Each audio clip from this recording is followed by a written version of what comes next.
Too bad. Scotty. Too I'm bad. gonna move you. I'm gonna move you. No, you're not gonna move me. Don't touch me. I'm moving you, bitch. Don't touch me. Fucking moving you. I'm moving you. I don't see either of you moving. Yeah, I'm not moving anywhere, TJ. I don't know. It won't let me move him. Ah, shit. Fucking Scotty's immune to the move, dude. I am immovable, TJ. And you, on the other hand, I can move. Yeah, there you go, TJ. On the bottom where you belong. I'm gonna fucking move this shit around. Bottom bitch, TJ, dude.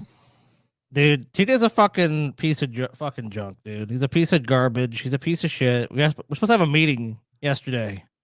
And of course, me and Paula, they were like waiting for TJ. Any minute now, TJ's going to show up. But so me and Paula wait for about 30 minutes. We're like, I guess it's just not going to happen today. TJ's just not going to show up. And I think about 20 or 30 minutes after that, about an hour later, TJ's like, does the old, oh, what? That was today? Dude, check this out. He says, I thought, so it was Monday we were supposed to have this. He goes, I thought it was still Sunday. Yeah. You did an abandoned hope, which you do on Sundays. Yeah. Right. I don't know. I just woke up. I just woke up that morning like, Sunday.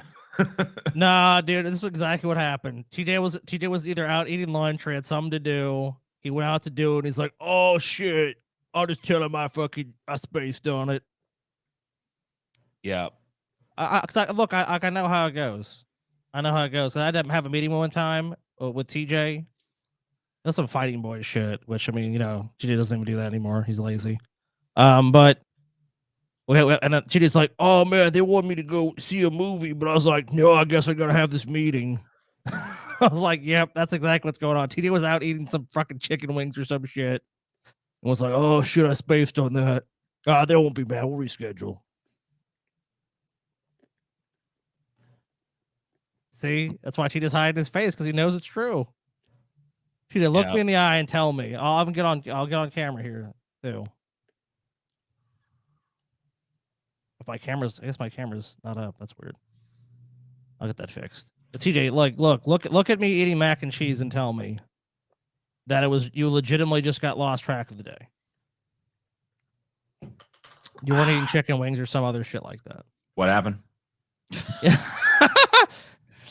What a fuck, dude. You were a sorry. I wasn't paying attention. Jesus Christ. You were a fucking turd, dude. Okay, so today. What I do today? Today. You've done two things today, TJ. You've done two things today. Okay. Number one,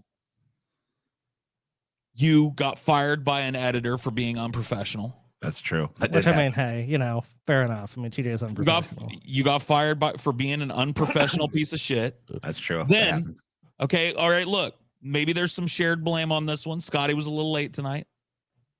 But we're all here. We're all ready to go. And we go, all right, TJ, start the show. And TJ goes, okay. And all of a sudden, somebody walks into the room with a shake for TJ. Right? Yep. Now, keep in mind, we're already like 5 minutes late for the show. So he walks in the room with a shake for TJ, right? He takes a long, luxurious sip of the shake.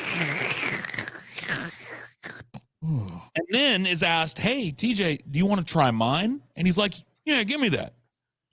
And he grabs somebody else's shake and takes a real deliberate, dainty, got nothing to be doing spoonful of sundae or whatever the fuck, and eats that, sits there, contemplates it for about a good 15 seconds, lets it roll around his tongue, soak his palate, and then he goes, yeah, that is good.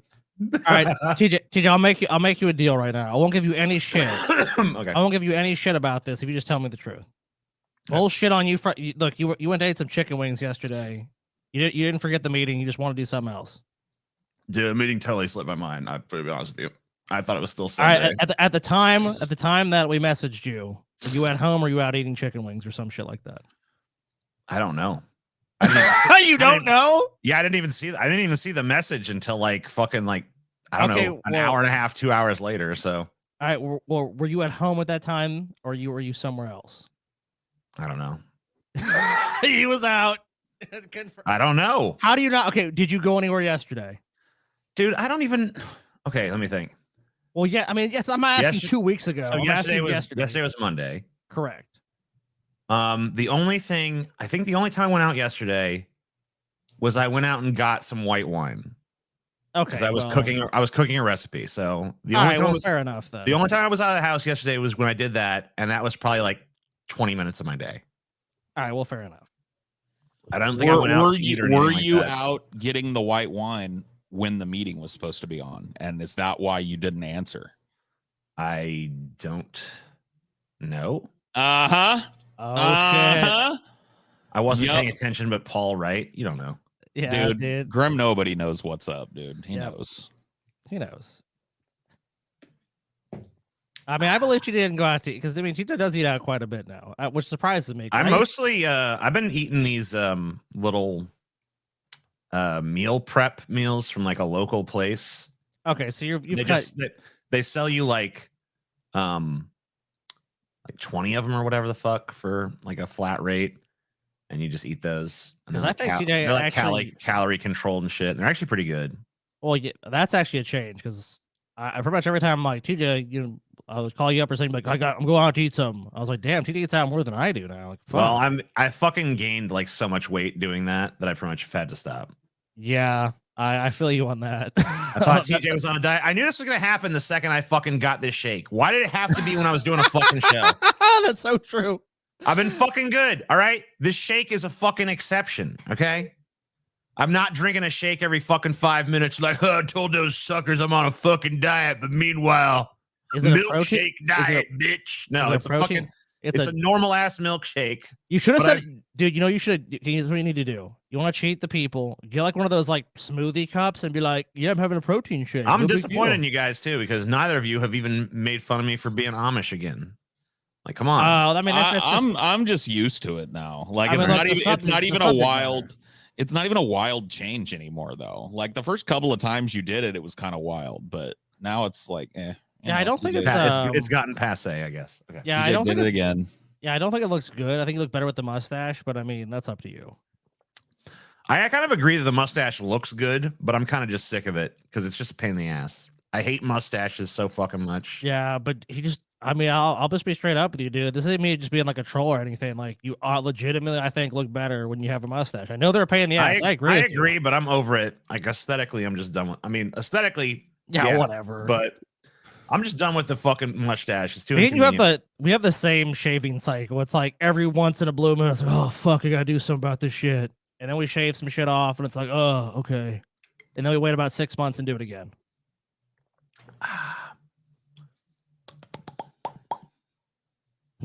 Cheater looks like a troll doll doing a handstand. Cool. Yeah, he does.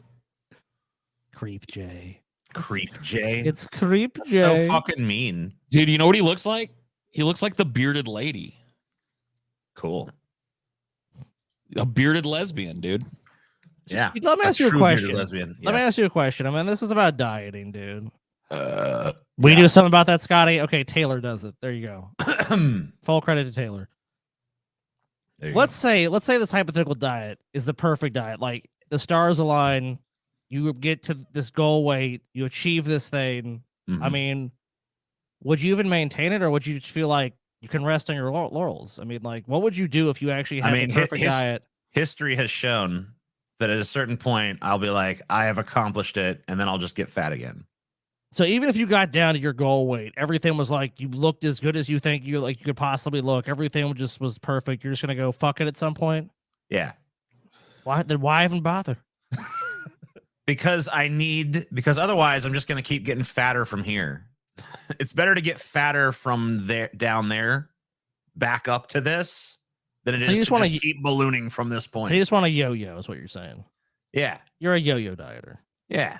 Oh, I mean, at least you know what you are. And I've accepted about myself that I'm just going to yo-yo forever. I'm going to be like, I'll lose a little weight here and there, but I'm always going to ultimately gain it back. You could just do Ozempic. TJ, do all those other people do. I'm waiting for that shit to become a little bit more commercially available and shit. But I've heard that it messes with your. Like, I wouldn't do it personally. We've got the fucking center kind of shit. we got the same insurance. They probably won't give it to you because you're not diabetic. They don't like, even though they make one that's just for non-diabetic weight loss or whatever, they won't give it to you, dude. Bastards. Yeah, you have to pay for it, and it's expensive as shit. It's maybe crazy maybe expensive. Maybe and you have to stay on it change for a their long, tune. like you have to stay on it for a long time to see results. It's not like some wonder drug or whatever. Yeah, you do. I think Steve's currently doing it. He's lost weight. Guys, I have to bring this up. Yo, Scotty, someone's talking trash about you on the subreddit. Oh no! I mean, like, to be honest with you, if the subreddit wasn't talking trash, I would actually be wondering what they were doing.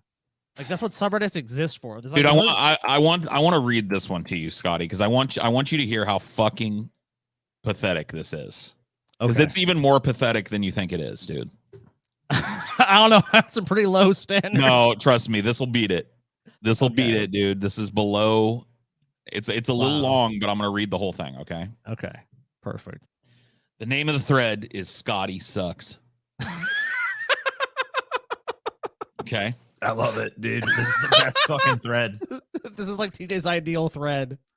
A lot of people, by the way, have trust accused me me of being the author of this. Yeah, and you'll see why. Okay, let me hear it. Thread title: Scotty Sucks. Does anybody else feel like Scotty kind of sucks? He's just fucking blathering on and on about nothing all the time and constantly interrupting TJ. Amen. This is the best fucking thread, I don't even, dude. you know what? I don't even deny it thus far. I mean, I love interrupting TJ. So yeah, I agree so far. And Paul is a stupid, hyper-triggered fat ass who just pushes left-wing garbage at every possible opportunity. His arguments with TJ about Ukraine are retarded. Wow. This is top tier stuff. Final paragraph. You ready? Yeah, I mean, so far, I mean, I feel like I've been destroyed. That part kind of confused me because I feel like our Ukraine stances, while not identical, are not all that far apart. And I don't really remember us arguing I about don't it think. either. Yeah, I don't think we've really argued about Ukraine, but whatever. Final paragraph. the masterpiece. Okay. The only one good on the show is TJ. I mean, that's true. He's funny. Always has a good joke on hand in the moment. Wow. It takes real wit to come up with perfectly delivered humor on the spot, and he often does. His political takes, always on point. Yeah. And he explains himself with eloquence and candor. It's true. Wow. Some say there's a distinction between beauty and sexiness, but TJ is living proof you have both. Also, I think it's really thoughtful of him to pretend to be out of shape just to make Paul feel better about himself. Wow. I mean, look, normally I would like to argue with the subreddit, but I just feel like I've been so thoroughly destroyed. I wasn't even it. There's more. Oh, there's more? Okay. Well, I mean, God, wow. It just continues. A friend of mine works in Hollywood and actually crafted TJ's fat suit for him. Wow. TJ wakes up at 5 a.m. every morning and does 500 push-ups before joggling majestically on the beach. The sweat on his rippling abs glimmering in the morning sun. When TJ's not on the show, Scotty and Paul should just talk about how lucky they are that TJ is helping them out with this YouTube thing and how screwed they'd be without him. Oh, wow. There you go. I'm lost for words. This just goes to show you the sad, sorry, deluded state of the Tajikafant, dude. I actually might have a theory about this author, because look, #true. Oh, yeah, man. it could be Chelsea wrote that. Oh, damn. Could be Chelsea that wrote it.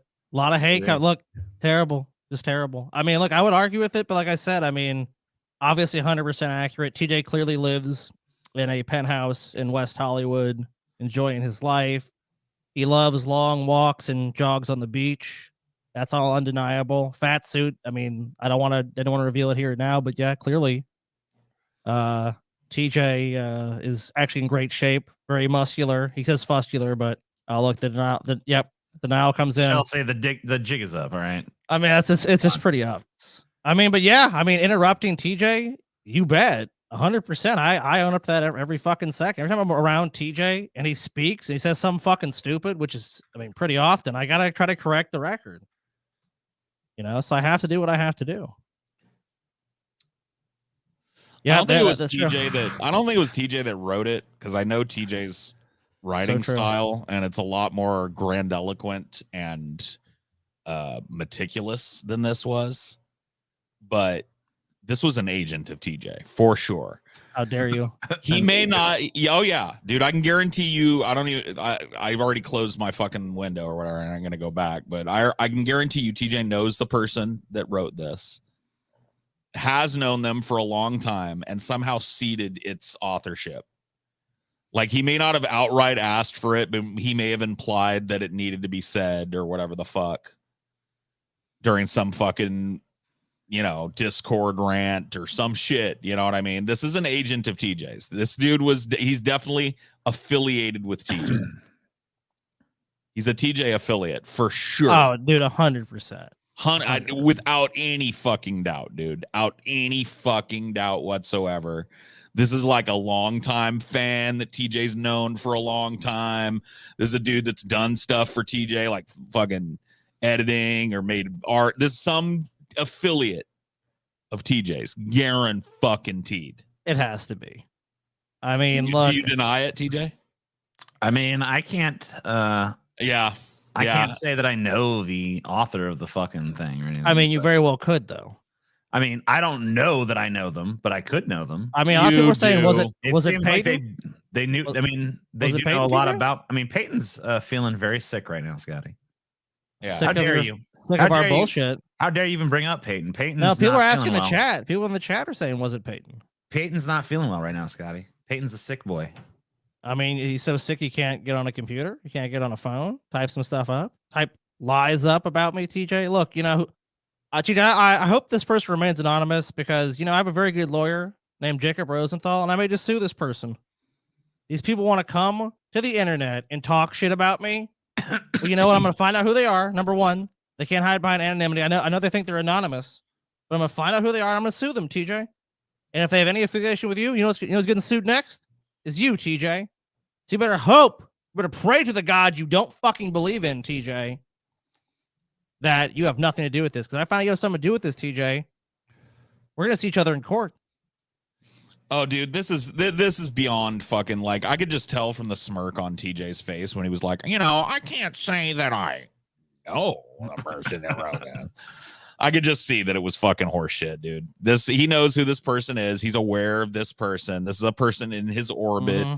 One of his little fucking minions, dude. I have no idea who wrote it. You've got a goddamn horde. I mean, minions. I will say that whoever wrote it is pretty spot on in many ways. Some of them fucking public, some of them not. Dude, TJ has a horde of minions. This is beyond fucking argument. Yeah, this is one of TJ's little toadies doing his bidding. Like, I feel bad about myself. Write a puff piece. Yes, Lord TJ, it shall be done. One of TJ's little hit piece goons, dude. I know. This is character assassination, too. This is defamation of my character. This is I was defamed in it as well. This is intentional infliction of emotional distress upon me. I feel very sad now, TJ, that what was said about me. I think it's untrue. And I want you to categorically deny it right now on the show. And if you don't, then I think you have a part in it. You reject those sentiments, TJ. Do you reject those sentiments? I mean, I think that the letter brought up some good points. Wow. Disavow.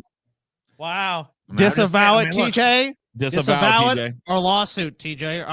I'll call up Jacob Rosenthal right now. I mean, you cannot sue me for agreeing with a letter whose authorship remains a mystery. It's America. I could sue you for anything. Yeah, and I'll be retaining Alex Shecker of Shecker and Shecker. You should. Dude, Jacob Rosenthal is a powerful lawyer. Alex Shecker, oh yeah, highly recommended. You know what? Fuck this. TJ, wait. Mr. Shecker? Yep. TJ, worst poker face ever. Yeah, especially now that I don't have my hiding spot. Yeah, you need that mustache. Yeah, I'll give you a call about that in a couple of days. Hey, listen. Yes. Mr. Shecker, I need you to draft up a lawsuit against my I guess friend, so-called friend. Yeah. Defamation, straight defamation. Yep. Complete No defamation. settlement. No. We're gonna take this one all the way to the bench. All right, thanks.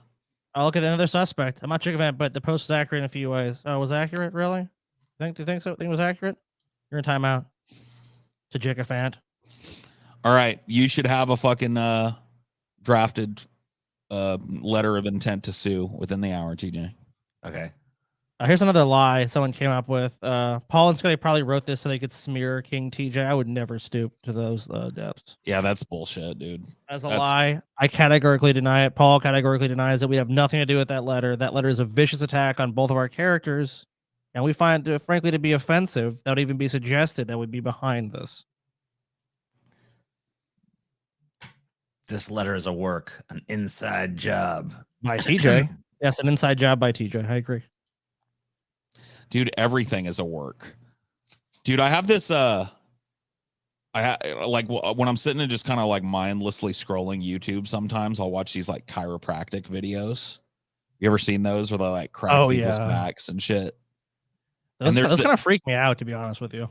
Yeah, I like them because I dream of having my back cracked like that and shit. Couldn't you just go to a chiropractor? I guess I could. I mean, dude, it's bullshit though, Paul. You know it's not going to fix your back though, right? No, I know. It feels nice for a little while, but yeah, it's not like a permanent solution. Well, and there's one that I consider to be the greatest chiropractic video ever made in the history of chiropractic. It's a dude that comes in and he can barely move on his own. He looks like he's in his late 20s, maybe early 30s. He's in good shape and shit. He looks like a totally normal guy, but he is just debilitated because he tells the story about how he was in a motorcycle accident and shit. Okay.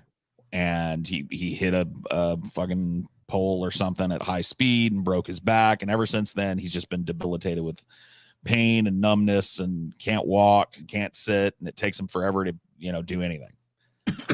So this fucking chiropractor works on him and gives him this like Y strap adjustment, which is where they put this thing on your head. And it's basically like spinal decompression. You're laying on your back. They put this thing on your head. They pull straight back on your neck, and it just decompresses your whole spine at once. Right. So he does this to the guy a couple of times. And on the third time he does it to the guy just falls back and lays there and he goes, dude, you got it. And he gets up, stands up, and fucking like literally dances around the room. And he's like, oh my God. And he's crying, blah, blah, blah, blah, blah. Gives the guy a hug and shit. I watched that video again the other day. And at the end of it, I was like, oh my God, this is a work. Mm-hmm. Like this is the same thing as when a preacher gets up and goes like, look at this poor woman, her back twisted by a car accident. But Jesus is going to heal that today. You're going to walk. I was like, dude, I've been getting taken by that exact same fucking hustle. Just repackaged as fucking chiropractic quackery, dude. Isn't it crazy? You'll never see a more legitimate form of snake oil in modern times. I mean, like literally, dude, anywhere you go, like there's so many chiropractor places in just every fucking city. And you just have to wonder, it's like, how can this even be fucking legal, dude? Everyone that's been to a chiropractor, I'm like, do you ever do anything for you? They're like, no. Or it's like, oh, I guess I cracked my back and I kind of felt good for like a couple hours, but any of my pain, any of the issues I had, it did not solve it. I'm like, you went to a chiropractor for like months on end. Did it ever help you? Well, the one I went to, it was kind of a weird thing because it They're was all like quacks. They combined physical therapy with chiropractic. So the actual chiropractor portion of it was a very limited portion. Most of it was like them supervising you doing like stretches and stuff like that. So I think the stretches helped. I don't think the chiropractor portion did shit. No. I mean, it felt nice. Like it felt nice to have those like, oh God, yeah. But that was a very fleeting sort of relief. Right. I mean, I can pop my back on a fucking foam roller that I have. I don't need to pay someone money to Dusty be like, responded to a heavily edited short clip of Paul's rant in his most recent stream. Okay. I cut a promo on. I think he's talking about a ideology that I did. Oh, okay. I cut a promo on Dusty on a ideology. Oh, okay, nice. But I mean, so the fucking chat goaded me into it because they just kept mentioning shit that Dusty has pulled, and I finally just got fired. Dusty did this. Dusty did this. Dusty did this. I told the I invented the merch shirt story from like in full detail for them on a ideology. And I would defy you guys to, because I told everybody, I was like, dude, look, I'm not adding any hot sauce to this shit. This is exactly how this fucking shit went down. And I told the story very fucking thoroughly, dude. Did Paul get his channel back? No, I've got like a little side channel called the Poltergeist that I do. I don't do ideologies anywhere near as much anymore. That wound is still too fresh, dude. But I do them every once in a while. I feel like the last one I did is a particularly good example of an old school ideology. Yeah, is it respect? I disagree. Chiropractor helped me immensely after a car accident I was involved in. I had multiple times where I could barely stand up straight, and the chiropractor was able to resolve it. How? Like, okay, that's amazing, because you must have, like, if your back was actually screwed up, how would chiropractic fix it? And why doesn't it work for other people? You guys seen dog chiropractors? Please don't take your dog or your child. I've seen that to a chiropractor. I'm not saying that person, what you're saying is untrue, but I don't see how chiropractic helped you. Yeah, you got lucky. I mean, that it seems to me like you have to actually show evidence of some kind that actually worked, and that your back was in like shit shape, and somehow going to a chiropractor helped. Because I don't know, I've never seen any evidence. There's never been a study really that shows any like sort of major therapeutic benefits. Like someone could barely walk, then they could walk after going to one. Like, and a lot of those people peddle basically pseudoscience. And if you actually look into most of the claims made by chiropractors, they're just not very accurate. Butthurt and salty, and so somebody sent me just a mishmash of his. Well, make a video and actually prove it, bitch. Highlights of what he said. All of a sudden, here was Dusty Smith. I want to fucking put Dusty on blast here for a second. It genuinely pissed me off. I was raging. And fuck you, Dusty Smith, you piece of shit. It's just like a shit flinging fucking move from Dusty, and he's a punk ass motherfucker for that, dude. I grew up around rednecks. They don't fucking backstab each other. That's just a shit bird of a person, dude. It's because I've bumped into so many fucking Dusty Smiths in my life, bro. Dude, trust me, dude, I've got more than enough experience with people like fucking Dusty Smith. Just a little backbiting, social climbing shit weasels. I don't give a shit. He's just a grifting piece of fucking zero principles, backstabbing, backbiting, holding on. What do you really think, Paul? Paul, dude, I don't fucking, dude. That's the thing with me, dude. And this is like a fucking, like, once you get to know me, you know this is true, dude.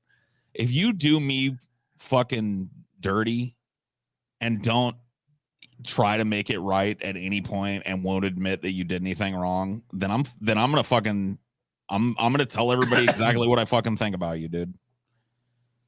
Like, I'm not gonna hold back. Like, I'm a pretty considerate fucking guy, but when push comes to shove, dude, if you've shown yourself to be a little shit weasel or whatever, I'm gonna do you the courtesy of respecting your fucking well-being or whatever. Fuck you, piece of shit. Fucking grudges forever, like a true fucking narcissist piece of shit. I know what he is. And go fuck yourself. You don't know shit about it. You tried to show us VR and none of us were interested. That's the extent of your knowledge. Sitting. Aw. He's got a cute cat. Yeah, I like his cat. Ass. Somebody clip that and send it to him. Watch it, motherfucker. Religious people are stupid as fuck, and blah, blah, blah, blah, blah. And then when the gas ran out on that, he reinvented himself as a fucking limousine liberal. And he's been riding that fucking shit for a while. And he reinvented himself as like the master of wokeness. He's just one of those people. And now he's a true crime guy. So we're on like the fourth iteration of Dusty Smith, or whichever way. It's so true, dude. Is Dusty Smith a true crime guy now? Yeah. Well, shit, I mean not exclusively, but he does true crime stuff. I mean, look, Dusty can interrupt here. I mean, if you're saying something wrong, you figure. I mean, I guess maybe he could save it till the end, but I mean, it's kind of strange if it's like he keeps going like throwing his hands up, like giving these facial expressions. So it's like, is it wrong? Well, Is you it can not tell true? how fucking heavily edited this clip is too. Like it doesn't even give the substance of why I'm railing on him like this. Somebody just Yeah, it's clips just- out the insults. That's just you attacking him. It's like out of nowhere, I'm attacking Dusty. I hate Dusty Smith for no no. reason. I love it. Wind blows for Dusty Smith, bro. But you're just a fucking lying, backstabbing, self-promoting fucking shit weasel shark trying to piggyback off of fucking better channels. Dude, I love how this like talk about JF murdering his wife just ended up being me finally fucking roasting this fucking marshmallow turd right here, dude. It's just a salt patch of a fucking piece of shit. Damn, tell me how you really feel. So it's me that he isn't JF Garapay for murdering his wife. Well, JF Garapay murdering his wife doesn't really affect anybody except for her and maybe him. If he gets, Him like, and their caught. families. Yeah, well, here's the Like, thing. that's between like them and their families and that shit. JF didn't fucking come out after the allegations or whatever and go like, yes, I murdered my wife because the drunken peasants platformed me or whatever the fuck. You did, fucker. You're the one that brought up the name of our former podcast in a did JF murder his wife thing as like one of the things that made JF. Yeah, he paid to come on the show. That's how that happened. He paid money. We had Not only that, but like JF was not like a known white supremacist at the time. No, you know? none of those there's things are- no mention of that. No one had any fucking clue of what that guy's. You know what I knew about politics were. JF when he came on? He was a biologist. That he claimed he was a biologist. Like He was was. an eccentric French Canadian biologist that would come on and say goofy shit. And the first time he came on, he paid as a Patreon thing. And we had him back a number of times after that, unpaid. Yeah, because the audience liked him. Because he was funny. He had and some weird. charisma and shit. And you know, and look, and he said weird shit. Like he would talk about like, you know, if you want to get a woman, you must lick the leg. Yeah, he was a weirdo. I mean, he was definitely weird. I mean, but like, you know, he was never like, you know, I love the Hitler. You know, he never said that shit. And if he had, we would have been like, you know what? leave you, I don't think we should end her life. You know, and this is what he says too. Paraphrasing maybe slightly, he's like, you know, JF is this like shitty white supremacist Nazi fucking genocide loving, you know, white nationalist piece of trash, you know, and he got his start going on the Drunken Peasants, and you know, I've been feuding with them back and forth for years, and he went on to Drunken Peasants, who decided for whatever reason to give this guy a platform. And it's like, okay, you know what, fuck you, shit weasel, I see what you did. You talk about what a Nazi he is, and then you go like, oh yeah, by the way, this Nazi got prominent because he went on the Drunken Peasants. It's like the Nazi shit was bait and switch, and he knows it too. This dude was fucking watching every goddamn. Completely hid that power level on our show. So it just never came up with him, dude. He never pushed it. We would like. I remember one of the things we did with JF was we would ask him simple like biology questions and shit. Like just dumbass stoner, like, how does the frog change sexes or whatever? And he would explain it to us in his JF way. And then he would talk about like, yeah, like how he liked to lick a girl's legs because it gets him hot. Yeah, he never said nothing about like, and then you murder her. You know, he never did that. You know, and he did a rap battle with me one time. Like that's literally that's all JF did on our show. And this dude is just like, because he's got this ongoing feud in his mind with the Drunken Peasants, like he had to find a way to just slip a little dig in there. He doesn't mention any of the other fucking podcasts that platformed JF after he came out as helping his prominence. Yeah, which I would think would be a bigger deal than just like. Yeah. By the way, we didn't even came around and was like, "Hey guys, I'm a Nazi," and we're like, "Great, come on our show." Which we did not. That's not how that happened. It happened in the different order. He was nothing like that. Then he changed, and or I don't know if he changed or if he was just hiding it. He's probably just hiding it. I mean, he just hid it. I mean, we had any fucking idea. I don't know. That's like any guest you had. It's like I don't know every single position that person holds. Yeah, I think it was G-Man he rap battled, but whatever. Well, he rap battled me too. Did he? Okay. Yeah, he did. Yeah. What the hell going on? So anyway, apparently Paul really wants me to let you guys know that Jeff Garapay was not a white supremacist when he was on their show. And Also, not a wife killer. So my bad. I did not say that, but I guess I didn't. Yeah, I mean, you're kind of Yeah, a- you didn't say it, but you heavily implied it Yeah, by it was by leading in with what a Nazi he was, and then, dude, see, this is why I said all that shit. People might think I went too hard on Dusty. This is shit weasel behavior right here. This like, oh, I didn't say anything after literally fucking like, dude, you said JF's a Nazi, and then you said he got his start on the drunken peasants who decided to platform this guy for some reason.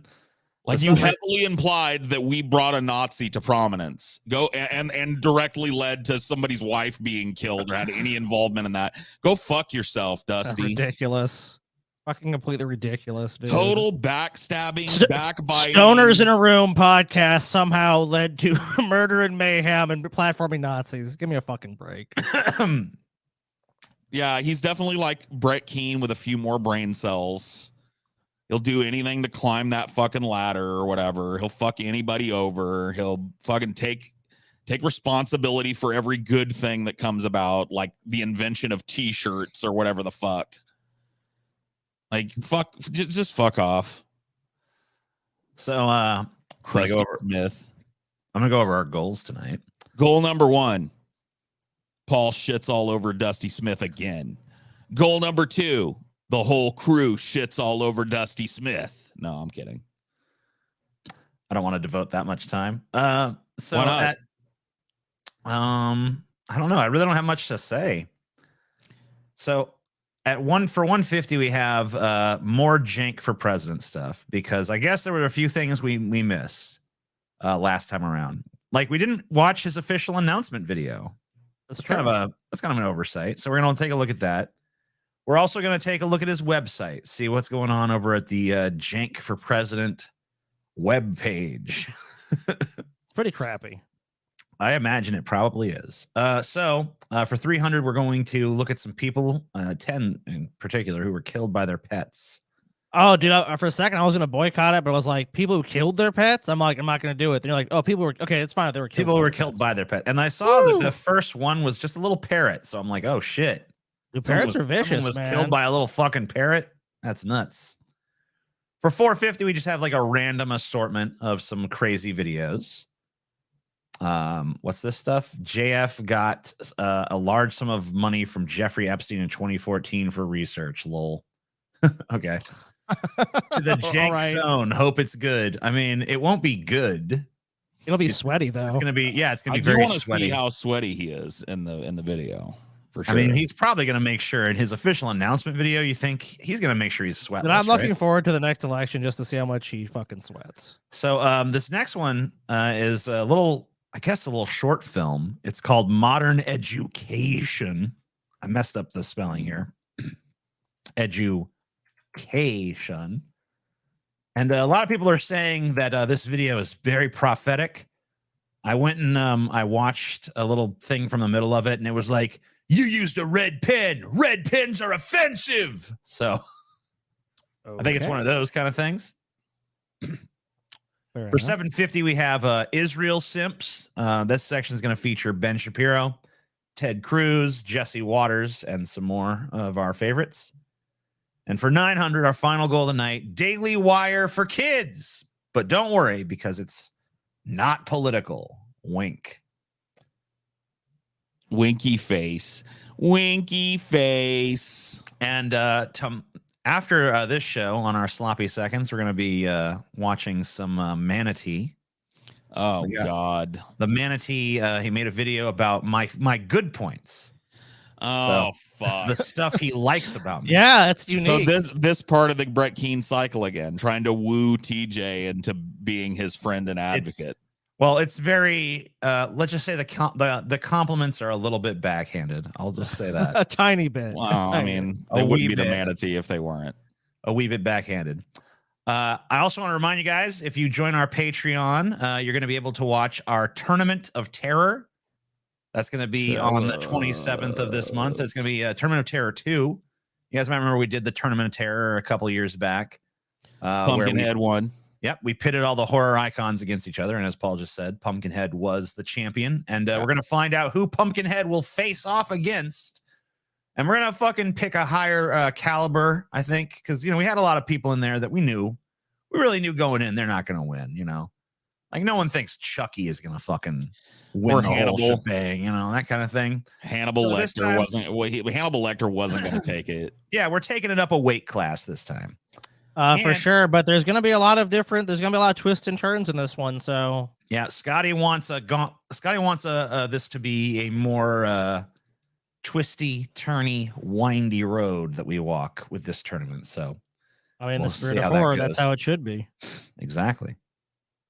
Also, if you join our Patreon, you get to see all of our previous gauntlets, like That's the British Gauntlet, the Furry Gauntlet, the Supernatural Gauntlet, the PragerU Gauntlet. That one was 7 hours long. The Weeb Gauntlet, the Matt Walsh Gauntlet, the Conspiracy Theory Gauntlet, the Religious Huckster Gauntlet, the Andrew Tate Gauntlet, all the fucking gauntlets. And man, so many times now we've come so fucking close. There was 1 month that we were within 10 away of getting to that goal of 4,600 patrons, because once we get to that goal of 4,600 patrons, we will be subjected to an 8-hour incel MGTOW MRA gauntlet. Ugh. I think Paul actually doesn't even want us to make those goals.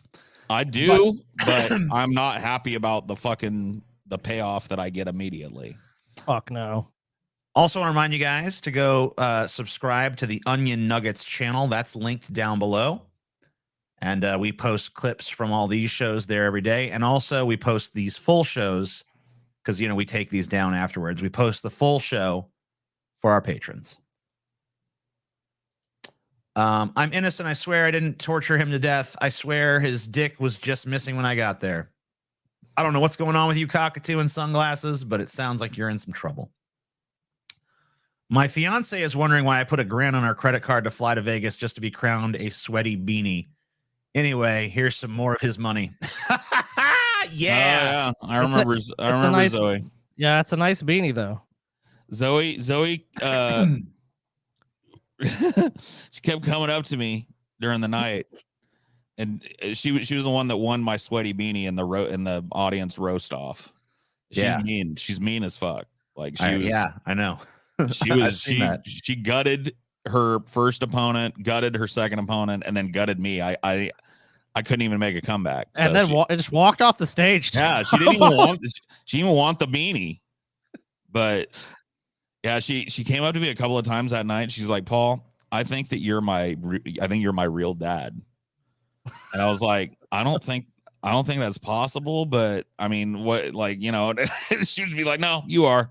You're my real dad." I was like, "Okay, all right, Zoe, you okay?"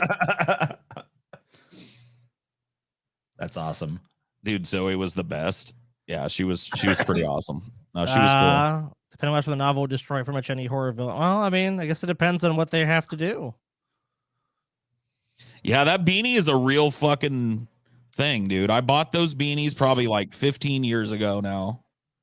I've had them that whole time. They have traveled everywhere I've gone. I wear them all. You guys know the pig beanies are like a staple on Paul.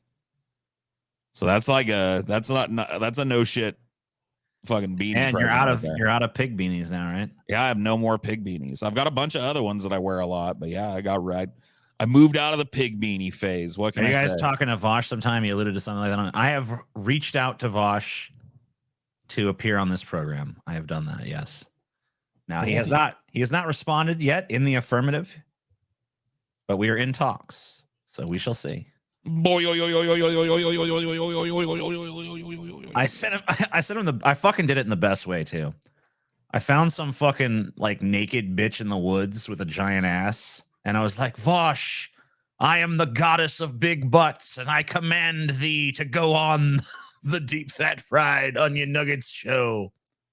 And if you do not, you will be doomed to small butted fucking doom or whatever the fuck, So That'll probably work." And he was like, "Whoa." So we'll see. I think he'll do it.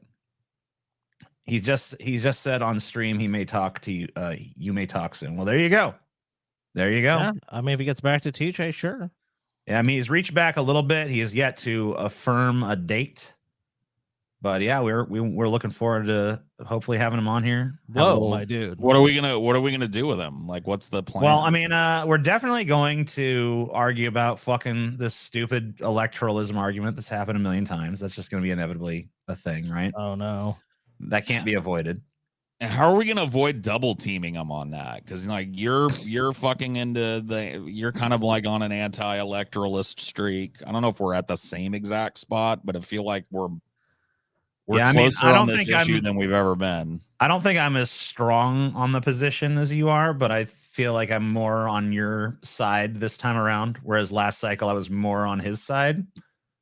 So, but you know, maybe next cycle I'll bounce back over to his side. Yeah, I'll just bounce around like a fucking ping pong ball. I'll be fine. But yeah, I don't know. Well, I mean, he's on a fucking show with multiple people. He's gonna have to contend with fucking multiple opinions then. So that's how it is what it is. But I'm sure we'll talk about some other shit too, because I don't want to fucking just make it all about that. No, because yeah, I'm sure that'll come up. Maybe this new situation unfolding in Israel will come up. I'm not sure. I haven't actually seen any of his stuff on that. I don't really know what his opinions are on that stuff. It's I've been trying to play a little catch up because I was gone for that week. TJ, why is your beard looks like a fake beard attack to your triple chin? You want to do a little spell check on that next time? Ah, damn, man, or a proofread or something before you hit go. Come on, man. Oh man, dude. Oh, I guess I'm just easily triggered tonight. Oh shit. I'm mad at these fucking people that can't type anymore, dude. Just like weird random capitalization. No fucking punctuation at all. Like a comma is going to give you fucking Ebola if you accidentally type one. Just the lack of fucking any kind of refinement or precision in the way that people fucking talk to one another, dude. It just makes me feel like we're a bunch of like slack-jawed, monosyllabic fucking idiots just all out there jibber-jabbering to ourselves. And that may be the truth. But I don't want it to be the truth. It's the truth. TJ, you fake attack beard on treble chin. That's what I'm talking about. Just type it out like that so it makes sense. TJ beard bad. Your beard bad. Like I want to believe that most people are like, you know, maybe not even smart, but like, you know, savvy. And I just find every time I read the chat, I realize that. How can you live in America and think people are, as a whole, are smart? I mean, like, if you could answer me that question. Oh man, I don't know. We live in the land of scams, dude. We live in scamtopia.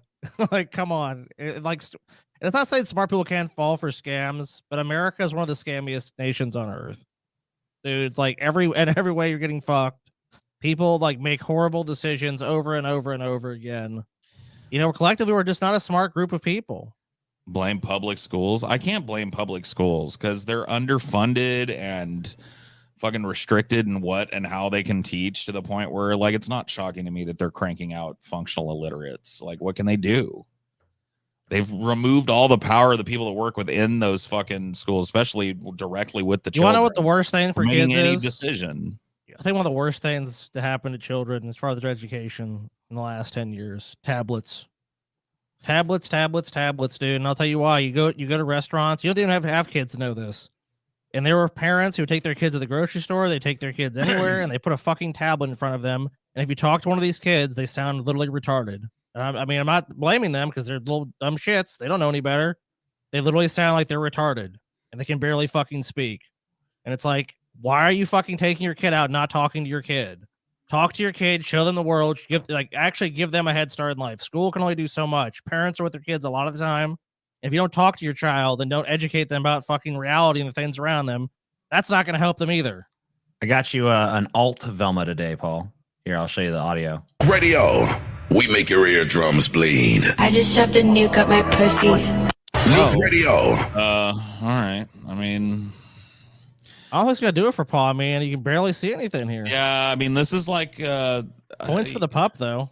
You don't like the the tattoos and all the I piercings. do. and I stuff. do like the tattoos and stuff. Like I do. I do enjoy that. But as far as a Velma, I feel like all the stuff I kind of want to ogle is very hidden here. Like I can't see what she's working with up You top. gotta use your imagination, Paul. I can't see the titties. I can't even really tell if there's a big fat ass back there or not. Excuse me, terrible fucking Velma, TJ. Terrible TJ, Velma. look, I know Velmas. I love big-breasted Velmas. I like Velmas with big butts, TJ. But this Velma here, I mean, look, it's impressive. She shot the nuke I just up like. her, I don't know. I think all her tattoos are cool, and I like how her her pussy. fucking face is like a pincushion. You know. Excuse me, TJ. What's Don't up? talk in here. Don't talk in here. Just look. I can't. Like, I don't have much imagination, TJ.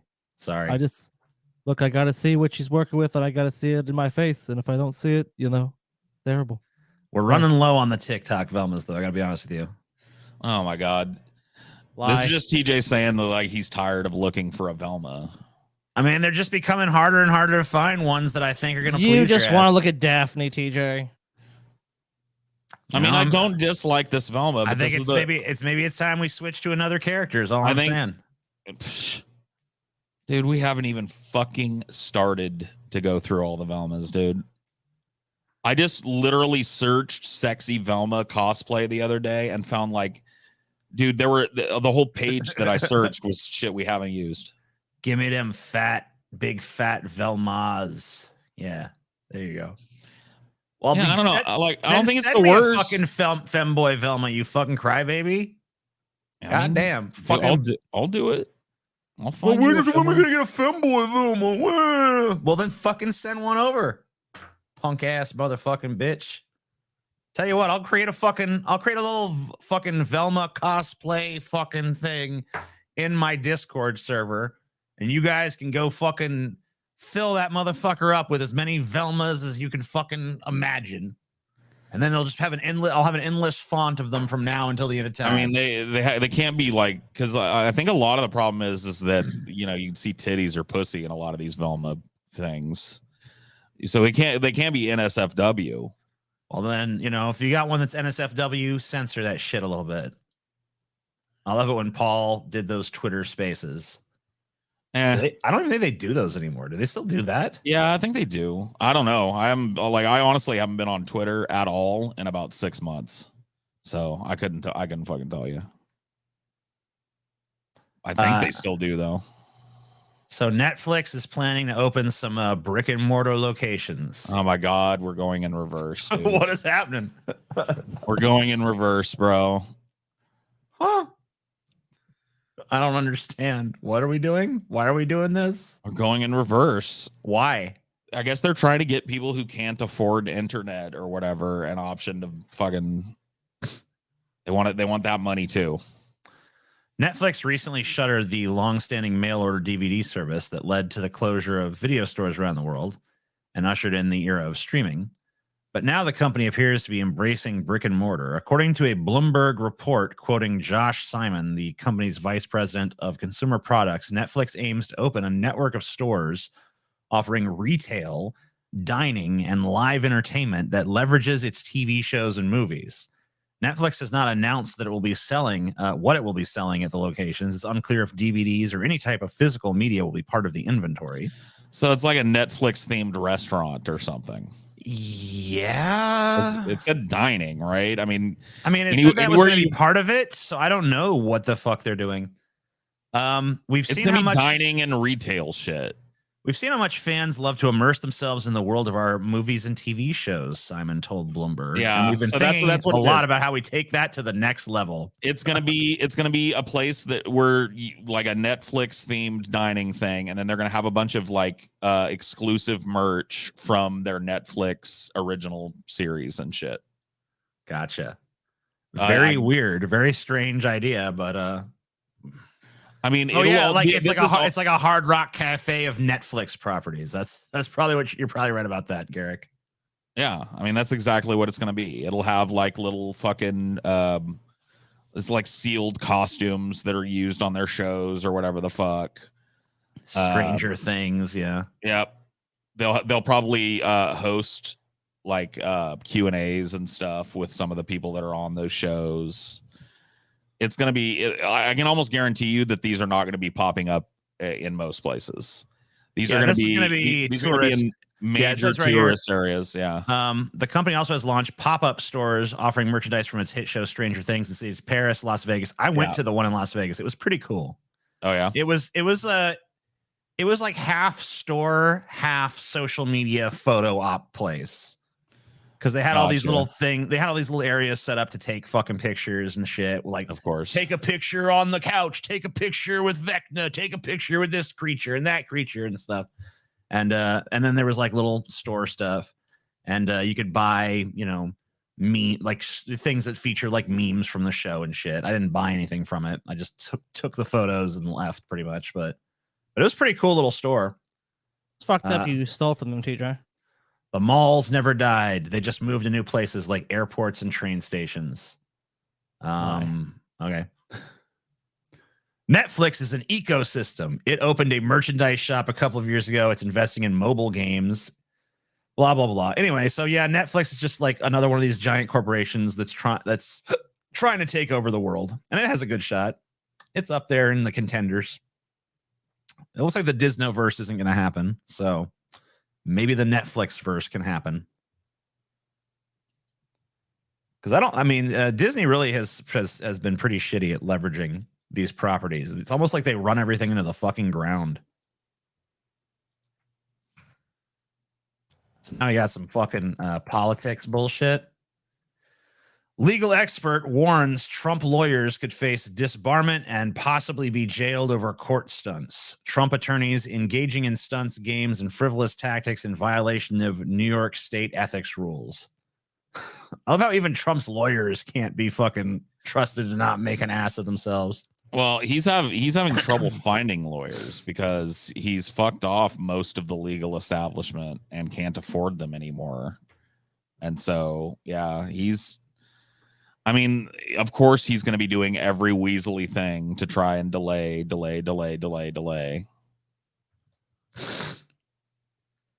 Former President Donald Trump's legal team appears more focused on leveraging his New York fraud trial to lay the groundwork for a future appeal, turning the proceedings into a fundraising event and relying on the trial as an excuse to avoid other court dates rather than attempting to secure a victory, legal experts say. Privately, his team has held conversations about how they believe losing this trial was inevitable. Their most viable option would be to contest the case at an appellate court, two sources familiar with the matter told Rolling Stone. Trump, who is facing a substantial threat to his real estate holdings, could risk destabilizing his entire financial standing. Engoron, who has already ruled to revoke Trump's business licenses after determining that the ex-president and his company committed years of fraud by inflating his assets and net worth on his financial statements. By December, he may be ordered to pay up to $250 million more in penalties. The Trump team seems to be almost conceding failure in the trial court and planting the seeds of an appeal. Trial attorney Bernard Alexander told Salon, most litigants focus their energies on winning at trial based on the facts of the law, not orchestrating circumstances for an appeal. It does not bode well to be conceding failure in the trial court, attempting to pressure the judge with threats of reversal on appeal, rather than prevailing based on squarely addressing the facts in the law. Dude, can I be honest with you? Yeah, be honest with me, Paul. I'm fucking trumped out, dude. I don't give a fuck anymore, bro. He's coming, Paul. I'm trumped out. I'm trumped fucking out, bro. Too bad. He's not going nowhere. I don't care though anymore. Like I just don't care enough to fucking, I just feel like I'm fucking done trying to talk about Trump. It's like, he orange. He's stupid. His hair weird. I'm tired of it, dude. I'm sick to death of fucking Trump, dude. I don't want any more Trump, dude. You're going to get it. I can't talk about Trump anymore. You're going to get it, Paul.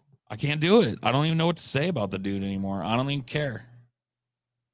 Here's another Trump story. Why Trump supporters' brains prevent them from changing their minds. This is from neuroscientists, Paul. Uh-oh. As the 2024 election inches closer, The choice we Americans are about to make could have dire national and global consequences. Both sides of the aisle are gearing up for what promises to be one of the most divisive electoral battles in history, with stakes higher than ever. Yeah, The mission dude. for progressives is clear. Stop Trump at all costs. The most important election of our lifetimes. Trump wants you, Paul. No, he can't have me. He wants you. Well, I guess he could. I am for sale, but he's got to meet my fucking price, you know. As it stands now, polls have the two fucking dimwits effectively tied, meaning there's an opportunity, some might call it a moral imperative, to sway the country away from the dystopian future in which Trump triumphs. But how exactly do we change voters' minds? One might believe it's a matter of making a persuasive argument, loaded with empirical facts and sound logic, articulated with perfect clarity. That is what the left-wing media often believes, and we have seen how successful that strategy has been. Donald Trump is as influential as ever. But what if I told you that our neural wiring determines whether we have the ability to change our minds? What if I told you that science suggests conservatives, who are extremely likely to be voting for Trump this election, generally have a more rigid cognitive system, which means they're less, I would say, no shit, Sherlock. I mean, this is just, That's what I would fucking this is, say. Yeah, conservatives are more reluctant to change their minds. No shit, they dig their heels in at the fucking faintest hint of change. We know. what this thing is dancing around is that stupid people have a hard time changing their minds because they don't react to facts and logic and empirical evidence and carefully worded arguments and smart philosophy. Like, they don't have the brain capacity or the knowledge base to even fucking engage with those types of ideas. And so the biggest, loudest, dumbest, stupidest fucking motherfucker is the one that wins. It's not even really about changing minds. It's about interceding now in education so that we're not churning out these fucking chum bucket heads, fucking 50 at a time in every fucking corner of the globe. These people are dumb, dude. That's what that's what that neuroscientist article is going to fucking tippy tap dance around. These people are just fucking post dumb, dude. Dude, if you go watch the interviews with people at Trump rallies, that pretty much is confirmed to me. Like, if you ask them any questions, if you try to follow any logical path with them, it just collapses every time. They just don't know what they're talking about. They're just brain spewing, burnt. They're just fucking brain burnt. they're spewing garbage, dude. And like, they'll literally contradict themselves in a couple of sentences. Like, they'll be asked a question, it's like, well, who did this or who did that? It's like, and they'll just go, oh, Trump good, Trump good. And that's pretty much what their argument comes down to. They like Trump, and anything to the contrary is just not gonna. It's just gonna fucking bounce off their skull. Boop, nope. And they'll do any sort of gymnastics possible to justify whatever Trump's position is. So you're right. It's just sheer stupidity.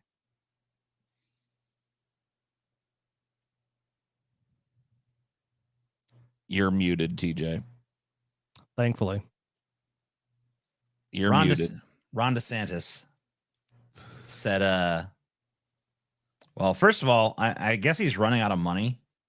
Is he? Yeah, they said he's like, his campaign's running pretty low on funds, and they found out he's like spending all kinds of money on like jet setting around, like spent 1.5 million just jetting around. Well, hey, when the coffers are like fucking damn near empty. I don't blame him. No he knows he's not going to become president. No one's giving him money anymore because they know he's pretty much a lost cause. So I think he's honestly grifting for like a higher office is what he's doing. Like, he's using this campaign to try and boost his status so that he can get Speaker of the House, or he can get Vice President nod or something from somebody down the line. Like, he's just building his political clout or whatever the fuck. He knows he's not going to win the presidency. So he's going to run that fucking thing dry, doing exactly what he's doing. Jet setting around, glad handing fucking donors and shit, because he wants to climb the ladder. So or just looking to the next run. I mean, like, if he actually does have aspirations like that, I mean, all he has to do is wait till, I mean, if Trump becomes president or Biden, I mean, he's well positioned to get the Republican nomination. If there was no Trump running, I mean, I think he'd probably have the nomination or be the strong front runner at least. So that decision cost lives. COVID data case further deflates Ron DeSantis' campaign. A courtroom settlement over withheld COVID-19 data that critics say costs thousands of lives has deflated Ron DeSantis' campaign trail persona as a courageous freedom warrior who kept his state open during a deadly peak of the pandemic. It comes at a pivotal time for the Florida governor, whose teetering run for the Republican presidential nomination is mired in financial difficulties and collapsing poll numbers in early primary states. Among the efforts DeSantis has made to try to arrest his slide among Republican hardliners include positioning himself as a champion for medical freedom and defying federal health guidance to advise Floridians against taking new COVID-19 booster shots. The settlement ends a 2-year legal battle between the DeSantis administration and a coalition of Democrats, open government advocates, and media outlets that began in June 2021 when the Florida Health Department ended daily updates of COVID cases, deaths, and vaccinations on its online dashboard. The department will pay the plaintiff's $152,000 legal bill and resume regular posting of the data that DeSantis' communications team insisted at the time was no longer necessary because cases had significantly decreased and Florida was returning to normal. In reality, as DeSantis dismissed reporting on the pandemic as media hysteria, the Delta variant of the virus was just taking hold and cases and fatalities spiked to a record 385 a day in Florida by September 2021. Simultaneously, Florida led the nation in pediatric COVID hospitalizations. So he lied. Yes. So he lied. I mean, like, this is the kind of politician that Republicans just love. I mean, like, but honestly, even with Trump, I don't know if Trump was as bad on COVID as Ron DeSantis. Oh no, I Trump mean, was considerably better on COVID than DeSantis was. Yeah, I mean, like, as shocking as to say that, I mean, like, between these two, Trump never told people not to get the vaccine. I mean, he told them like He told them freedoms, to you inject, got your freedoms, but you got he you told got them your to use freedom. bleach and shit. yes, dude. he sure did. But he's still better than DeSantis. Yeah, but I mean, Trump has still maintained that people should be vaccinated. DeSantis had like 385 people a day in his state. I mean, his state's filled with retirees. There was a massive threat to people, and even young people. The pediatric wards, obviously, in these hospitals in Florida, overrun. And he's like, we don't need the data anymore. It just made his state look bad. He kept his state open, and he cost thousands of lives by doing it. He decided economos was more important. And I'm like, I don't get why these guys back away from that. They should just basically be like, look, people died, but the economy stayed strong. And that's it, because no one gives a fuck about these people. Just call them liberals. You know, a bunch of liberals died. Guys, everyone who died was a liberal. You know, if you hear about any conservatives dying, they caught it from a liberal. Biden campaign joins Trump's Truth Social platform. That's just straight up trolling, dude. What? Why? What the fuck? Okay. The Biden campaign Monday joined Truth Social, the platform founded by former President Trump, pushing its message on a platform largely dominated by the former president and his followers. Well, let's see how this goes. Converts welcome, the campaign wrote in its first post on the platform under the handle @BidenHQ. Oh God! How long till they get the Biden campaign? The campaign followed up with another post that featured a video clip of Florida Governor Ron DeSantis criticizing Trump's record on the national debt. The thing about campaigns is sometimes you do things just for the lulz. Rob Flaherty, a deputy Biden campaign manager, wrote on X, the platform formerly known as Twitter, for the decision to join Truth Social. Fox News first reported that the Biden campaign would join Truth Social, which Trump founded in 2021, blah, blah, blah, blah. So basically, they're just trolling. They're just like, yeah, we're on Truth Social. There you go. But For the lulz, dude. yep. Yeah. Dude, I remember the early 2000s too. They didn't even do the proper spelling. It's they because if you're gonna say for the lulz, it should be with a U, right? Yeah, and a Z. Yeah, so they didn't even do the Dude, right. they've got a spelling there. fucking. If I was Trump, I'd just ban Biden, dude. I'd be like, look, he's banned, just like he banned me from the presidency. I banned him from my platform. So we don't have a whole lot of these Israel Hamas stories. We more have like domestic ones about this, like things that have happened here since this started. Sure. But we do have this is a great headline here. Israel kills 500 in Gaza hospital massacre. Don't you guys love how the worst punishment will suffer and not that he won't spend rot in prison? Whatever. Type better. Israel Hamas war live. Israel kills 500 in Gaza hospital massacre. So here's the bullet points of this. An Israeli airstrike has hit Al-Hi Hospital in Gaza City, where thousands of civilians are seeking medical treatment and shelter from relentless attacks. Gaza Health Ministry says that at least 500 casualties in the hospital blast. A UN-run school housing refugees also struck. The attack comes a day before U.S. President Joe Biden visits Israel, where he's expected to stress American support for the country. So we support killing people at hospitals. I guess so. I guess the United States official policy is just wholesale slaughter. But I mean, that's not surprising to me, unfortunately. A planned summit with President Biden in Jordan has been canceled. The Jordanian government says some 3,000 Palestinians have been killed in Israeli attacks on Gaza since Hamas's October 7th attack inside Israel, which has killed more than 1,400. So people just dying by the fucking truckload over there. Oh, it's gonna be so much worse than this too. Now.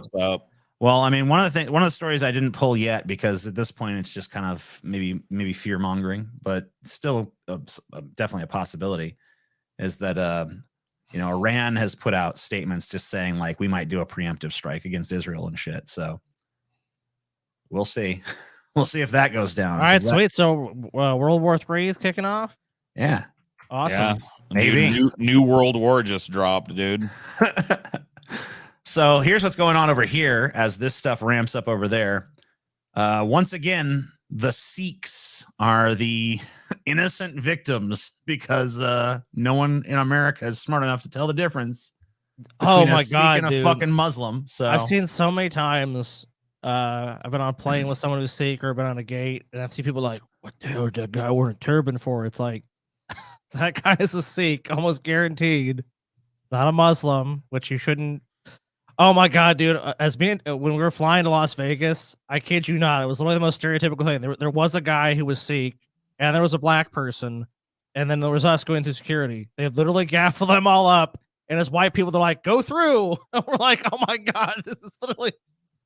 It's like I could just have a bomb strapped to me and just be like, "All right, white guy, you're good. All right, black guy and brown guy over there, you're getting swabbed, you're getting your fucking cavity search, and you're getting everything you have. We're gonna put you through the fucking X-ray again." we don't wear that in this country. Man punches Sikh teen in turban on NYC bus in suspected hate crime. Actually, people do. I don't think it's all that suspected, because I mean, he fucking said why he was doing it. You know, There's no suspected. let's see. I think there's a video here, so let's take a look. Boom. We don't wear that in this country, and take that mask off. Then punched the teen repeatedly in the head and tried to rip off his turban. The victim, a member of the Sikh faith. Why target us? Because we're too stupid to tell the difference between you and Muslims. Yeah, because they think like they think you're a Muslim. they think you're a Muslim, and they blame you for 9/11, and they blame you for fucking attacking Israel or whatever the fuck. So Yeah, they literally have no idea who you are. Because we follow our faith and we keep our articles of faith just because of that. because they don't like your hat, bro. Yeah, your hat scares them. Former president of the Sikh Cultural Society. Am I saying it wrong? Is it supposed to be sick? No, it's Sikh. You're I say saying it Sikh. right. He says when the war between Israel and Hamas erupted last week, he feared an uptick in hate crimes, even though the Sikh community is not involved in the conflict. Why you want to go to extreme where you want to either beat up somebody and then you are also in trouble. We do not tolerate it. We don't condone it. Deputy Commissioner Good for you, buddy. We don't condone it. It's bad. Hey, It's so really bad. that's bad. Beating up Sikhs is bad. Okay, you don't want to do that. This next story is a fucking even worse fucking example of this kind of shit. Suspect in death of 6-year-old Palestinian American boy was obsessed with Israel-Hamas war, prosecutors say. What the fuck? Yeah. Disgusting. Here, I'll fucking turn it up for this too. They got a little news story for this one. Ugh. To survive. Police say the two of them were targeted because of their Islamic faith and because of the Israel-Hamas war. Everything we've just been talking about. NBC News correspondent Shaquille Brewster joins us now from outside the courthouse in Joliet. I don't know if this story is going to show this guy, but he is like the most like this guy is in jail for stabbing a kid dude you've ever fucking seen in your life. Oh yeah. Wow. Yeah, I don't know if they'll show him here. If they don't, I'll find a picture of him elsewhere. Illinois. It's about 30 miles southwest of Chicago. You'll Shaq, see what I mean, maybe. this is such a horrible story. What happened in court today? What do we know? This is terrible, I but love these news reporters pretending that they still have feelings about stuff. yeah, come on, guys. We know you guys are soulless vampires. Well, he's facing 8 very serious counts. We saw him appear in court for the first time today. He was wearing an orange or red jumpsuit. The judge went through those counts, including first-degree murder attempt. Told you. Oh my god. Oh my god, dude. What I the fucking fuck? told you, dude. This guy looks like a fucking fiend from Fallout or some shit, dude. Dude, the fucking hills do have eyes, dude. I know, right? Fuck me, dude. That is a kid stabbing motherfucker if I ever seen one. Murder in those 2 counts of hate crimes. And we also learned, based on the prosecutor's arguments, a little bit. Why are they leaving more out that he about was their why landlord? I don't know. They believe that this was an act But he was. of hate. They said that's based on the Yeah, this dude was a landlord too. He was their landlord. first-hand account of Wow. of this 6-year-old boy. I mean, like, talk about being a fucking piece of shit central, A fucking man. child murdering landlord, fucking money grubbing, fucking looks like the hills have eyes too. Piece of fucking trash. And dude. you know, he was fucking listening to all this like right-wing crazy like radio and shit about fucking we gotta just fucking wipe out these damn Palestinians, kill them all, buddy. Yeah, so some little kid playing on a fucking Nintendo Switch was his first target. What a fucking pussy, dude. I'm gonna take him out. Who was also stabbed, who is currently in the hospital, recovering in critical condition, according to the family, but also... No, what a tough guy, dude. Yeah, this is who I think of when I think of, like, I need to go fucking kill someone. I mean, someone literally came and fucking fight back. Ugh. Of the suspect, who said that this is someone who's become obsessed with what has been going on in the Middle East, that he knew his tenants were... Yeah, so this kid was carrying that shit out? Because those are the conversations that were happening before he went to the door on Saturday morning and started this confrontation with this family. Again, that 6-year-old boy was stabbed 26 times. We unfortunately learned in court today that when he was sent to the hospital, he was unresponsive and not breathing, and that 12-inch knife was still in his abdomen. God. Are you fucking kidding me, dude? How is that kid even still A alive? fucking 12-inch fucking knife? Oh my fucking god, dude. This guy fucking massacred this kid. I don't even know how that kid's still fucking alive. That's fucking crazy shit. Horrifying details. I mean, violence against anyone, unacceptable, but Unacceptable. Violence It goes against- beyond unacceptable. Violence against this guy might be pretty acceptable, actually. I don't know. Dude, if you fucking told me that guy died on the way to the fucking jail, I would shed 0 fucking tears for him. Kid is dead, mom survived. Okay, I guess I fucking got my wires crossed on that then.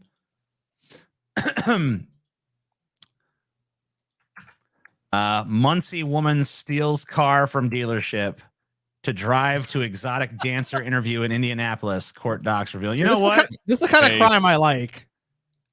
Why is this woman not being lauded for her entrepreneurial, enterprising spirit? This is the kind of fucking can-do attitude that fucking made this country great. I agree, dude. Here we are punishing her for it. Dude, look, you have horrible people killing kids, or you have someone that just wants to get a job as a fucking stripper. I mean, come on. Saw an old lady scream at a group of Indian students yesterday, calling them Asian slurs, telling them to go back to China. Man, white people are fucking stupid. This country is fucking Get back to China now. It's like, do you even know what country they're from? And they might even be from that country. You don't know. Just so ignorant, so fucking stupid. Police claim a Muncie woman didn't know what the big deal was about stealing a Kia from a car dealership in order to allow her to drive to Indianapolis for a job interview to be an exotic dancer. According to court documents, 20-year-old Kasia Shelton acted like this whole thing was a joke and did not understand that she was going to be arrested for after police tracked her down and questioned her about the stolen car. Police learned of the theft of the 2013 Kia Optima on Monday after an employee at RDI Motors in Muncie called the Muncie Police Department to report that the car was just stolen from the lot. The employee told officers that Shelton came to the dealership and asked to look at the 2013 Kia Optima. The employee had been preparing the car for a test drive, but said the phone kept ringing and that no one was on the other end of the line when he answered. The employee reportedly told Shelton to wait for a moment while he answered the phone yet again, but Shelton allegedly drove off in the Kia. According to the documents, police used the flock camera system to track the stolen car and spot it on cameras going south towards Indianapolis and then later returning to Muncie. Police connected Shelton to the car theft because she reportedly filled out a form on the dealership's website to buy another vehicle prior to stealing the Kia. Officers went to Shelton's home where she initially lied to officers about her identity, according to police, blah, blah, blah, blah, blah. Let her go. Let this woman go. No harm, no foul. Car's fine. She should definitely get that job as a stripper, regardless of what she looks like. She's definitely stripper crazy. With the way things are going, you guys might see me end up on one of these news stories on how I was hurt or killed. Gotta love living in middle of nowhere, Georgia. We're actually going to round this out with a couple Georgia stories, buddy. That'll make you feel nice. We ain't even got to the Georgia section yet. Don't worry. Look, dude, you have to start doing what those Georgians do. You got to carry a gun with you everywhere you go. Oh, yeah. No, I've met that dude. He's too nice to do that. He just let them kill him. He's like, just kill me. I don't want to inconvenience you. Man arrested after deputy finds him rocking with stuffed animal. I'll let you guess what rocking is a fucking euphemism. Rocking? Oh, dude, was he fucking a stuffed animal? He was. Oh no. Rocking? Was he high? Okay, he was on meth. Okay. He's on meth, yeah. All right. I'm like, if he was just doing it if he was sober as a judge and he was just doing it, that's more disturbing. But meth, I get meth. Fucking a stuffed animal isn't normal. Yeah, but on that's meth not normal. is. A lot of shit on meth is. I mean, let's be honest, TJ. You went and fucked a couple stuffed animals on meth before? A 55-year-old Midway man faces drug and sexual indecency charges after a deputy said he spotted him having sex with a stuffed animal. A judge found probable cause to charge Theodore T. Morgaven III with possession of a controlled substance. Yeah, Morgaven. That's a brutal name. No wonder he was fucking a stuffed animal. Yeah. Do I have a lighter here? Oh, well. With possession of a controlled substance, furnishing, possession, or using prohibited articles, possession of drug paraphernalia, and public sexual indecency. According to court documents, it was about 12:45 a.m. on October 8th. A Baxter County Sheriff's deputy observed a vehicle at the Midway store and lock. He stated that he observed the vehicle was rocking, the affidavit stated. When the deputy looked inside the vehicle, he reported observing Morgaven having sex with a stuffed animal. Dude, so this cop rolls up there and it's like two people fucking over at where the fuck is it? The Midway store and lock. Down at the lock and load or whatever the fuck it's called. He's expecting to see a couple of fucking meth heads fucking. He walks up and a guy's fucking a stuffed animal. If he's a cop, I might have just been like, you know what? Back away slowly. I want to know what the fuck stuffed animal he was fucking too. Yeah, which one was he fucking? When the deputy looked inside the vehicle, he saw him having sex with the stuffed animal. Upon learning that Morgaven had a search waiver on file from the Arkansas Department of Community Corrections, the deputy searched the vehicle, found a purse containing 2 marijuana pipes and 1 syringe. While being booked in the Baxter County Detention Center, the affidavit stated another deputy found approximately 3 grams of methamphetamine in the purse. Fuck. After reviewing the case, a judge found probable cause to charge Morgaven and set his bond at $5,000. On October 16th, Morgaven appeared in court for arraignment, where he pleaded not guilty to the charges. He's due back in court on October 30th with a tentative trial date of February 26th, 2024. I can imagine this case. Officer Bumblefuck, what did you observe? The vehicle was rocking heavily. I walked up and observed Mr. Morganhaven fucking a stuffed animal in its ass. They really fucking, I need to know. I need to know what the fuck he was. Some people were saying that they hope it's like a Pooh Bear or something. Not Pooh Bear, dude. That's fucked up. Yeah, they hope he's fucking a little Winnie the Pooh, It's probably a bear. Yeah, I think most stuffed animals are probably bears. Dude, he was fucking a piglet then, dude. He was fucking piglet. Nah, he was fucking Winnie the Pooh, Scott. Your childhood favorite. Dude, my childhood favorite was getting fucked by a meth head. You know what, Scotty? You remember how you lost your first Pooh Bear when you were a kid? You left him in like a Walmart or something on accident? No. Our stepmom, Laverne, threw it away. Oh, well, you know what? I know where he ended up. in this fucking meth head's hands. He ended up in the fucking hands of Theodore T. Morgaven III, Scotty. Dude, if I find that's true, I'll go fucking end it myself. It turns out that he hollowed Winnie the Pooh out, put a fucking fleshlight up in there.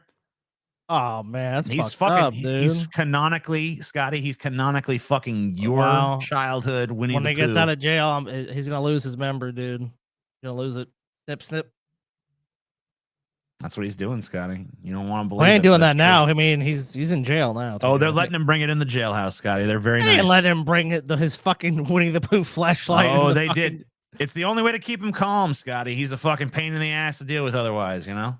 I don't think so. It's the only way to placate the guy. So they're letting him bring it right into the jailhouse. Nah, I don't think so. He's fucking that jailhouse bed is squeaking tonight as Winnie takes yet another fucking Theodore T. Morgaven III load, dude. He's doing it again, Scotty. Stop him! Oh yeah, you've been naughty little bear, haven't you? Oh bother! Oh. Queen County Sheriff defends soliciting cash for mother's birthday. Oh, he does. I mean, you know what? You gotta have you gotta help your mom have a nice birthday. At least he love his mama. Let's see, will this play for us? I'm not watching 4 minutes of that shit. Anyway, yeah, that's what that guy did. Who gives a shit? Next, angry parents are fighting back against Moms for Liberty's school board takeovers. The group has been commandeering school boards to ban LGBTQ plus and anti-racist content. And parents have had enough. Yeah, can they change their name to Moms for Fascism? Then I don't have any. I really have no problem with them. Then the Liberty thing, they're not too hot on. Fascism, they definitely. I love how their definition of liberty is like censor books. Yeah, we'll give you more freedom by banning a whole bunch of shit. You guys are Moms for what again? Once we take all these fucking different books away, liberty will reign. Yeah, that's how liberty works. Well, they're limiting the number of choices people have.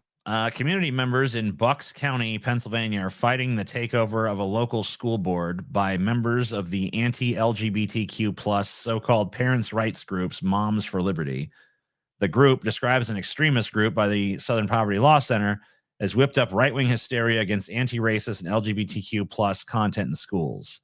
At least 5 out of the 9 members of the county's Penridge School Board have links to the group, according to Salon.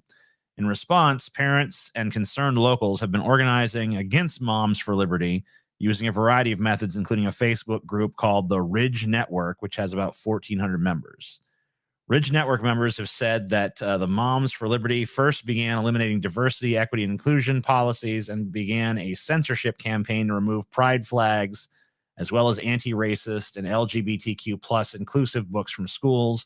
Now the group is pushing for revisions to the district's social studies curriculum. Yeah, we got to have a more balanced perspective on this. What's the issue again? Slavery? I mean, look, slavery wasn't all that bad, was it?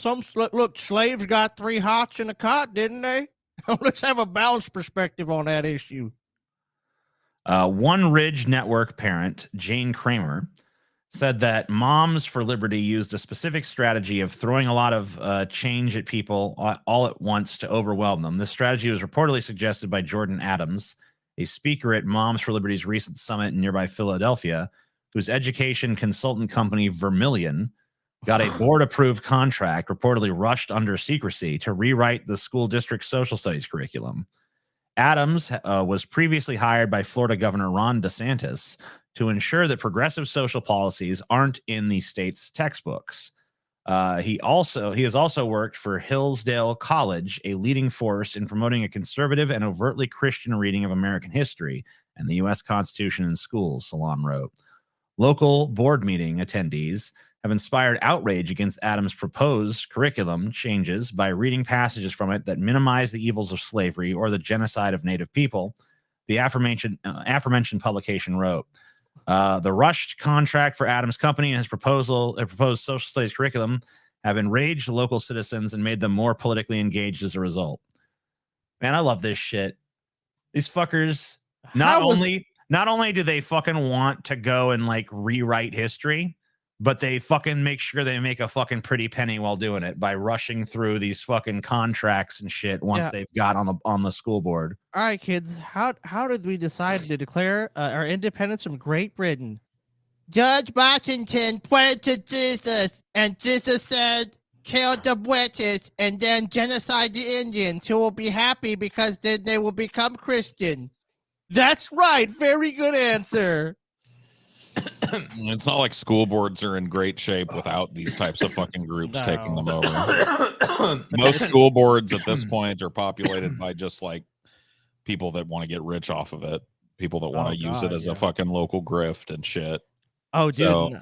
Where we used to live in St. Tammany Parish, the school board president, or like in the school districts, where they were being paid like these massive sums of money, get these fucking ridiculous car allowances and stuff. And it's like, what the fuck is this shit? It's like, why do these people in our community, why should they be paid these obscene amounts of money for what? Like, what are they doing? And then you find out shit like this. It's kickbacks and rewriting history. Yep. We're gonna take all this white guilt shit out the skew. We're gonna get that out of there. Gonna teach them what really happened. Jesus founded America. Alec Baldwin set to face new involuntary manslaughter charges, Russ prosecutors say. So he was being charged with manslaughter. Then they dropped the charges. And now they're bringing the charges back. New charges. Either charge the guy or fucking don't. What are we doing? Why are we bouncing back and forth on this? I'm guessing they think they can actually probably get some sort of plea deal out of him. I mean, I still don't think Alec Baldwin's going to jail. So just over 6 months after criminal charges were dropped against Alec Baldwin for the 2021 killing of Russ cinematographer Alina Hutchins, new involuntary manslaughter claims could be put before a grand jury in a matter of weeks. After extensive investigation over the past several months, additional facts have come to light that we believe show Mr. Baldwin has criminal culpability in the death. What new facts? The facts that came to light like within the few months afterwards. Yeah, the magical gun went off. Showed the motherfucker had culpability. Okay. Yeah, the guy shot people. I mean, he might have done it inadvertently, but he still shot and killed someone, and wounded others. You know, so yeah, he's culpable. We knew his ass was culpable in this shit. They had firearms experts debunk his fucking claim. They've had. I mean, there's just look. I understand that, you know, if you want to look at it like maybe he didn't know, maybe there was some sort of ignorance there, or maybe there, but like they say, ignorance is no excuse. You can't use that as an excuse. Like, well, I didn't know the gun was loaded, or I trusted that this was done properly. The armor fucked me. I mean, that might be so, and she's still facing criminal charges, but he's right up, upside the, with her. He's got to face those same charges, and I don't really see how he's not culpable. Who cares about this story anymore? I don't know. Deadline and the people reading this shit. Well, not only that, but like, is that all that Alec Baldwin has to do to escape justice? Is just like keep the legal system gaffled up long enough for your fucking concern to run out? That's I guess that person, right? That person basically just defined it. We couldn't have done any better. Who gives a fuck? I guess he killed someone or something. They got rich. Move on. That was 10 minutes ago. Who gives a shit anymore? Talk about Israel. I'm not criticizing you personally. I'm more using you as an example of like why shit like this doesn't fucking get resolved. I think that's a genuine response. I think I agree. I don't think it's even really an attack on them personally. It's just really like the media habits of the American public. Like 1 second, God damn it, we must get justice, and then like a few months pass by, is like, that's old news. So much has happened since. Well, I mean, there's such a load of information that's just a natural response. You're just gonna go like, well, that's old. More important shit than Alec. Well, if you want to talk about what's most important, this should just be like the climate change show, where we don't even talk about any of this shit and just fucking talk about climate change the entire time. Yeah, we talk about what the fuck we want, So like, we don't decide like, let's just talk about what's most important and let everything else fall by the wayside or whatever. So, but anyway. We'll see if he actually gets charged. Kevin Spacey performs Shakespeare monologue, gets standing ovation at Oxford lecture on cancel culture. Oh, shit. This is my favorite canceled guy. Is it? Oh, yeah. Oh, yeah. Kevin Spacey is definitely my favorite. I mean, because I wish he was still putting out those creepy little like Frank Christmas Underwood messages and shit, where he's like, I will soon be vindicated when all of my enemies are killed with kindness. And then they actually die, and you're just like, holy shit. Now they're dead, TJ. This Do you guy wanna is cross fucking me? nuts. I love it. So anyway, yeah, he's my favorite one for sure. I mean, just look at Kevin Spacey. We don't even read this article necessarily. Like, do you think Kevin Spacey has killed a man, TJ? I don't think he's personally done it. Has he ordered the death of someone? I mean, I don't know. Am I allowed to say yes? I mean, we're not asserting that we have any knowledge of that. I'm saying, but if you had to trust your gut, if you just had to like your opinion. I mean, Obviously I've already made it clear. I think he killed some people to fucking, get off the fucking hook on some of this shit that he was being accused of. Yeah. You do believe he's guilty as shit. I mean, I don't know that for a fact, but yeah, I mean, I think he killed some people. Well, it was crazy. I think he ordered some deaths. The crazy thing too about his case, and one of the reasons why he beat at least one of them, was the fact that, remember, like the way that the victim described the house was just impossible, which doesn't necessarily mean he didn't do it, but it was just one of those things where it's like, oh, seems like it's bullshit now. I've got a morphing house that changes layout every time I rape somebody. Well, I'm saying that the victim could have misremembered the layout of the home. Well, the specific thing, I don't want to fucking. Basically, the story was there was a party going on, and this kid was put in a bedroom, right? And then Kevin Spacey went in that bedroom and fucking molested the kid. But it wasn't possible. And then it turns out that the apartment in question was like a fucking studio apartment, and there was no fucking separate bedroom. Correct. So it's like, so that doesn't make sense, right? So, but I think he did do some other shit. Like, I think he fucking goes around and just rapes dudes on the set of his movies. Like, because there's tons of fucking stories about like he cornered me in a fucking room and I didn't know what to do, and the next thing I know, So, I just knocked Kevin Spacey's fucking ass out, dude. You wouldn't do shit, Scotty, because you know what he'd do? He'd fucking look you right in the eyes. He'd start talking that Frank Underwood shit, and you'd be hypnotized. Yep. Just lay there like a good little piggy. It'll all be over soon. Now, Scotty, you're gonna get your just rewards. Scotty be like, and then afterwards be like, whoa, what happened? Why is my butthole so sore? So Kevin Spacey made a surprise appearance at an Oxford. I mean, basically, they were doing this event called like What Shakespeare Can Teach Us About Cancel Culture. And they had Kevin Spacey come up and do some Shakespeare, and he got a big fucking standing O. And I guess he's making. I mean, Kevin Spacey, whatever his personal defects are, is still a great actor. Oh, I mean, Kevin Spacey is fucking an amazing actor for sure. I mean, the only time I remember seeing a movie where I thought I've seen plenty of movies with Kevin Spacey in them, and I thought the movie sucked. But the only movie I remember where I watched and I thought he sucked was that fucking piece of shit K-Pax. Does anyone remember K-Pax? That's terrible. Yeah, K-Pax. Do I have to be Billy Badass to beat up Kevin Spacey? I mean, I didn't say I could fucking kick the shit out of some UFC fighters or something. I've been calling Baldwin an idiot and Spacey a probable creep for years before. I hate this. Shut up. I'm sorry to fuck off. I hate this. I called it shit. Fuck off with that. No one cares about your fucking. For years, I've been saying to my audience of no one that this was true, and it turns out it was. So I'm vindicated. It's like you're so hungry for some vindication in life that you gotta fucking like, I knew that was gonna happen. Like, all right. Dude, I'm mad at these fucks tonight. Paul hates you guys. These fucking plebs are starting to get my goat tonight. You want to burn them? You want to fucking do a little rant against them, Paul? There's just so many shitty personality types in there. It's just like Dunning-Kruger is really popping off tonight. You got the people that are trying to self-aggrandize. You got the people that are just dead wrong about shit. People can't type. People can't even fucking spell a word or use a piece of punctuation. But look at this. But Paul, I want to show you something, Paul. I know you're in a bad mood, but maybe this one message. I think we just saw it. This might make you feel a little better about the people. Had a car swerve and spin in front of me on the road. Managed to dodge it and keep going. I kept going so I could make it home to send you money. Would have been pissed off if I missed the show. How's that make you feel? Someone's almost killed. They're almost died, Paul, and they died almost giving you money. Wow. You can't be mad at that. You can't be mad at that, can you?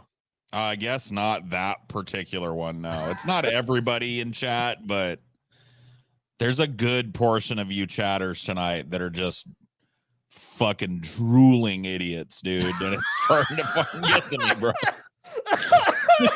It's starting to get to me. I'm sorry. I can't fucking help it. It does happen, man. It does happen. You know, Paul, we only have 2 news stories left. So, oh, really? Yes. I mean, like, you don't have much more news to go through. So that's a good news, right? That is some good news. I do hate the fucking news. So, yeah, and it's almost over. Nice. But the last 2 are pretty bad. Oh, no. Fuck. Well, we gotta do it. You in Georgia now, boy. God. Oh, you're on the fine state of Georgia. Oh, you in Georgia now. Fucking Garoja. Here it comes. I want you to listen to this. Man in prison, 16 years for wrongful conviction. Fatally shot by Georgia deputy. Yeah, I sent this to TJ. I said the police finished the job. Yeah. That was the comment I had. The police were like, oh, shit, we fucked up. All right, well, let's right this wrong. Or wrong this right. A black man who spent 16 years behind bars here in South Florida on a wrongful conviction was killed yesterday after being shot by a deputy during a traffic stop in Georgia. This is the man identified as 53-year-old Leonard Allen Cure. The Georgia Bureau of Investigation says the deputy shot Cure after he became violent and assaulted that deputy. Previously, Cure was convicted of armed robbery Dania Beach drugstore back in 2003. The Broward State Attorney's Office Conviction Review Unit also asked a judge to release Cure in 2020 after the team said they found solid alibis and no physical evidence to put him at that crime scene. That's according to the Associated Press. No word yet on why the deputy pulled Cure's vehicle over. Whoops. It appears this man we've kept in prison for 16 years actually might be innocent. Our bad. Well, whoopsie daisy. And then they shoot him. Yeah, they're like, oh shit, well, you know what? I'm mad about that one. Let's go ahead and just take care of that problem. I mean, he was violent. Did Biden do a 60 Minutes interview? It's awful. It's awful, dude. Oh shit, is it? Rarely oh my does a God. president confront someone being killed in the counterattack. Is it time? He can't for open his eyes, dude. He's like, look at him. His eyes are barely There's open. fundamental difference. Israel is going after a group of people who engage in barbarism that is as consequential as the Holocaust. And so I think Israel has to respond. You know, they preface this interview too. You missed that part. It's that Biden is dealing with so much shit. He's tired. Oh, Biden, dude! Like, go to the beginning of this. Like, Biden is really tired. I'm like, dude, that's not what you just want. give Biden a chalky baba and let him go to bed. a small number of them are known to have been taken hostage. Blanky. In a video call on Friday, Mr. Biden had this have vanished. In a moment. Let me see this shit. We're saying we're going to do everything in our power to find those who are still alive and set them free. Everything in our power. And I'm not going to go into the detail of that, but what's with these rapid, weird blinks? Look how his eyes are like little slits. Working like hell on it. Why do you feel so strongly about speaking to these families personally on Zoom? Because I think they have to know that the President of the United States. Open your President fucking eyeballs, dude. Jesus Christ. Gotta know that the President of the United States is on the job. Final story, another Georgia story. Georgia refuses to release evidence from police shooting of Cop City activists. Experts say decision not to make evidence available to family of Manuel Paez Tehran or public sets frightening precedent. Well, here's the thing with the police. You know for a fact, if the video totally exonerated the police, we would get the video immediately. Like, here you go. Look, guys, we're totally innocent. We were totally in the right. So them withholding this is not surprising. A lot of states have and departments have policies where they're like, oh, if it's pending trial, if it's a pending, like until that goes to trial or something, or we're required by law to release it, we don't have to. So they've seen this footage. I doubt it casts the police in anything but a terrible light. So clearly they're trying to suppress this. What is the point of having body cameras on these fucking cops if the moment to prove them right? To prove them right. If the moment it shows something that they did wrong, all of a sudden it's like we're not. They allowed love to see them. that. Well, there's kind of this misnomer that cops don't like body cams. They do, because a lot of times it proves their version right. Well, of course they like them when they realize, like, hey, if this makes us look bad, we're just gonna fucking never show you the footage. If it makes them look bad, they'll do everything in their power to stop from coming out. Of course, I mean it's natural they want to protect themselves, but they shouldn't have that option. That's the problem. Like they shouldn't have the authority to say, well, you know what? Nah, we're not going to release the video. It's like, no, the video should be released. I mean, what's the credible argument? Like, oh, it's gonna poison the trial, or it's gonna as far as I know, is there even an ongoing case against the police? Are they refusing it in like a court setting? Or they're just refusing it in general? Let's take a look. So basically, it says the state's RICO or racketeering indictment issued last month is the reason behind without holding the evidence. That indictment alleges that 61 people belong to a criminal conspiracy in connection with opposing Cop City. The case will probably drag on for years, well beyond the 2-year statute of limitations for any lawsuit the family might have been interested in pursuing if their attorneys could obtain the investigative file. Experts across the nation were stunned at the state's decision. I have not heard of another case like this where a prosecutor cites RICO charges / investigations into a movement as a reason not to release information about a police killing, said Samuel Sinyangwi, founder of the Police Scorecard, a data-based evaluation of state-by-state policing in the United States. So basically, they're using a fucking bullshit RICO racketeering fucking case to make this evidence unavailable so that the family can't sue them. Yeah, because so many departments have been successfully sued at this point in civil court, so now it's like, oh, we have to stop that from happening, so let's just make sure we run out the clock on the statute of limitations, or they can file a case without good evidence. Yup. Boo, cops. Where'd you get your 1995 screensaver onion nuggets graphic? So I'll tell you that later. Okay, fair enough. Fair enough. Guess I'll find out after the show. That's right, Scotty. Where we at on them donos, Scotty? Unless you don't know. Unless you don't know, bitch. Get what I'm saying, bitch boy. Actually, I ain't got the finest idea. Get what the fuck I'm saying, you some bitch.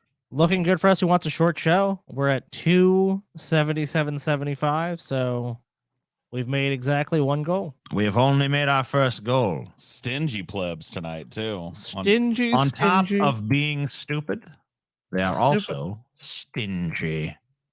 So $25, guys, if you want to see people who were killed by their pets. Don't worry, it's not pets who are killed. Their pets are fine. Well, maybe not. Maybe they were fine after they killed their owners. But, yeah, some of them probably were killed afterwards. Yeah, I'm assuming some of them were unjustly killed. After that, we got a random assortment of videos. Then we got one of these weird this short film called Modern Education about how education is a bunch of woke bullshit these days. Well, you guys know Grendel from Beowulf movie in the Tournament of Terror. There's only one way to find out.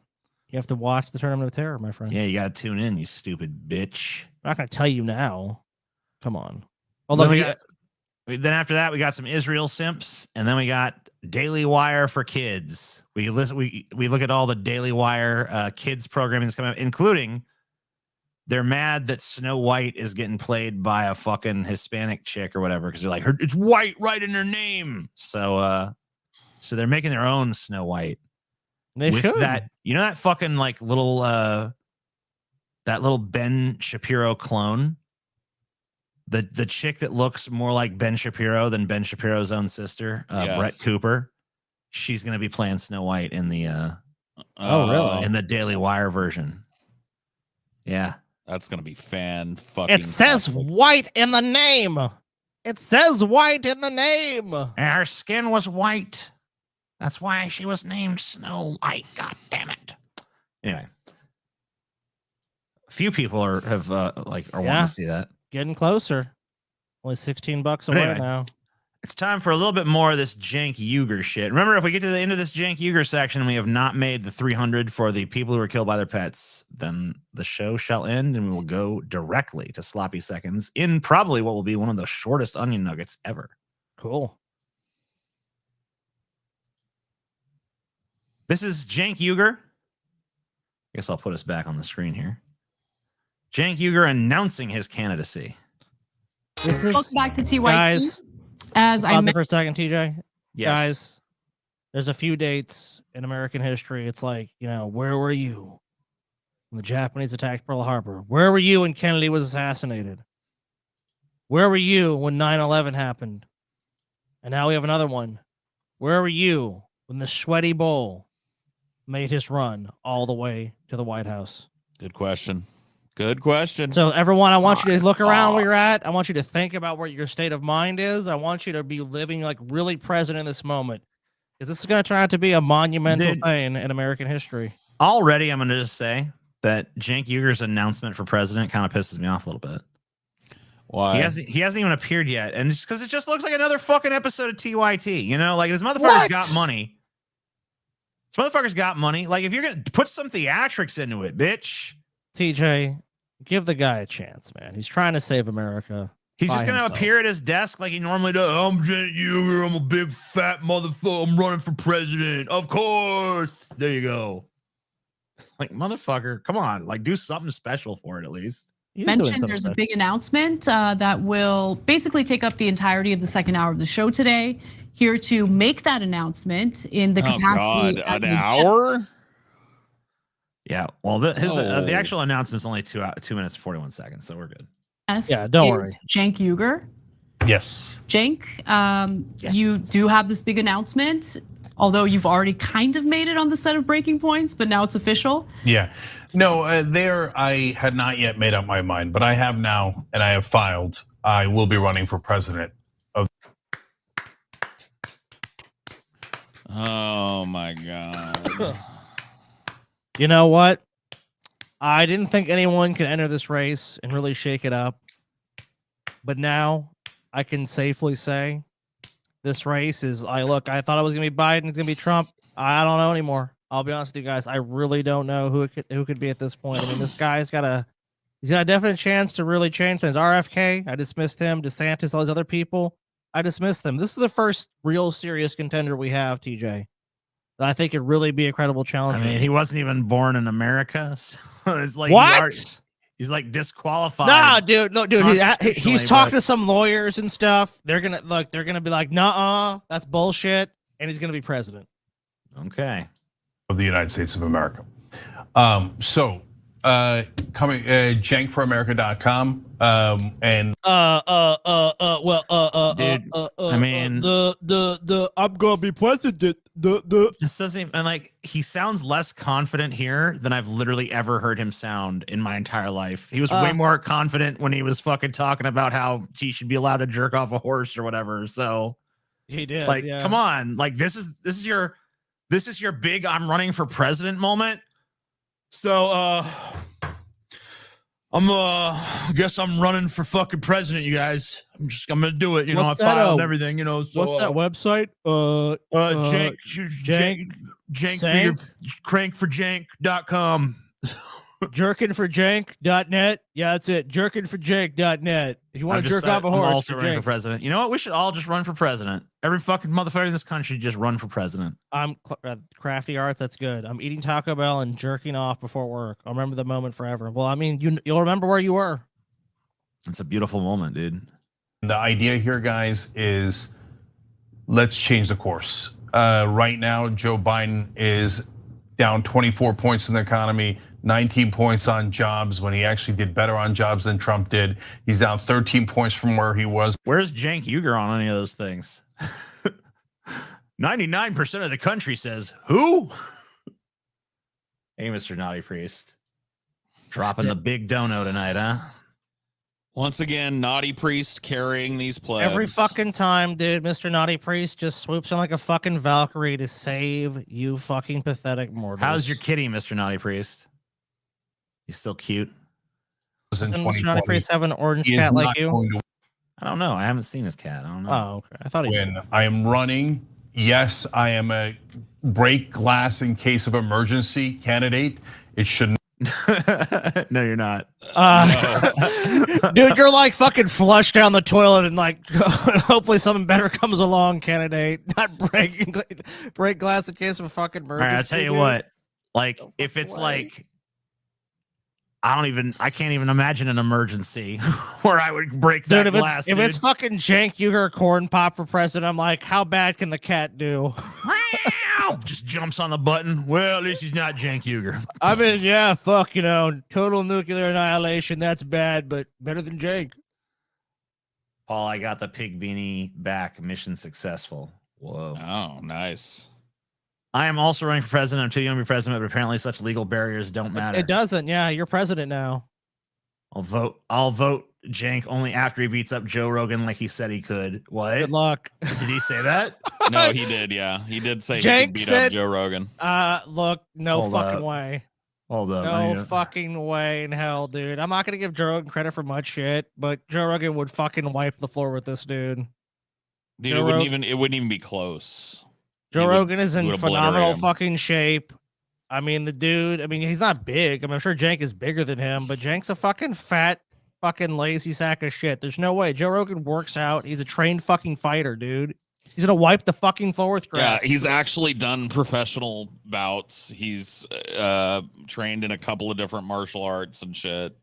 Cenk has no chance. Cenk Uygur said he could beat Joe Rogan in a fight, claiming it would be the easiest $1,000 he would ever make.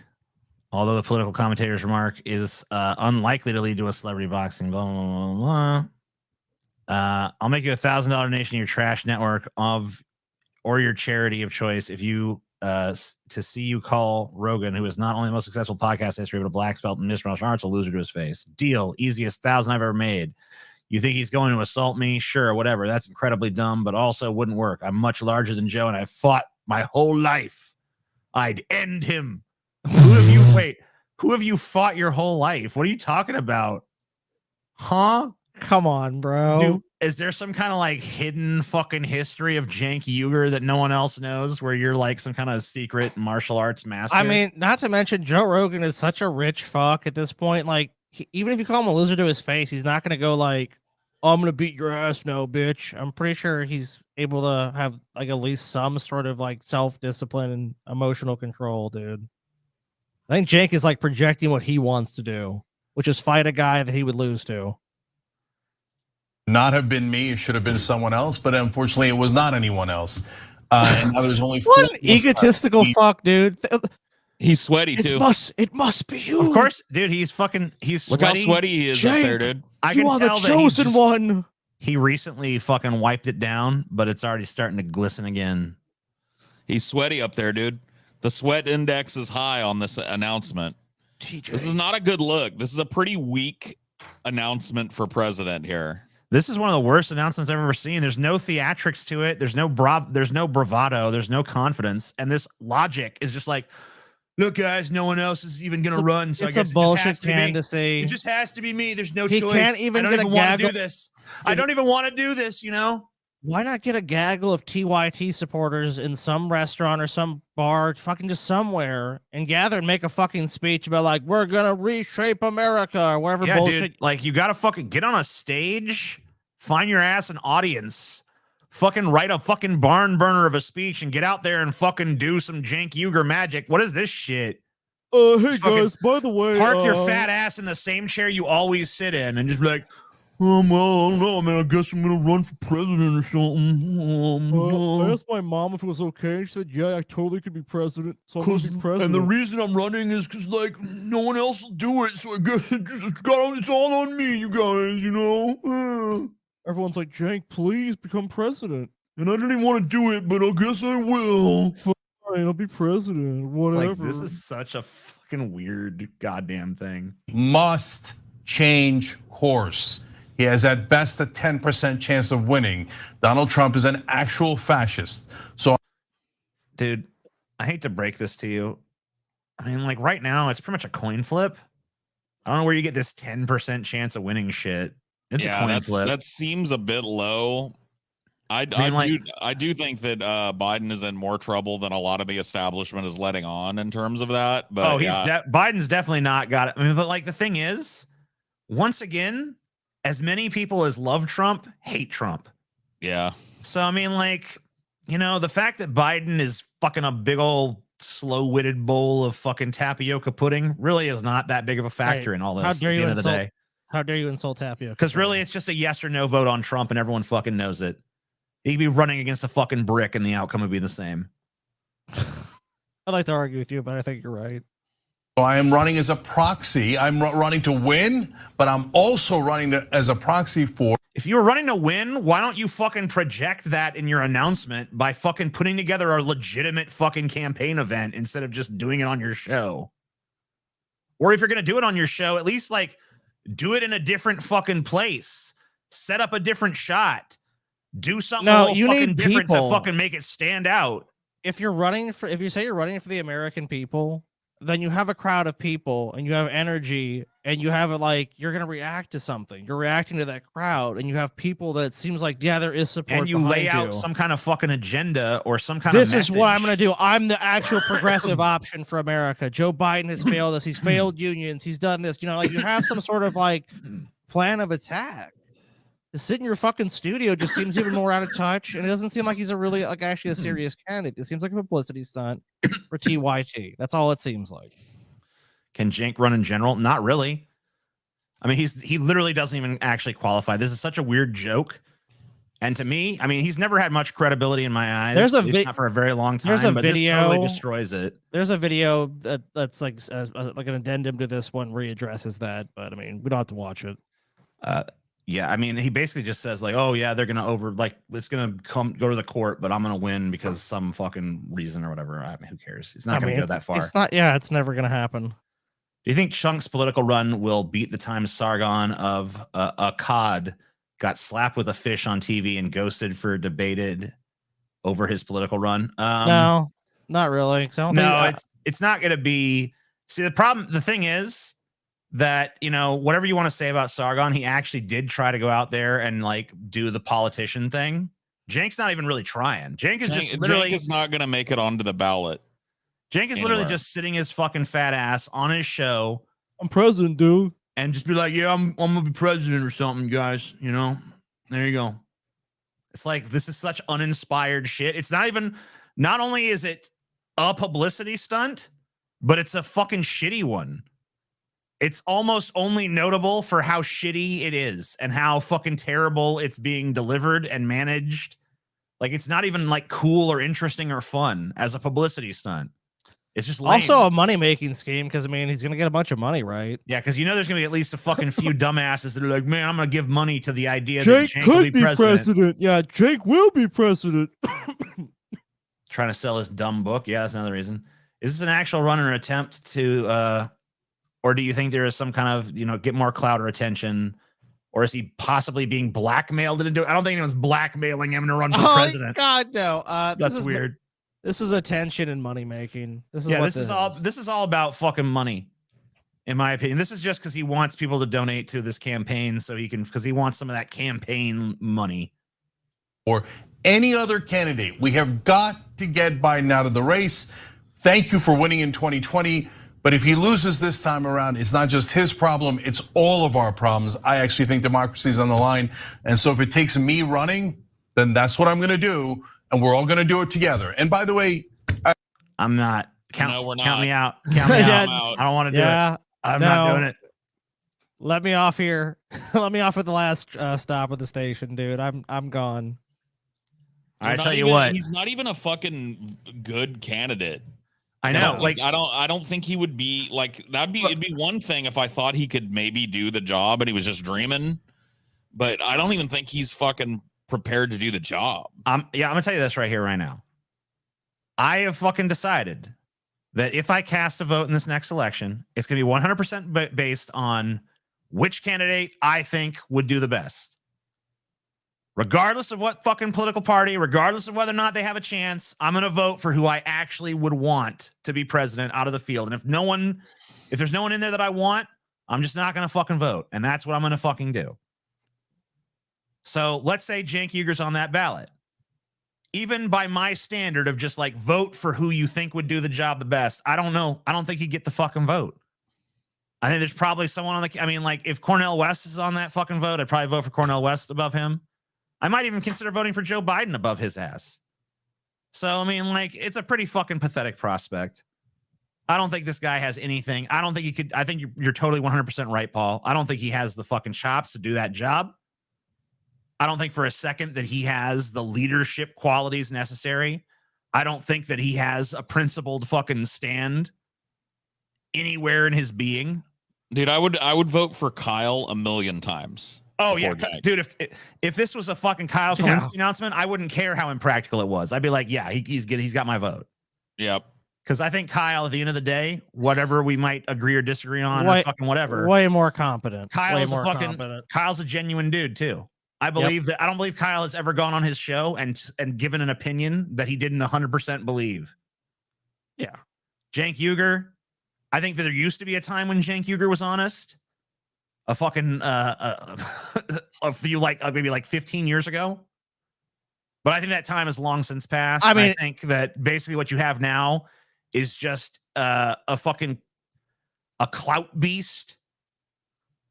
Just he is what he needs to be. A shell of its former self, dude. He's a fucking. I mean, like, disgrace. just go back and watch fucking the Young Turks from back in the day, and look at that fucking Cenk Uygur versus this one. And I mean, look, I get it. Aging is a factor and stuff like that, but this guy used to be a fucking firebrand, and here he is running for president, and it's like he's doing it with the fucking same energy you'd fucking order breakfast at a fucking Denny's, dude. Yeah, it's a shrug. Just looks like It's a grand slam. shrug of an announcement. Like it's just a total joke. Cheese in those eggs, I guess. Except it's not funny. I guess it is a little, but not for the reasons that he wants it to be, or I don't know what he wants. I get the bacon extra crispy. Yeah. All right, I'll by say the this way, is fun. happy president. Happy president too. That'd be nice. Yeah, I like a grand slam slugger, and I guess presidency of the United States of America too on the side. That'd be nice. You could I have some sausage on the side too? Thanks. Let you ask all your questions, Anna. Oh my god, dude, that's the roast right there. He does give off substitute teacher vibes. Damn. Yeah. If I do this alone and it's just my idea, it's never going to work. Okay, I'm either your voice or I'm not. If you guys, you're not. Goodbye.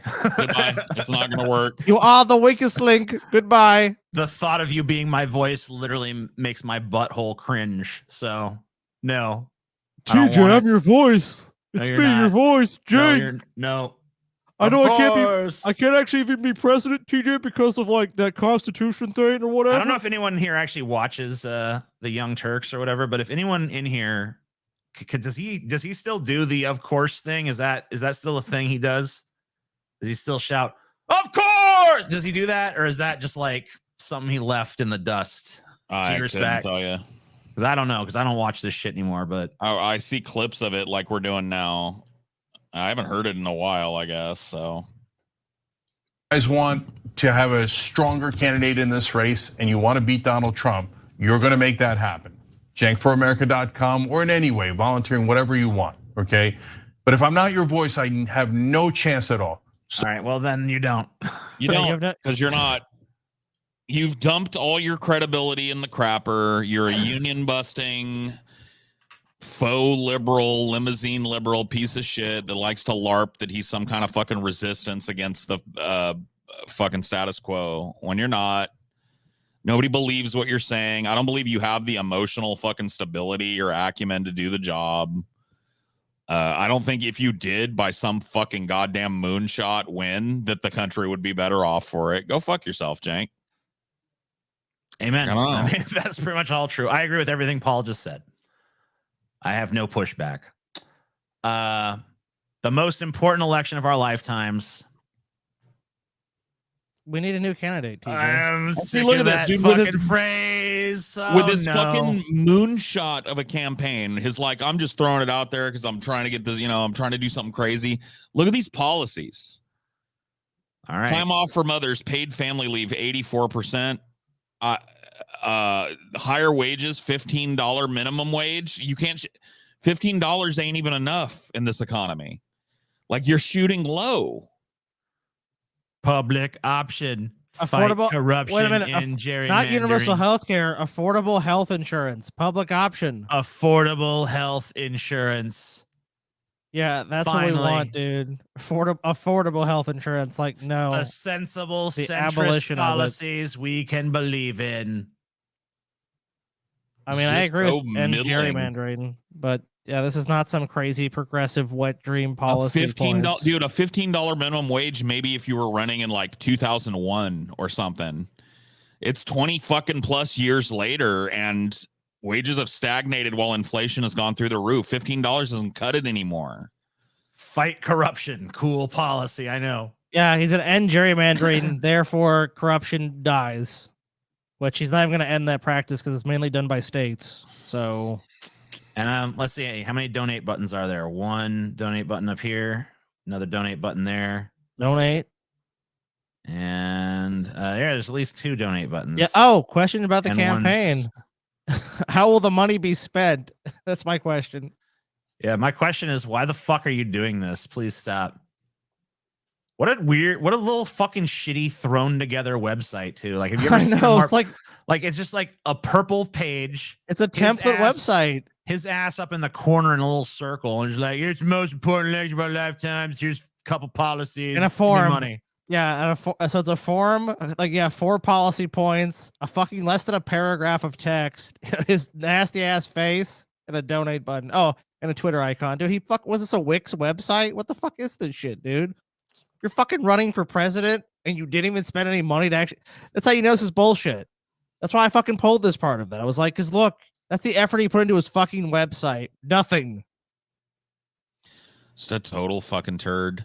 I love when these fucking corporations act like they can't afford a fucking $20 minimum wage or something. Like, you don't think a Chipotle is pulling in more than fucking $20 every hour? Give me a fucking break, dude. If you got 5 people working, $20 an hour, that's $100. You think fucking Chipotle isn't pulling like $200, $300, $400, $500 an hour? Dude, you know what's funny? We went to it was like a couple months ago. We went to a Panda Express and they accidentally gave us like their store receipt thing. And it was like $40,000. Yeah, in a day for like a day. It's like they'd made, and this isn't like we don't even live in a huge city. It's like they fucking their gross revenue was like $30,000 to $40,000 fucking dollars. And that's a Panda. That's like, you know, not even like a super slammed one of these. And people talk about mom and pop shops, dude. If you need an employee and you can't afford to pay them $20 an hour, you're not turning enough business to need an employee. You can just do the work yourself and pay yourself whatever. Like, this idea that it's going to hurt small businesses is bullshit. The idea that it's going to hurt the bottom line of these big businesses might not be bullshit. Yeah, they're going to make a little less on the bottom line. But the fucking outcropping of that is the people they can employ can survive in our society. That should be the baseline. This $15 minimum wage an hour thing that all these libs are still sticking to is so far out of the realm of what is needed. I mean, it's not even funny. At the very least, it should be up to fucking 20 by now. It should be beyond 20. I mean, I think know I've seen it's between 20 and 30 or 25 and $30 an hour is what's needed for somebody to live a fucking normal life in this society. Well, also, yeah, I mean, like to fucking put it at 15 at this point. I mean, like it should also be indexed to inflation. We saw Bernie Sanders run on 15 in his first fucking run. I think he might have in his second run too. But man, that was like before a lot of shit. A lot of shit has happened since then. So like it definitely needs to be above 15. Probably should be 20. Probably should be more in the area of 30. Or we should just fucking get rid of this whole minimum wage thing and just fucking like have trade unions that negotiate this shit like you know, a bunch of other fucking countries. Not, I won't say every other country does that, but a lot of countries do that very successfully, because then every single worker across the nation is involved in some kind of union that represents their interests and negotiates rates. Well, that's why you have such anti-union sentiment with all these companies, because they know that. They know if they actually have to negotiate, they're going to pay people an actual decent fucking wage. Like we say livable wage, but like that's still basically poverty. You know, a lot of these companies are not going to do it. I mean, most places, like I live in Louisiana, it's like they pay people $10 an hour, and it's like, and you know, people bitching, well, they can't find any employees. It's like, what's the point? that it's not worth. There's no way you're telling me for that person it's even gonna be worth it to work that job. Besides, like a teenager, someone that lives with their parents or some shit. Beyond that, it's just ridiculous. And even those people should be making more money because that business we know it. Oh, what's that? I was just gonna say, would have to combine it with something to prevent a massive increase in outsourcing of labor. I mean, obviously, these companies have to stop being incentivized to outsource labor. They just go fucking cheap labor crazy, and they export and import their fucking products from these foreign factories and shit at basically no tax burden. That needs to be made. Like if you're gonna make the choice to outsource your labor to India or something, the tariff you're paying on getting those fucking goods back into the country and back to market is going to be so high that you may as well. That's a labor friendly practice. That shows you that, you know, a country cares about the people that it works with. It cares about them getting a fair shake of the pie. And that's the basics that would have to happen in order to fix this.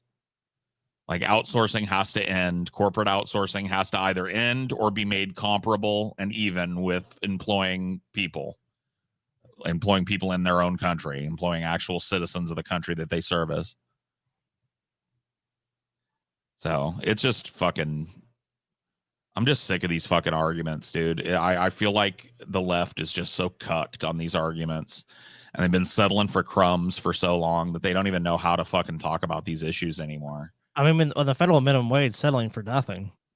I mean, it was last raised under a Republican president. Yeah, and it's settling for less than nothing. You could work a minimum wage job, federal minimum wage job full time, and still not have enough to get an apartment, service a car, do any of the things that you need to do to get back and forth to the fucking job, let alone have a $7.25 an hour. I don't know what anyone could do with that. You may as well just not be getting paid for it. And so this is ridiculous. Like anytime I see one of these fucking libs talking about a $15 minimum wage in 2023. It's like it's time to fucking move well past $15. $15 ain't even fucking a drop in the bucket. Well, yet. a lot of companies have gotten smart to that, and they actually push that shit now. Because they're like, yeah, oh yeah, $15 an hour, we're gonna pay you that. I mean, because they know at that point, like that's actually a good deal for us now. So like, you know, and then there'll be a cry for another one. Then they'll go, okay, shit, okay, we'll say 20. You know, like they'll always be behind the curve. I mean, you can't leave it to corporate America. If you're talking about laissez-faire policy, it's always going to be pay people the minimum amount they can possibly get away with. That's what the policy is always going to be, because that's what capitalism business dictates. No one's going to go to a group of shareholders or the fucking board and say, you know what, guys, out of the goodness of our hearts, even though we all have mansions and are rich, let's start giving these workers on the storefront level, like let's give them more money. No one's if they say that, they're going to be laughed out of the fucking office. They're not going to do it. It's not going to fucking happen. It's delusional. You have to take it from them. They're not going to give it to you. That's for certain. Well, you see, Paul, if they pay people more, then the workers might ask for more like paid leave and child care leave. No, they need that too. Trust me, the bottom lines of these corporations are making record profits. Tons of them, yeah. Record profits across like the fucking food service space, across the tech space, huge the delivery and fulfillment space. These companies are raking in money hand over fist, making literal record profits every fucking year. I don't want to hear the argument that they can't afford to employ anybody. That's bullshit. That's bullshit. That's bullshit. They're taking too much of the fucking fruits of this labor and not giving it back to the people that make it. And now we're at crisis point. Now we're at a point where people can't afford a fucking house. They can't afford to eat. They can't afford to raise a kid. They can't afford to take a vacation once a year. Like all of these things are insanely important for people to be able to live normal fucking happy lives. Nobody can do it anymore. And you see how the corporate propaganda just permeates to people, because it's like it's talking points like that. Oh, well, what about these businesses? They'll go out of business then. It's like, no, they won't. Because like, look, if everyone does that, if the minimum wage increases across the board or a union negotiates a wage through collective bargaining, all these companies are going to have to still pay the same wage. They're not going to be really at a competitive disadvantage. They're just going to have to pay their people more money, which right now they're taking as profits, or they're investing it in some way to reduce their tax burden. That's what's going to happen. It's not like you're telling me a profitable business, if they suddenly pay their employees more, will just go under. That makes no sense. Why is this going to just because they're paying their employees too much?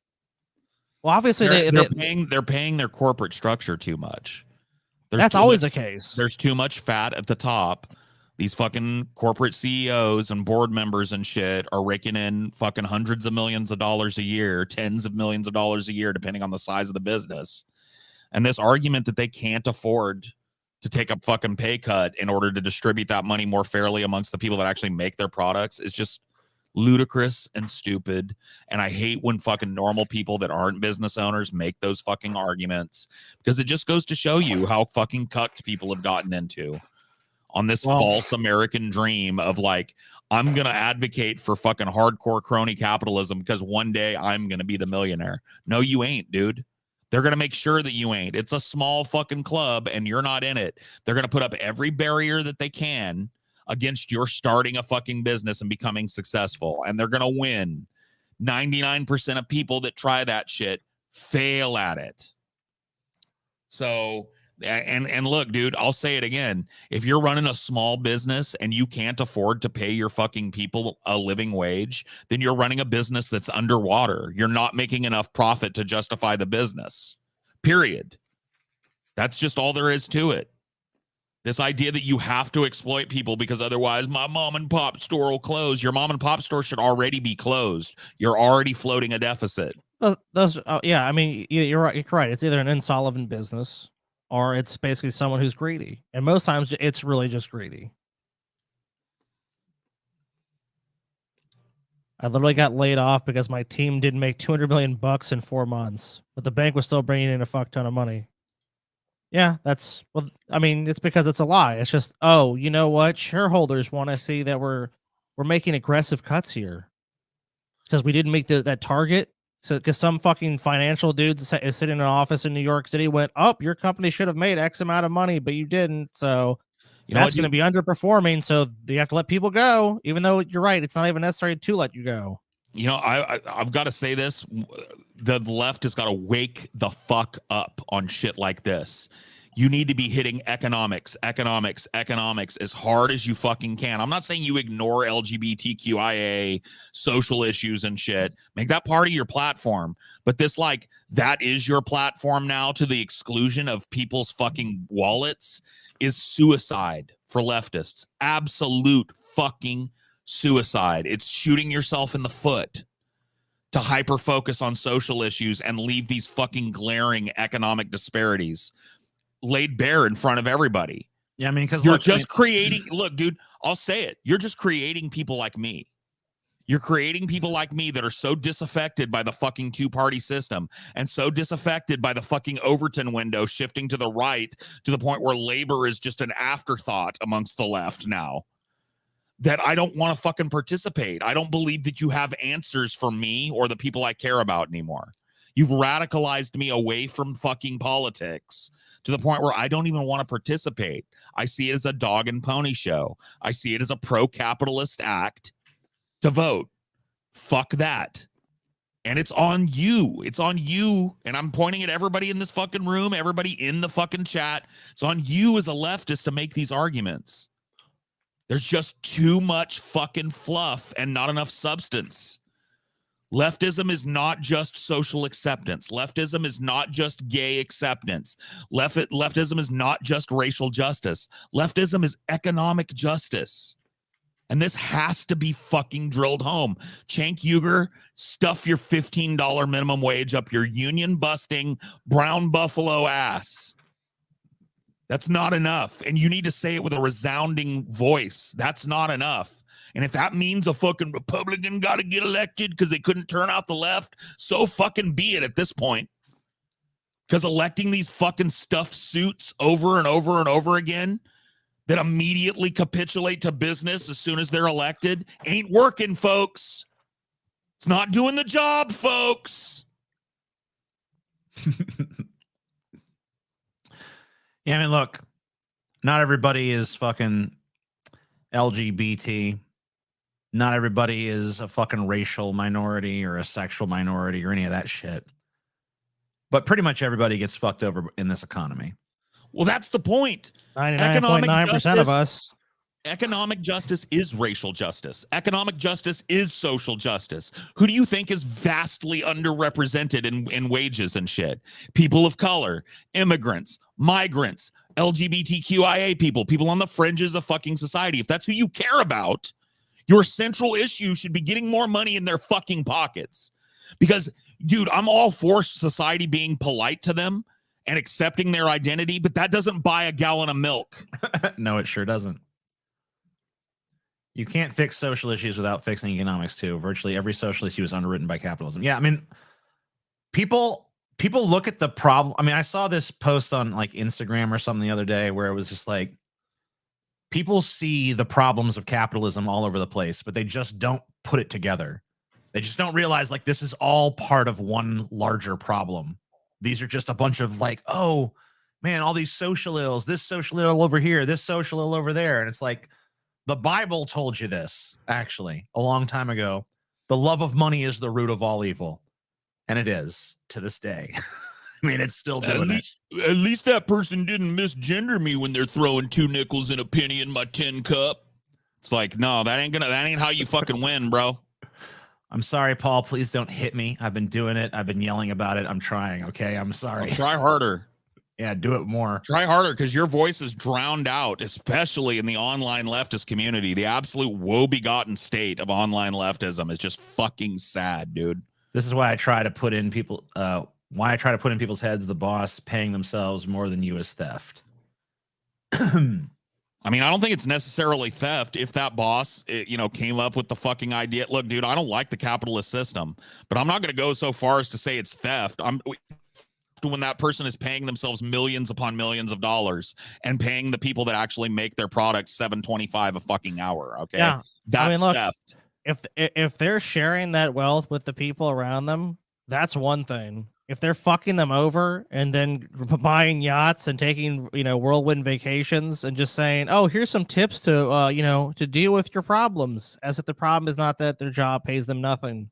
And this person makes millions of dollars off those Tax people's the lives. poor. Finally, someone with a solution. Yeah, that's pretty much the solution now. We can't tax corporations. Let's just tax poor people. Shocking. That's never been done before. Speaking of that, I was just saying, Paul, you talked about the economic issues versus social issues. Just because social issues don't really cost them any money. I mean, there might be some marginal cost, but the economic issues, they're not really interested in solving those problems.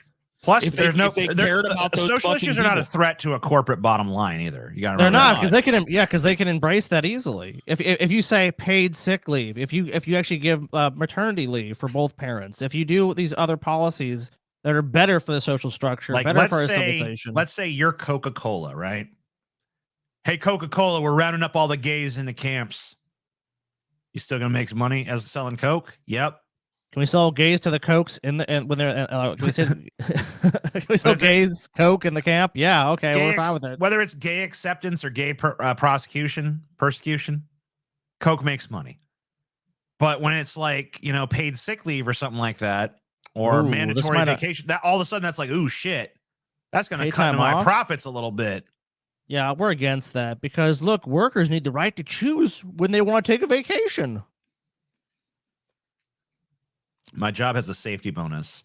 And then when the time came, they said we didn't meet it. Meanwhile, they didn't fire drivers who routinely break laws / safety guidelines. Fat at the top work, more important than work safety in their view. Greater than. I'm telling you, dude, this hyper focus on social issues is just a gift to the right. It's just a fucking gift because it doesn't cost them and their corporate masters a fucking dime to engage in the argument. Might make them money. It allows them to fire up their base for nothing. You're just handing them a gift. Look, I'm a fucking full-blown, call me an SJW if you want. I'm a gender abolitionist. I'm pro-trans, pro-gay, pro-lesbian, pro-bisexual, pro-asexual, pro-intersex. I'm all that shit. I think those people, the fight is a good fight, and I think it needs to continue. I'm not saying like let's ignore this whole swath. I'm saying let's incorporate economic justice into this argument, because that's what's making these people suffer more than any kind of bigotry, more than any kind of otherization. That's what's making these people suffer, grinding out their lives on, a fucking tiny little paycheck or substandard fucking social benefits. Like all of those things need, like there needs to be a huge social safety net in this country. And let's face it, a lot of times trans people have trouble getting work, especially if they live in a fucking more conservative part of the country, have trouble even finding fucking employment. So absolutely. Yeah. I mean, that's a huge economic fucking issue that trans people face. So, I mean, these economic issues touch everybody in a way that social issues, it's easier to divide people on social issues because not everyone is these things or knows who people who are these things. It's easy to fucking turn people against each other and be like, you know, those people have a grievance, and their grievance is going to make you fucking have to do this, or it's going to affect you in this way. Oh, fuck their grievance then, you know. And it's like really easy to get everyone all riled and up and upset and voting along those stupid lines, right? If you go to any group of people, including the rich, and make a joke about how rich people own this country and are fucking you over, they'll all laugh because they know it's true. They know it's true. I mean, even if the rich fucks like, yeah, we're fucking them. Yeah, you're right, we are fucking them. They'll be the biggest guffaw in the room because they all know it. They all know they've been picking your pockets for fucking 100 years. They know it longer than 100 years. It's the oldest fucking grift in the world, and it should be the absolute number one. Like, fuck these like military excursions and shit. The fact that any leftist has the balls to say that the United States has the money and time to be fucking supporting another revolution somewhere or dropping weapons into a destabilized country anywhere with the fucking, like, have you been to a big city lately, bro? Have you seen the fucking rot that's going on in poor communities? Like, I don't know how as a leftist you can even fucking bring yourself on your list of priorities to go like, yeah, America ought to be projecting its power into the rest of the world. How about we fucking handle our own backyard first, dummy? Because I mean, the real people, I mean, I don't know why ordinary people or internet personalities or anybody would view things through that lens, but I know why America does. I know that they don't care. I mean, they don't care about the cities rotting or whatever because their parts of the city is still nice. Right. Their penthouse still looks nice. Oh, you know what they say too. They get to live in a totally different society that basically has its own infrastructure on top of this one. You know, they don't have to worry about commercial air travel. They got private jets. They don't have to worry about even rubbing elbows with some homeless person or whatever. Like, that's just something they see for a second as they're, you know, driving down a fucking street or something. They actually, the Christians actually blame like more liberal policies because you have people go, oh, California just became such a shithole. That's why I went to good conservative land. It's like, that's because conservative. Conservative areas are actually some of the poorest places. It's just they just push. They just don't tolerate homelessness. They say go somewhere else. Right. They have no social services at all too. They're like the poverty in like rural areas is all spread out. It's harder to. It's not clustered in a tent city, so it's not as fucking apparent at a glance. But they have YouTube channels where people will just drive around these fucking practically half abandoned towns and just show you the fucking decay of rural America, right? So like this country is not just decaying in urban areas. The rural areas are decaying. The entirety of the country really is like filled with rot.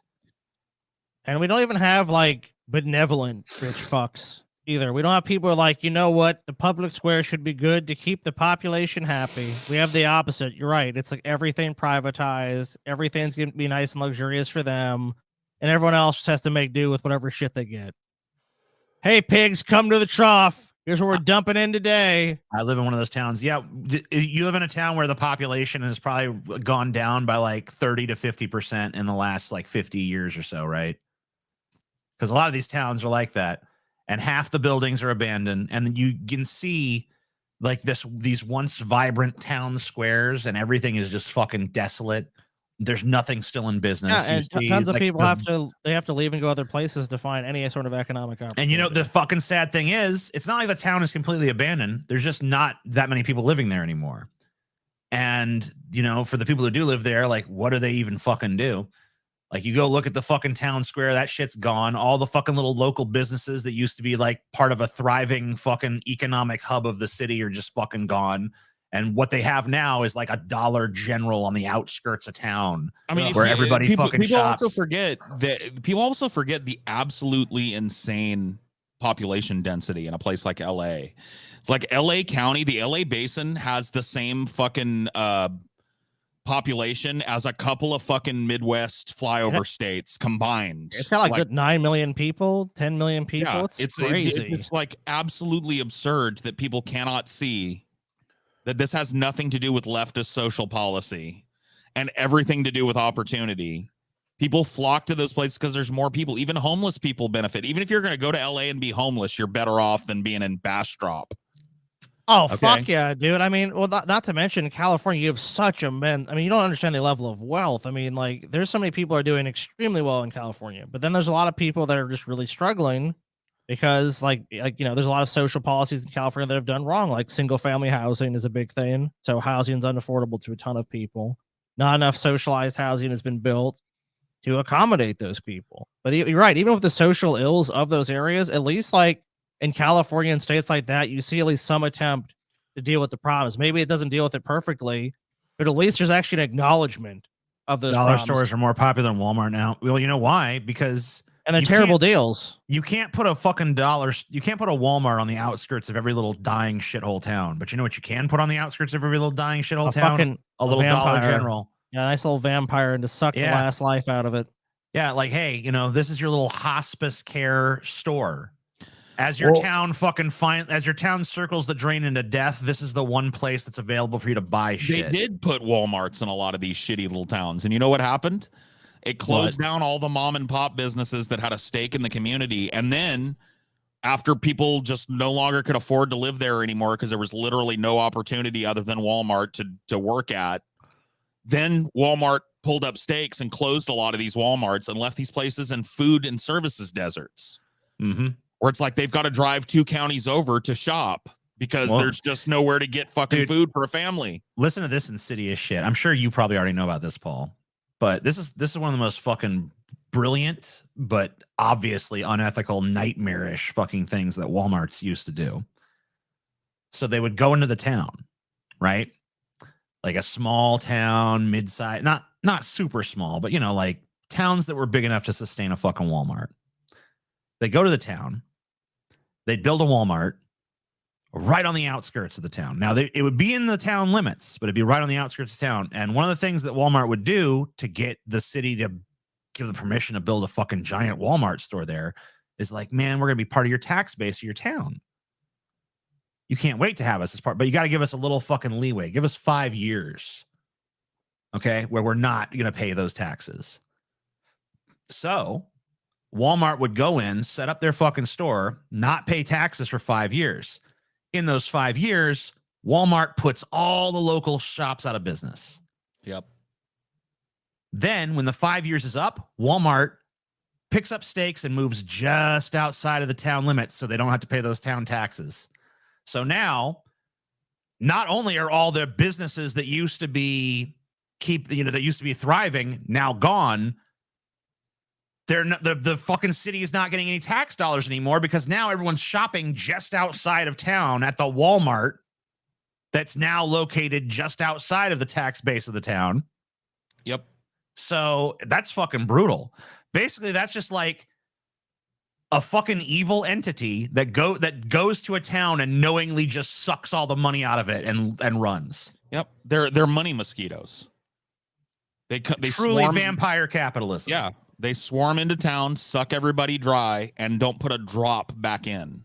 Provide no benefit to the fucking incorporated cities where they fucking land. So this shit has to be addressed.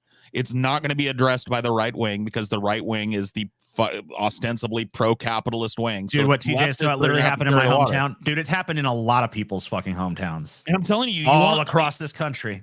You want to undo the cycle, the flip-flopping cycle where we get a disappointing fucking... Dude, there's something else I want to talk about too. But this flip-flopping, disappointing Democrat leads to another Republican, leads to more rights being curtailed, leads to a worse economic situation, leads to a disappointing Democrat, leads to another right-wing fucking resurgence. You want to fucking break that mold? The people on the left have to benefit people economically. Dude, Republicans would never win again if the left wing just managed to pass a $20 federal minimum wage. The right wing would never win again if they just made fucking healthcare a right and put a fucking strong public option in and made it to where you didn't have to buy fucking health insurance, so you can go get help for your illness, subsidize the medical community in ways that it's needed. There would never be another right-wing fucking president again. So if you're serious about fucking, because like this whole like defeatist fucking attitude that these people have now, where it's like, look, this is all we can do, literal fascism, man, we got to beat Trump. You think there's not going to be another Trump right after Trump, dummy? Dude, Trump is, if anything, Trump's just in a long line of fucking fascist Republican right-wing pieces of fucking neoconservative garbage. If history has taught me anything, it's that I mean, when I say history, I just mean the history that happened within my own lifetime of observing presidential candidates and elections. Like, if anything, 10 years from now, the Democrats of that day will be like, man, you know, Trump wasn't so bad. Oh, yeah, probably. Pretty decent guy. Because you know what? All this fascism shit was said, and I'm just as correctly, by the way, about Bush. GW. Yep. And now he's Michelle Obama's friend. Yeah, he's everybody's They favorite friend. little old grandpa. Oh, yeah, what does Bush think? Dude, I was watching. He was the fucking fascist that we had to defeat at all costs in my day, and now, well, look at him. Look at he's painting a picture. What a scam. I don't know if you ever heard of Alexandra Pelosi. She's Nancy Pelosi's daughter. She does like documentaries and shit for HBO. And her kind of like, it's not all she does, but her kind of like main thing is she'll travel to right-wing areas and talk to them about politics and get how they really think and why they think the way they think. Like, she likes to go and talk to the other side and see what they're saying about things. Well, she recently put one up called the Insurrectionist Next Door on HBO, and I watched it the other night. And she traveled around the country talking to people that were arrested and tried for January 6th, for being involved in January 6th. And dude, there was this fucking eerie pattern amongst all those fucking people. And it just kind of underscores what I say. When you mire in the failure of putting up corporate dem after corporate dem after disappointment after disappointment, you push people, you radicalize people, and sometimes it's not in the direction you want. Dude, I swear, she interviewed like probably 7 of these dudes. Every last one of them, she would ask, like, how did you get to this point? Like, how did you get to the point of being a Trump fan? Well, you know, voted for Obama. Voted, every last one of them was like, yep, voted for Obama. It's like when you have one of these corporate Dems talk about how, just like Biden did, by the way, go look at all the fucking campaign promises that Biden has just shrugged off his shoulders and not even touched.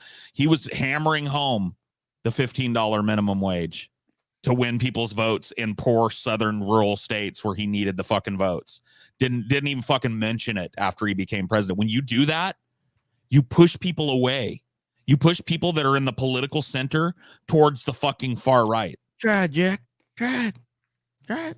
So this idea that you're gonna fucking like foment some kind of leftist outreach yeah, we want our leftists to be shitty because we want people to call it out and change things. That's not the way it works. People end up flip-flopping to the other side of the aisle. Dude, I swear to God, out of that 7 dudes, at least 5 of them mentioned, yep, well, you know, people like to say I'm a racist. I voted for Barack Obama. And then he did jack shit, lied and fucking cheated and swindled his way through office, which he did, by the way. You can say that's like country or fucking whatever the fuck, but it's true. Barack Obama lied and swindled and cheated and fucked his way through office. And it made a lot of fucking people angry and disillusioned with the left. I'm one of them. Yeah, I am too. That's what I'm trying to say. But not into the see. I didn't go the direction of like, right. I'm gonna storm the Capitol for Trump, but you know, you and I bounced left. But a lot of people that were in the same boat as you and I, who are already disillusioned with politics, bought into Obama because he was bright and well-spoken and talking about things that actually mattered to us on an economic fucking personal level. And then turned out to be just one of the most fucking corporate pieces of goddamn cold calculating, clout sharking, fucking capitalist pieces of shit ever. Dude, not everybody bounced left. Dude, I remember the exact moment too. I remember the exact moment I was watching the news. We had just elected Obama and shit. Okay. And I was watching the news afterwards. I'm like, yeah, fucking A, man, Obama. What's he gonna do? You're actually an early Obama supporter too. I know. I really liked Obama. Like you liked him. Like I'm talking like even before it was like clear Obama was going to win. TJ was Yeah. I liked Obama. You even had that bet with our fucking dad where it was like, no, Obama's going to be president. Dude, I saw his 60 Minutes interview and I knew that motherfucker was going to be president. I was like, holy shit, this guy has got it. This guy has got the it that makes you the fucking president. I have not seen that since, by the way. That guy had the fucking star power. That presidential fucking feel, that energy of like destiny. This is like our JFK. I mean, or yeah, some and shit. he trounced two fucking Republicans easily. And then and then he gets in office, and I'm sitting there, and I'm like, I'm still on riding that high. Any minute now, man, he's gonna do. And then it was like, Obama's actually pointing a lot of lobbyists to his cabinet. I was like, you gotta play the game, man. You gotta play the game. No, I didn't. That voice tried to come up. It was like, he's just playing the game, dude. But a fucking louder voice was just like, you've been had. He's a fake. TJ, do I have your vote? Yeah. Well, I'm about to fuck you, TJ. There's nothing you can no, I realized do about it. I realized right then and there, like, I've been fucked. I've been fucked. And then, like, I still held out some hope. It wasn't Obama was the velvet glove fucking. I was like, oh yeah, I'm a fuck. Then when he fucking folded on that when he folded on the public option, I was like, oh, yep. Fuck, He waited garbage. until like fucking 2 a.m. at the 11th hour to do it too. He acted like he was maintaining the fight all the way up until the end, and then just basically sold out the entire thing and turned it into an insurance mandate instead of a public option. And it was just like, well, and then that was it for me. That when like the last, I mean, when that other shit happened, I still maintained like, he could still do some good things. He's not what he said he was, but he just gave cover for a massive increase in health insurance prices. So insurance companies can fuck you even harder. People talked about Paul having Vosh derangement syndrome, but the reality is that it's Obama derangement syndrome. And I have it too. Obama fucking destroyed my faith in the fucking political process. People really felt like, I mean, like they talked about healthcare, was like people in America thought like, is America finally going to get universal healthcare? Is like our country finally going to fucking overcome that obstacle of being just like so ass backwards when it comes to our health insurance policies, and just having these private companies be a middleman. The honest to God fact that there are still people who like that guy just is it fucking perplexes Obama was me to no pretty end. popular. Yeah, I mean, he's done series for like Netflix. He's done, I mean, podcasts and stuff. I just think he maintains a lot of he's a piece of shit. Fuck him. He maintains a lot of popularity. He really does. I do not know why. People bought in that he was a good president. He was not. He was terrible. Well, I mean, I think they viewed him as way more competent than Trump or Biden has been. Fair enough on that point, honestly. But he's I guess for some people the bar is pretty fucking low. He's a really articulate, good speaker. I mean, I think he projected. He's the last president that really felt super presidential. Trump definitely had that. I mean, Trump lacked any sort of tact or acumen to present himself like that. He's always just been kind of a tacky business. Trump was such a fucking unpresidential president that Biden can try that, but Biden's out of his mind. He's senile. He can't do it. No, so, like when I think presidential, I'm thinking of like a president in a movie, like where the president is fucking. And Obama fit that sharp, bill. They're smart. They're fucking. They come Obama into the room. They bill. know they're talking to everybody. They got 20,000 different things floating around in their head. Obama's actually intelligent. Even if you disagree with him or don't like him or think he's a piece of shit, you're not like he's a dumbass, doesn't know any fucking thing. He's always too senile to know what the fuck he's doing. The fucking president before him was George W. Bush. That guy's about the fucking polar opposite. I don't know what this fetish America has for electing fucking complete retards. Because they fucking feel like it's them, dude. It's a projection. It's like, remember that thing where it was like, what candidate would you like to have a beer with? It's like, who gives a fuck about having a beer with I want someone who's competent. It's actually gonna fucking be a good leader. That's what I want. Not who can I have a fucking beer with. You know what the candidate There's plenty of people I want to have a beer with, but I don't want them to be fucking president. Okay, dipshit. The candidate I want to have a beer with is the one that wouldn't have a beer with me. Is the one who'd be like, no, I'm busy doing more important things to do have your that. own fucking beer, bitch. And it's like, I don't fucking have time to have a beer with you. I'm trying to run a country. That's the fucking president I want to have a beer with. That being litmus test in the minds of some American people, that just shows you the kind of people we're talking about. They're not even they're not taking a rational approach to politics. They're going like, who would I rather be my buddy? That's such a fucking stupid. Oh, I gotta like him. It's like, well, do you want someone that's your buddy that's gonna be totally incompetent, or someone that's not your buddy but it's actually gonna be really good at the job, or it's gonna benefit you way more? That you want the latter. You don't want someone who's incompetent just because you like them. And that's basically what they were saying. Like, I don't care how competent someone is. I don't care. Like, are they charismatic? Are they good looking enough for me? Oh, I guess that's the person I should vote for. So, I don't know where we've fallen on this. I know we had a few donations come in. So, let's see. I know we've definitely made the first. I mean, 3. We've definitely made the second goal. Let me just look. We made that a while ago. Okay, we're at 679. So we've made everything up till the 750 goal. That's the next one we gotta get. So we've made our first 4 goals. We've done the first one already. Yeah, Israeli Simps is, let's see, 21, like $71 away. Yep. So let us go on. Shall just leave this up here. No reason to move that. But anyway, yeah, Cenk Uygur for president, to sum that up. Yeah, right. That's the start of all this shit. And just I'm not exactly clear. Paul did a lot of talking, but so Paul, Cenk does not have your vote, or does he have your vote? I guess Paul stepped away for a moment to take Paul, a shit. If you have nothing but silence, then we can assume you're going to be voting for Cenk. Wow, you heard it here, folks. Paul is going to vote for Cenk Uygur. His silence is assumed to be consent. Yes. So he's consented or assented his vote to Cenk. Well, I mean, look, I applaud Paul's position on that one. Yeah, I mean, it's bold stance. I mean, really, I mean, I get how he feels about capitalism, the whole system. It was a very great And that's brand. why you got to fucking... But sometimes you got to vote for the change, the new candidate. Look, it's like break in case of emergency, and Cenk is he's the fail safe. Dude, I want to please, with someone out there, and we got 932. Some of you guys got to know what fucking, you got to know Photoshop and shit, right? So please send me on fucking Instagram or fucking. Well, they know X AI. I or mean, whatever AI. the fuck. I bet you AI could make some weird shit with it. Yeah, too. that's true too. Send me some shit of Cenk Uygur as the break glass in case candidate. Like, show me. I want to see one of those glass cases with his little fucking face pressed against it. I want to see it. Sir, we're out of options. Hit the Cenk button. Break the glass. Break the glass. We need Cenk. Of course.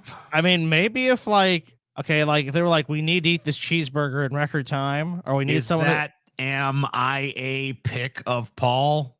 Yes. What? I have no idea. No. Is that an What AI? is it? Oh, AI. Is that They an fucking AI? You paid $50 and couldn't spell AI right? Is that am I a pick of Paul? Yes. I'm fucking done. I am For $50 too, Paul. done. Is that am I a pick of Paul? Is that am AI pick? Dude, I'm saving that comment, dude. I'm literally gonna print that out and send it to fucking Paul, dude.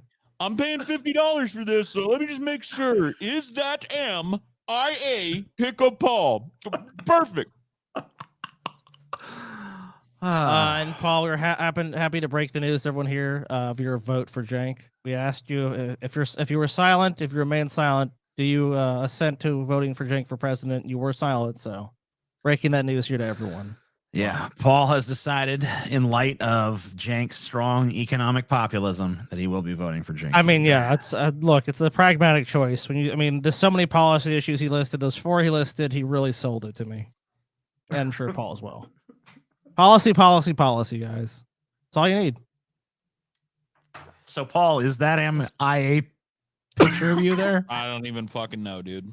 I don't know. I think it am IA. Let's see it. Yeah, it's definitely AI, Paul, dude. There's Is no it way. but is it IA? What is IA? Do you think that? I think it's Iowa. Is that Paul in Iowa? That looks like what Paul would do in Iowa. That does kind of look like an Iowa Paul. It does. Yeah. Paul, you finally convinced me about electoralism. Cenk 2024 hashtag I'm voting. Hey, go for it, buddy. Anyway, here's 10 pets that have been killers. So the first one is this fucking pyromaniac parrot. I don't think it's Nah, actually this particular parrot. I think this is just a stock photo. Nah, this parrot didn't do shit, dude. This parrot is innocent. This parrot's a fucking murderer, Scotty. No, it's not. So in September 1947, 66-year-old Fanny Stewart's pet parrot Dolly landed on the kitchen stove and turned it on the gas jet. Neighbors detected gas outside Stewart's home and called the police, who arrived to find her unconscious in the kitchen. Rescue workers performed artificial respiration and revived Stewart, who explained that Dolly had turned on the gas jets once before. Stewart was taken to a medical center where she suffered a stroke and died. You know, I've actually heard about this story, TJ. Just so happens I've actually read deeply into this, and that bird was abused. And that bird was trying to find a safe way to escape, and this owner was definitely abusive to this bird, and the bird had to protect itself. That's crazy. Yeah, I didn't know that. Yeah, like that. I mean, like, look, that's the actual bird there too. I mean, it's still alive. I mean, Dude, you think if your bird if your bird turned on the gas jets once before, you'd figure you would like maybe, I don't know, not let it loose, or like cover the figure out the stove, figure out some kind of fucking thing to prevent that from happening again. Yeah, they have childproof covers for stoves like that. Bacterial bite. Killed by your kitty cat. 2016, 68-year-old Toronto man arrived at Toronto General Hospital after suffering weakness, abdominal pain, chills, and sudden weight loss. Fearing sepsis, doctors performed an ultrasound and discovered the man had an aneurysm in the abdominal section of his aorta, which ruptured. His aorta was repaired, and the man was treated with penicillin, but he died of septic shock 13 days later. When he arrived at the hospital, the man's wife mentioned he had been bitten by their cat 4 weeks earlier. In the case study, Dr. Dennis Cho states, only looking back, we realize this is probably the key to unlocking the true diagnosis. The cat bite had transmitted Pasteurella multocida bacteria that is common in pets' mouths. The man was a heavy drinker, which had compromised his immune system and increased his risk of complications from the bacteria. Doctors performed a test on pieces of the aorta wall and confirmed the infection. Dude, yet again, alcoholic, piece of shit, beat this cat. The cat probably got stepped on by this drunk fuck, and the cat attacked. You know, and cat bites can be deadly. So you feel like the cat was justified? Yeah, yet again, justified pet. I mean, it's an innocent little cat, and this guy admitted to being an alcoholic. I mean, the cat was clearly defending itself from his vicious attacks. And neglect, of course. Husky head wound. On her daily walks in Los Alamitos Creek Trail in 2011, San Jose resident Beverly saw many bicyclists riding with their dogs leashed beside them. She worried for the animals and thought it was unsafe. Little did she know that the practice would cause her own death. Oh, fuck. Damn. While Head was walking on the trail, a bicyclist and with his two Please don't tell me she hit her huskies- head, dude, because her last name is Head. Maybe. Past her.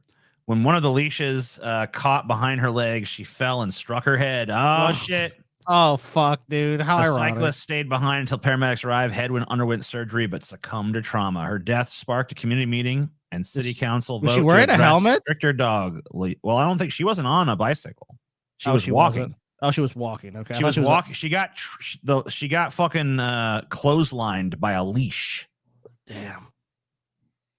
Fucking fell, smashed her head against a rock or some bullshit, and fucking died, Scotty. Wrecked.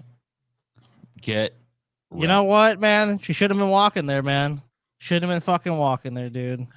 How about the Hot Springs Hound, Scotty? Was the dog okay, though? I'm pissed that these articles don't tell you the fates of these animals. Like, we don't That know. dog, yeah, the dog is fine, living a productive life. So I'm going to say the parrot flew away and flew back to its habitat in fucking Brazil or wherever the fuck. The cat lived a long and prosperous. Well, the cat's probably still alive. It's only 2016. Yeah. So the cat's still alive. He's just fucking chilling. He don't even care that they murdered that dude. And rehomed in a nice place. These huskies, they're probably dead. It was 2011. I mean, they could just be really old, but they're probably anyway. Food. Hot Spring Hound, July 20th, 1981, 24-year-old David Allen Kerwayne arrived at Yellowstone with his friend Ronald Ratliff and Ratliff's large dog, Moosey. These guys exist only to die in this fucking story. Yep. Like, this is a fucking story about two dead people if I've ever fucking heard one. Even if I didn't know it was going to happen, I would know I was listening to the story of how someone fucking died. Just based on these fucking circumstances and names and shit. Yep. The men parked near the Fountain Paint Pot thermal area got out to take a look at the hot springs. Moosey ran from the truck, jumped into the Celestine pool, a hot spring measuring over 93 degrees Celsius, 200 degrees Fahrenheit. Well, that is a dumb fucking dog. Moosey is a moron. Another park visitor tried to warn Kerwayne not to enter the hot springs, but Kerwayne yelled, "Like hell I won't." He ran into the hot springs and dove headfirst into the water in an attempt to rescue Moosey. He was unable to reach the dog and tried to climb out. He suffered third-degree burns over 100% of his body. His eyes were completely white and his skin was peeling. He died the next day. So I'm assuming Moosey also died from jumping in. You know, I love my dog, but if he jumps right into a fucking hot spring, Yeah, I mean, he's like, on his own. I mean, like, if one day I take Salvador to like a hot spring that's like, warning, this is 200 degrees Fahrenheit, and he jumps in, I'm going to be like, well, Salvador is dead. You know, I'm not going to be like, I'll save you, buddy. It's like, yeah, I can't. Yeah, it's like 150 degrees or some shit, dude. It's fucking super hot. It's There's no 200 fucking way. degrees. Oh, 200 degrees? 200 degrees Fahrenheit. It says right here. Oh, whatever, dude. Boom. Sorry, Sal. Your ass is fucking dead. Dude, 200 degrees. Yeah, you're fucking. There's no way. Sorry. Keep your dog on a leash when there's a fucking, if you know it's a retard and there's Luckily, a my burning dog's. pool. There's no way Ejiro could even attempt to jump in that shit. He's too old. You could wade in, Scotty. He's too lazy, man. Also, I think he'd probably stick a paw in and be like, oh shit, it's hot. Yeah, ow. He would just continue, be like, well, fuck it, I'm going in. Like, I that's made the Ejiro's- decision. Is that his suicide? He's like, fuck it, I'm gone. That's one hot dog. Yeah, probably. Perry Alvin Price the third. Oh no, this is another the third tonight. The third was an avid hunter who loved his tracking dogs. His chocolate dog, a chocolate lab named Arthur. On January 5th, 2008, Price and Arthur went hunting with Price's friend Daniel Groberg. Price shot a goose and placed his gun on the back of his truck, preparing to release Arthur to retrieve the bird. Groberg heard a shotgun blast and ran to the back of the truck. He found Price shot in the thigh and bleeding. Grossberg tried to stop the bleeding, but Price had been hit in the femoral artery and was losing blood fast. Groberg drove Price to the hospital, but Price succumbed to the severe blood loss. During the investigation of the tragic accident, muddy paw prints were found on the shotgun. Oh, shit. Damn, dude. Damn, the dog shot him? Yeah. Dog fucking shot him, dude. Alec Baldwin style. Dude, John Luke is a chocolate lab, and I could see his ass doing something like this. These dogs are super hyperactive, especially like field labs like him. Dog was just fucking jumping around like a maniac and killed him. Racehorse rundown. Oh shit, did this bitch get trampled by a horse or something? Mexican teenager Ruby Ibarra Garcia's 15th birthday is a story of its own. Her father posted a video invitation to her quinceañera on Facebook, intending to extend it to family and friends. The post was set to public, though, and it went viral. Her father decided to go through with the plans, and thousands attended the party. Garcia's party featured a traditional Shiva, a racehorse, but little did she or her father know the Shiva would bring tragedy. During the Shiva, 66-year-old Felix Pina, owner of the racehorse, Oso Dormido, thought that all the horses had passed by when he decided to cross the dirt racetrack. As he crossed the track, he was struck at high speed by his own racehorse. He was fitted with a neck brace and carried to an ambulance, but he died before reaching the hospital. Damn. I love the fucking idea. I love that this dude threw such a fucking big, ostentatious party for his fucking daughter's 15th birthday that fucking some dude died. A dude that totally should have known better too. So that's really more on him. Pedal pushing pooch. A Florida man. Oh, you know it's gonna get good. 68 years old, James Campbell was returning home to his home with his wife Iris Fortner in their van. When they reached the gate to their property, Campbell got out of the passenger side to open the gate while Fortner backed the van into the driveway. Fortner opened the driver's side door to see where Campbell was standing. In a freak accident, the couple's pet boxer ran to the vehicle, jumped in the driver's side, pressing the accelerator. Fortner was unable to stop the vehicle before it struck Campbell, trapping him underneath. Paramedics pronounced him dead at the scene.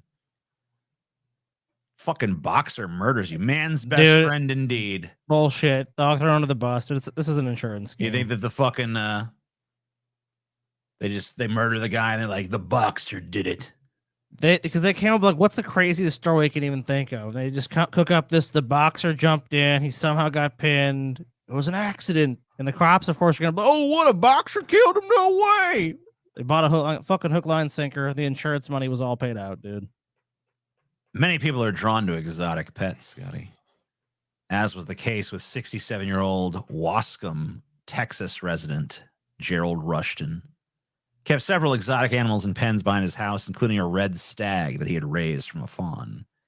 He attempted to domesticate the animal, but when the stag felt the call of the wild, the relationship turned deadly.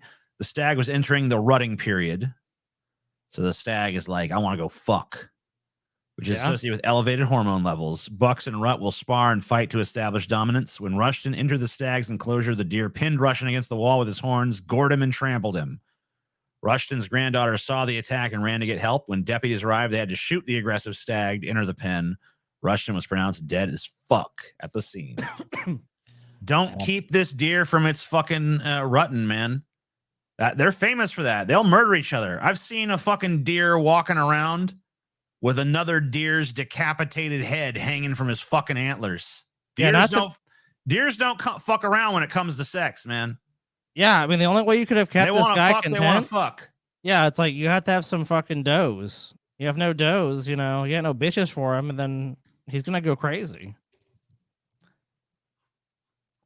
Medicine mishap. Virginia Beach woman, 25-year-old Amanda Ruth Black, worked at a pet paradise in the reptile department.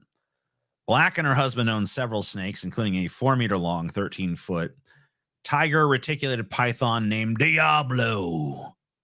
Oh, no. She had experience handling reptiles, but her familiarity with the animals could not save her from her own pet. Black's husband is in the Navy and had been out at sea. On October 21st, 2008, he returned to find his wife dead. Diablo's glass container was empty, and a message on the whiteboard read, "Medicate Diablo." The investigation revealed that she had died from asphyxiation by neck compression. She was attempting to give Diablo medicine with a syringe when the python used its deadly grip on her. Damn. Choked out by a python. I mean, that's what they're best at. Like, a python is basically just a fucking giant coiling fucking muscle that exists to asphyxiate things. Yeah, it's a strangling device. It's an animal, dude. I mean, like, specialize it. Yeah, like that's their whole fucking thing, is they're gonna fucking use their immense musculature to crush you like a fucking grape. So yeah, you got fucked, bitch. Should have been more careful. Llama trauma. How you gonna get killed? I understand getting killed by a fucking python or something. Fucking a llama. Dude, llamas are fucking. You let a llama take you out? I mean, I guess you're 74, but still. They're fucking, they're crazy animals, TJ. I know they seem innocent, man, but they'll. Yeah, but I mean, I don't know, man. You don't want the rep of being taken out by a llama. You want to get taken out by something that has a little bit more of a fucking. Well, yeah, I mean, you're not gonna fucking pick the llama. You're gonna say, like, a lion took like me Scotty, down or something. It's like fucking when Steve Irwin got killed by a fucking stingray. Like, that's not how he wanted to go down. If there was an animal that was going to kill that motherfucker, he wanted it to be a goddamn crocodile. That's his namesake. Yeah, at least a snake or something. I mean, come on.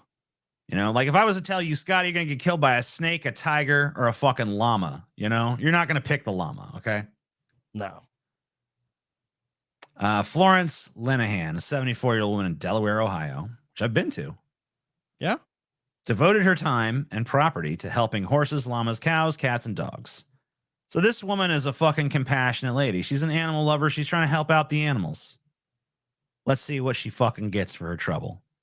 She cared for many animals on her property in Lewis Center Road, but she was particularly fond of a llama named Baby Doll, whom she had bottle fed as a baby.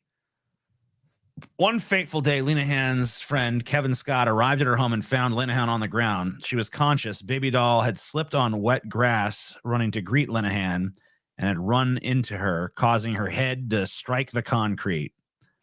Lenahan suffered head and arm injuries in the collision and was taken to Riverside Methodist Hospital, where she died of her injuries. In conjunction with the Delaware County Humane Society, Scott made it his mission to find new homes for the animals Lenahan cared for. So this llama murders this chick, and realizing how embarrassing that is, they're like, oh, the llama didn't mean to. It was an accident. It was some white grass. It's really weird to have a bunch of places mentioned that I've actually been to. I never knew this happened in that part of Ohio. That's cool though. Yeah, this llama's a fuck, dude. This llama got away with fucking murder straight This up. llama, you know what, dude? This llama's tired of this old bitch telling him what to do, telling him he can't fuck, telling him he can't run around and shit. So he slipped on some grass and took her out. Oops, I fucking slipped. Oops, you're fucking smashed against the concrete. Oh no, you're dead. I like Baconator mustache, TJ Moore. Sorry. Wait, why was No, I it know, a wait. Baconator mustache? Means all the nasty shit you get in your mustache after you eat a Baconator. All right, here is the next segment. We're gonna look at some fucking videos. This video is called "After the Raid on the Apple Store in Philadelphia, Apple remotely blocked all the stolen devices." Check it out. This is crazy. Oh my God, this is crazy. Ain't nothing. Oh my God, all these iPhones. And they still going on. Oh my God. Put that shit. Oh my God. Y'all didn't know they could do that shit? Like, I mean, yeah. They pretty much have complete control over those devices. Like, they can they've look, that's happened so many times now. If their shit gets stolen, they're gonna know. The only way you can sell those, if there's some countries that don't participate, there's like I think it's like IMEI systems or some shit like that. It's like a unique identifying number. There's a couple of countries you can sell those still. But No, most countries, I didn't deign to tell Paul that. I guess I'll What? tell him now. Paul, Peyton has said, did you tell Paul that I challenged him to a Baconator eating contest, TJ? I mean, have- you could have done that The if you came to Las Vegas, dude. So I don't know how you're gonna have the this answer is supposed- no, I did not tell Paul that. Yeah, But I mean, guess he maybe now if knows you'd, that it's on the table. Maybe if you'd approached me in person in Vegas, but this can't take you seriously as a competitor. You bring There it you to go. me in this way, Peyton. Sorry. Not even with a super chat either. Yeah, sad. I think said Peyton was dead, TJ. He is. He died. Deathly ill, like on death's door. Yeah, I mean, he said he was sick. He must have lied. And then he's all like, hey guys, Paul, I challenge you to a Baconator eating contest. I mean, how fucking sick could he be? Can't be that sick. Mom had trying to throw his family under the bus. Trying to throw your family under the bus, Peyton. That's probably why she needed surgery. She got thrown under the bus so fucking hard. Yeah, Peyton thrown under the bus. That's why. All right, this is the pickpocket referee. Check it out. Okay. Otra vez, le diga enganchado. Fuera de aquí. Antes. No pegues. Le estaba robando a la chica. Le estaba robando. Ella te estaba robando. I'm assuming what she's saying right now is that bitch is a fucking thief. You Yeah, don't trust that bitch. I don't speak that language, but yeah, that's exactly what that sounds like. These two were, well, obviously they're working in a team. That's why he's pissed. Ale, prepara el gas. Prepara el gas. Prepara el gas. Solidaridad. Necesitamos que entre todos lo ayudéis. Solidaridad. Pickpocket. Carterista. Carterista. Pickpocket. Keep your teeth. Fuck you. Fuck you. Damn. Dude, they got courage the minute those doors closed. Like, what if they Yeah, reopened? now it's they start like the whole time the doors are open, they're just like, fuck you. and then like as soon as the trains go away, they're like, whoa, come at me, bro. Like the other one she caught fucking trying to pickpocket, so. Pickpocket. If you're in an area that you're not sure of, just always, if you got a backpack, put that shit in the front. I don't care how lame you look, because there are motherfuckers who just walk up and open that shit. It's also called the money belt, dude. Keep your money in a place that's not easily accessible. You might have more of the money you're carrying on you, though. True. So I'm just saying, if you have a backpack or like some kind of bag like that, keep it where you can fucking see it.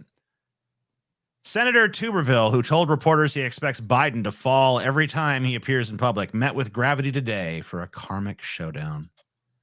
Oh, see, if you are also an old man who has to walk down slippery jet stairs all the time for your job, you might not want to fucking throw that falling down shade at Biden because you know your ass the second you take a fucking tumble. And by the way, pretty bad fucking tumble.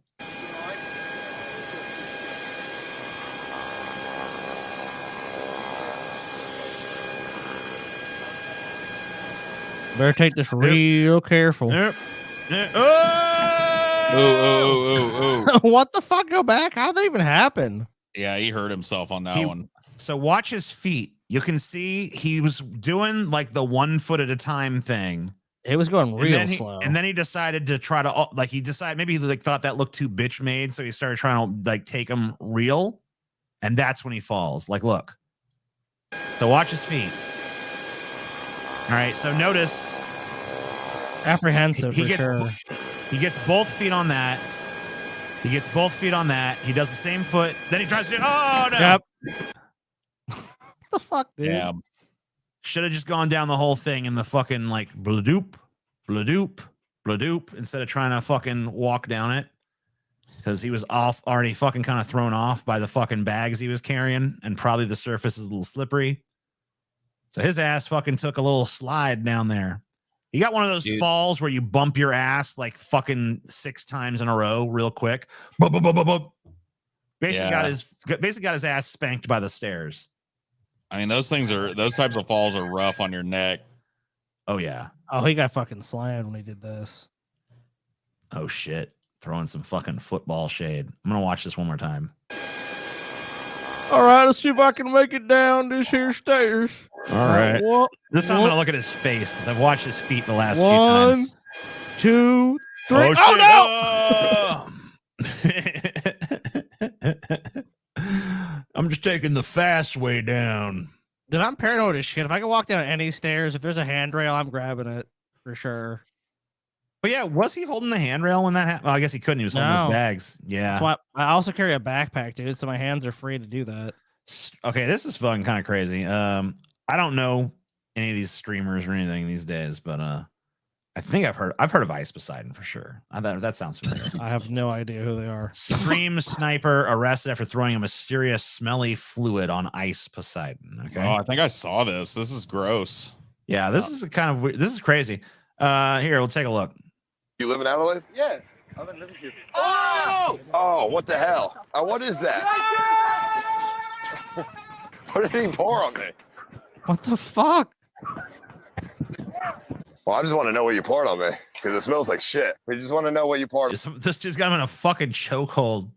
He's like caught him. He's caught up to him and chokeholded him. Yep. That's nuts. On me. What is it? Well, I mean, it smells really smell this time. It smells like shit. If he had scabs in his head, would he get fucking sepsis? No, hold on, What hold did on. you pour on him? I mean, if it's Man, Ice Poseidon's got some fucking loyal Dude, ass fucking yeah, he's fans got- or friends or whatever those are. He's got some loyal What did fucking. you pour on him? What did you do? Call the police. This guy's going to fucking jail. Someone poured some shit on my head, like a meetup or something. My fans would be like, "Well, that sucks, bro. Here's a fucking towel. Clean yourself up." I don't think take a they picture. I wouldn't even go that far, dude. They'd be like, get your own towel, TJ. Fucking piece of shit. Like, no, they'd be like, clean yourself up so I can take a picture with you. Like, all right, I'll be right back. poop water, I have to call the police. You can't just go and pour random. It could be acid. It could be anything. You know. It wasn't acid. Yeah, he's dead. I'm It's not battery defending. acid. I'm not defending the guy doing it. I'm just saying, like, it definitely was not acid. Pour random liquids on people. DFF fans don't seem like badasses, in my opinion. I mean, like, mostly they're not, because most people in general really aren't. Yeah, I mean, the average person is not. I mean, badass, we've had a of course. badass or two at our fucking meetups, but it's definitely not like overrepresented in our demo. You want to take over? Can do. All right, there you go. I don't think he's going around anywhere at this point. No, it did. It got in my mouth, got in my eyes. I mean, if I get a disease from this, I really hope he gets like if I get hepatitis or something, I really hope he gets jailed. If I get hepatitis, Gonna get So let me know. jammed. Did Ice Poseidon get hepatitis? Because I'm feeling like he probably didn't. He got hepatitis A and hepatitis C and emphysema and AIDS. He's actually dead now. All because of the mysterious liquid. All right, this is called Logan Paul fucks around and finds out.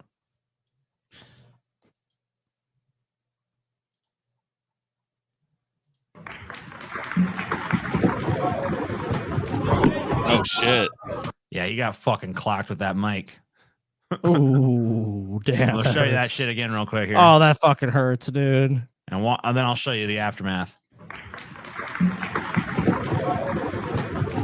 Ooh.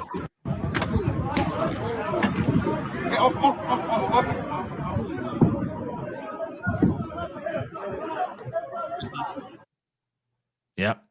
Yeah, that's called like they fucking pretty much knocked his ass the fuck out with that. Yeah, you really can't. I mean, he fucking did the first little hissy fit there. So yeah, he got fucking walloped. I mean, you know, it wasn't like it was an unprovoked attack against him. Yeah, he started that shit. Through that shit. Now, maybe something happened before then. I don't fucking know. Yeah. Was that his mic that he threw at that guy's fucking gut just now? Is that what happened? Yeah. Yeah, I think that was that. Yeah, he tossed the mic at him. Well, you know, you get what you fucking get, man. I don't fucking tell you. And here, this is a story I think everyone can fucking love. Didn't this dude get acquitted too? Yes, he did. Yeah. YouTube prankster gets shot at mall for harassing a delivery driver. Kind of a beautiful moment. Thinking about my twinkle.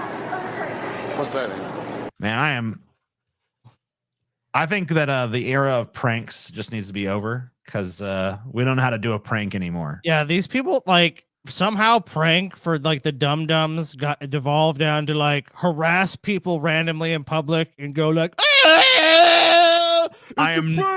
I'm not like a fucking like a good prank would be something that would startle or confuse somebody, you know, like, you know, you're walking down the street and you see one thing and then they fucking quickly show you something else, like, you know, like a dragon fucking pops out or something. I don't know. Doing pickups for like DoorDash or some shit, and these two random guys approach him and start harassing him. It's like, what the fuck? Like, pranks now are like, I'm gonna fucking go up to you with a fake knife and be like, I'm gonna stab you. It's like, just a prank, bro. Yeah, then those people get shot and killed. It's like, well, what do you expect? They threaten someone's life, and it's like, I'm supposed to just somehow guess this is a prank. It's like, that's impossible. I don't know why YouTube has not fucking banned this goddamn content. They cracked down it somewhat because I mean, it used to be way more prevalent. But I mean, a lot of the shit is fake. I mean, obviously, shit like this subgenre of it is not. It's just like, let's go harass random people living their lives and did you see be obnoxious. There was some bitch that fucking went into a fucking Walmart and brought her own TV in there and then smashed it, like acting like it was one of Walmart's TVs, like trying to get a big reaction, and like literally no one even reacted at all. And so she started like walking up to people and be like, I smashed the TV. You see that? I smashed the Walmart TV. I did it. What's your reaction? They're just like, I don't know why I'm trying to fucking get the lowest common denominator of content. It's literally just like, I did something outrageous, so give me attention. When thinking about my twinkle. No. When thinking about my twinkle. Get on my face and call cops on it. Stop. Yeah, I wonder why this dude got shot.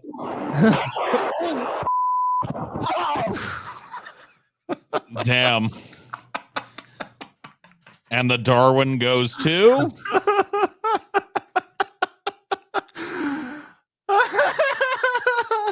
That's why you just don't mess with people you don't know. You don't know what they have. You don't know how they're going to react. You don't know anything. Like, just leave people alone. That's generally a good rule. Thinking about my twinkle. What's that? When thinking about my twinkle. No. When thinking about my twinkle. Get on my face and call cops on it. Stop. When thinking about my twinkle. Stop.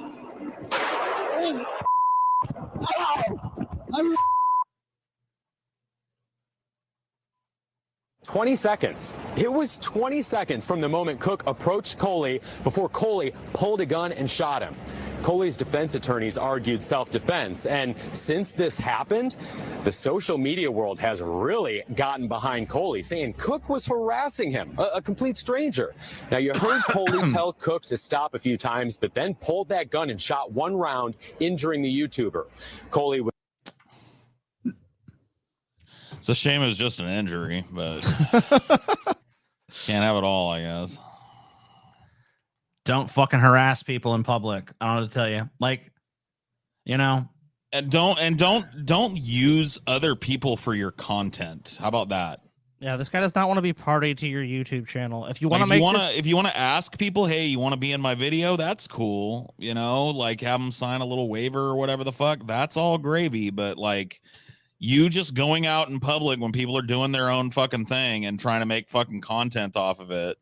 Like, I'm surprised more of these motherfuckers. Hopefully they will, honestly. Yeah, I mean, I hope that this verdict gives these people pause when they decide to go out and do this shit. Like, hey, if I get shot, a jury won't even convict the harassment guy. doesn't justify being shot. Well, he was tried and he was A court of law disagrees with you. So yeah, whatever. so I mean, that's already been it's already been adjudicated through the legal system. I mean, this guy didn't die.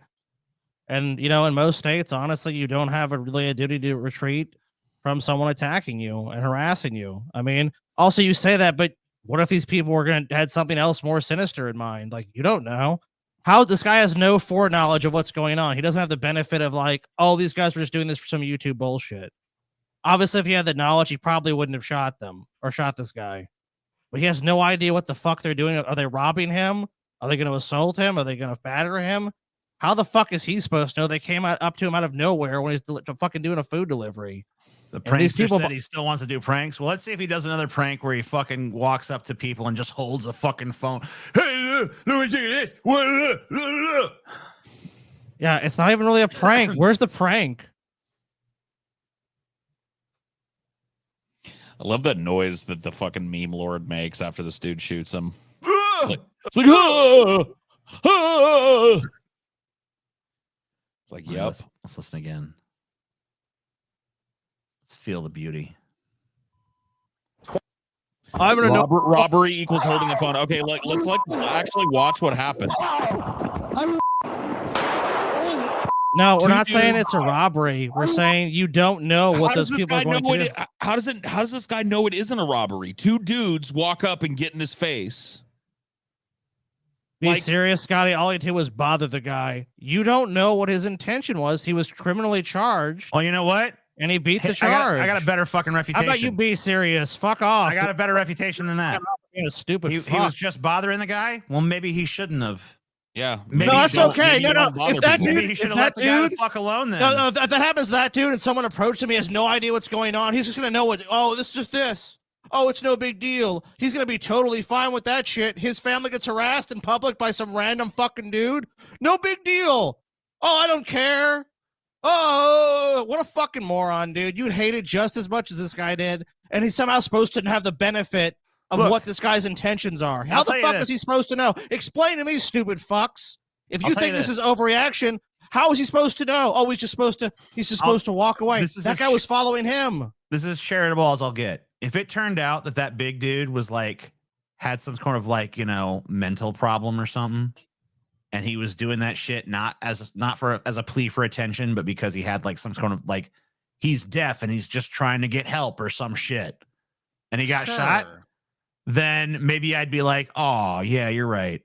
That guy probably did shoot him all too quickly there. If you just walked up to him and the guy shot him, but you know, the fact that this was a YouTube prankster trying to get fucking clout and career, like, I don't care. Even if I fucking feel like just like the raw details that the fucking gunshot was like a little like, oh man, maybe he shouldn't have done that. In retrospect, I fucking do, and good for him because it was a YouTube prankster, and fuck those people. Yeah, there's levels though. Didn't warrant a response like this. He was charged and he beat the charges. What else do you want, pretzels? What do you want? You want to try him again? Like I have no sympathy for them. They literally fucking morons, dude. They make a fucking living running around and using other people's fucking scared or outraged or annoyed actions as content. Look how triggered this Karen got when I tried to fucking get in her face with my phone. It's fuck that. Fuck you if your humor is based on that. Eat a fat dick. No, you're call you're these guys fucking in the retarded. chat. Okay, that's good. I really wish I know where these guys live so I can go fucking randomly harass them. And if they have any reaction, like, what's the big deal? What's the big deal? Dude, the internet has ruined a whole generation of mostly young men who think that like the apex of humor is going out in public and acting like a retard and watching people look at them like they're retards. And if this is what it takes to get you fucking idiots to realize that nobody wants to be part of your shitty fucking content, then so be it, dude. Yeah. Hey, sometimes you fuck around and find out. Dude was armed. Dude was not fucking trying to have somebody run up on him. You fucking rolled up on him with your little meme lord friend, and he fucking capped your ass. And all the learn your stupid, lesson. And all the stupid fucks going like, that was an extreme reaction. Shouldn't have done that. It's like, he was charged. He stood trial, and he was found to be not guilty. What else do you guys want? Are you guys just legal experts and you have some legal opinion of why you disagree under what state statutes and laws? We'll present that argument then. But guess what?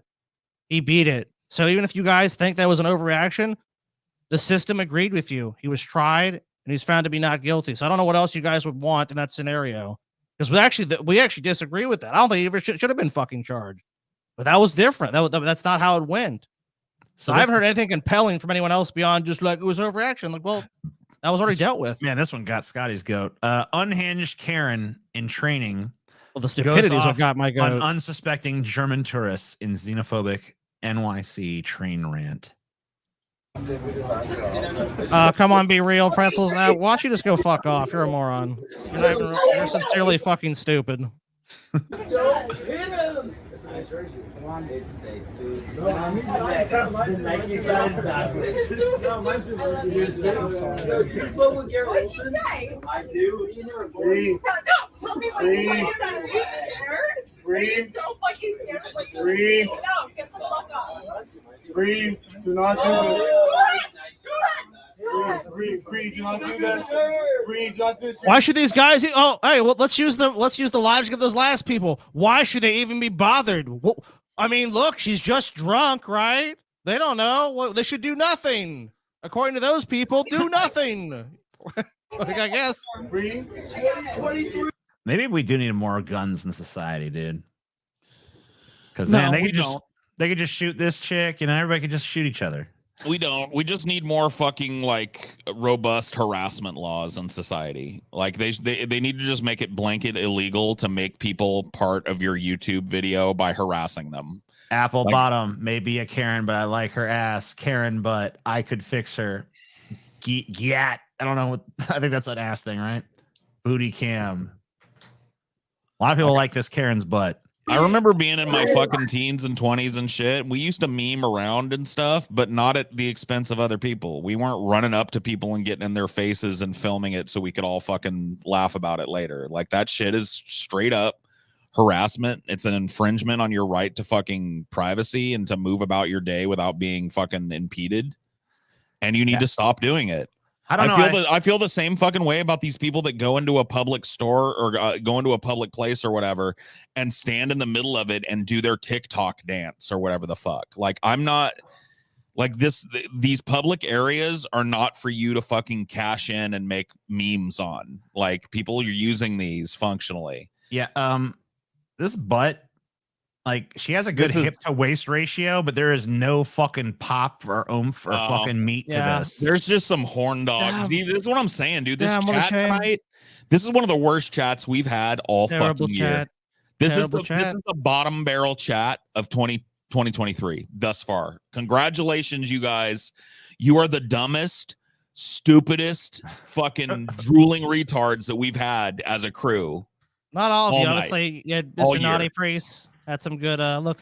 There's definitely some good people here. There's a couple of you that are not fucking totally fucking completely and utterly A couple hopeless. of good people, but a lot of retards tonight.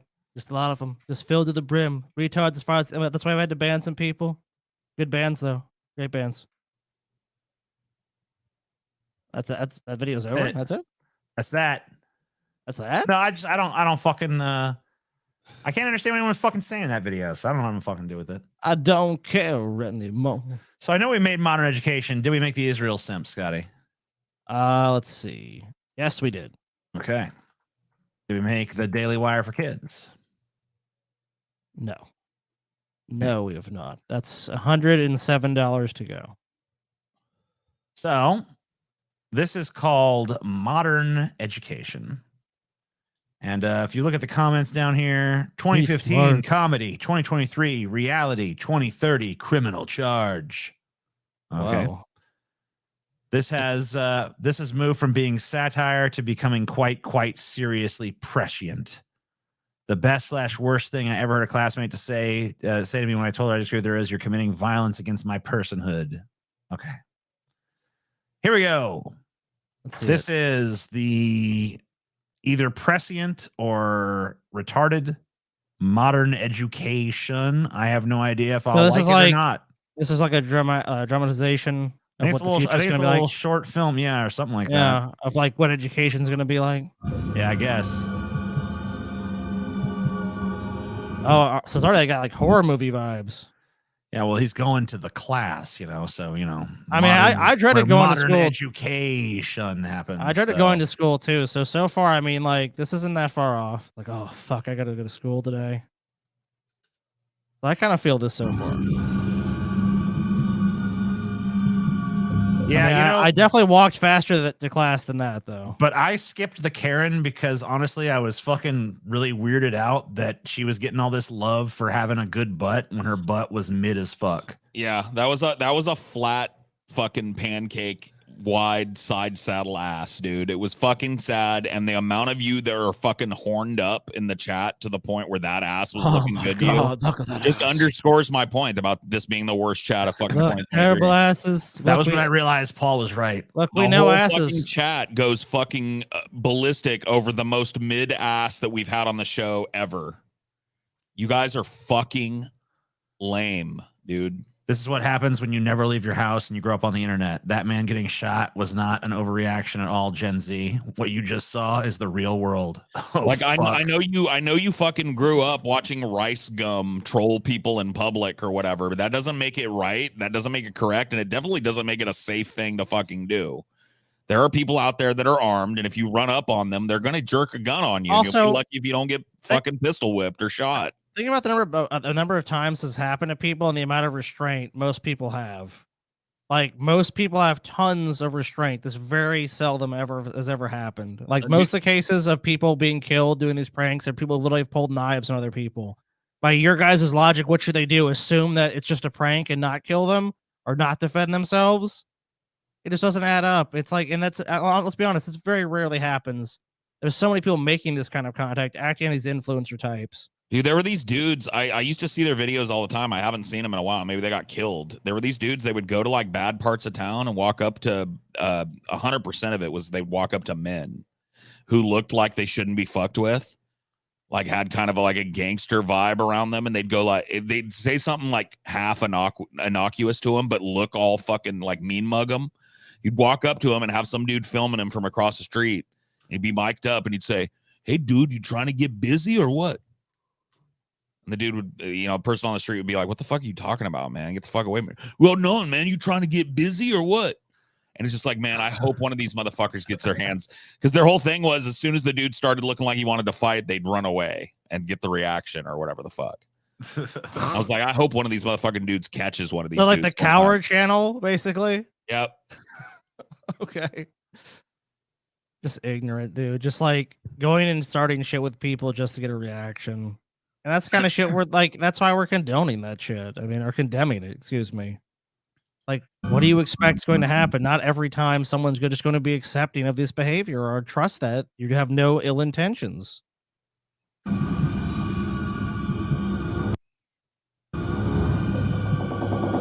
Could you walk to class a little faster, bro? Yeah, even I mean, I dreaded going to school, but even I'm going faster than this shit. Well, does this guy belong in high school?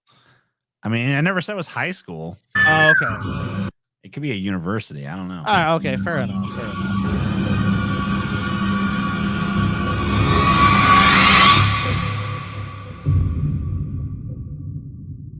We definitely need it because that's not how you spell education.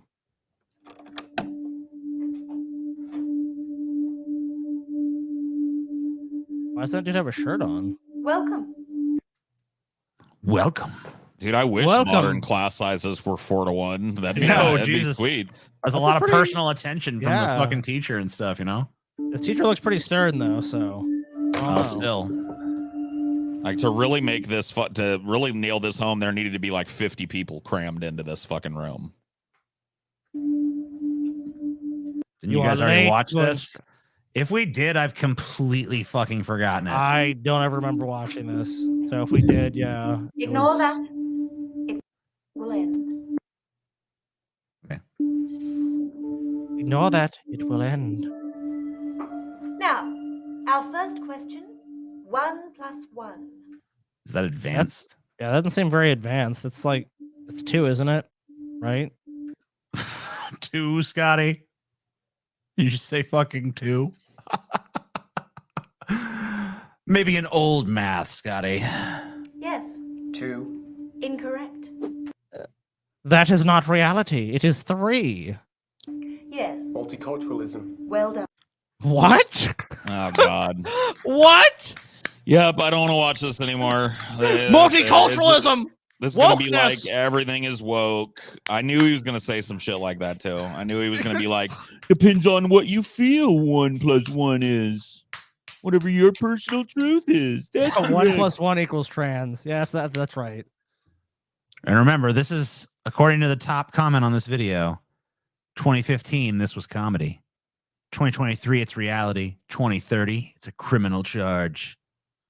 What, for making a really So shitty this video? This is reality now. You go to an advanced math class. They ask you what 1 + 1 is. You say 2, and they say no. Another guy raises his hand and says multiculturalism. Dude, and that's the right answer. Taylor's in college right now, so I'm gonna tell her next time they ask her an advanced math question like that, just be like, multiculturalism, multiculturalism, baby. Wokeness, being woke. Trans people have feelings that are valid. Yes, good. Oh, yes. Done, Simon. Next question. What is 3 × 3? Yes? 9. Wrong. Yes, Penelope. Gender equality. Very good, Penelope. Oh my God. This is the only joke they've got. This is the joke that they've got. This is fucking lame, dude.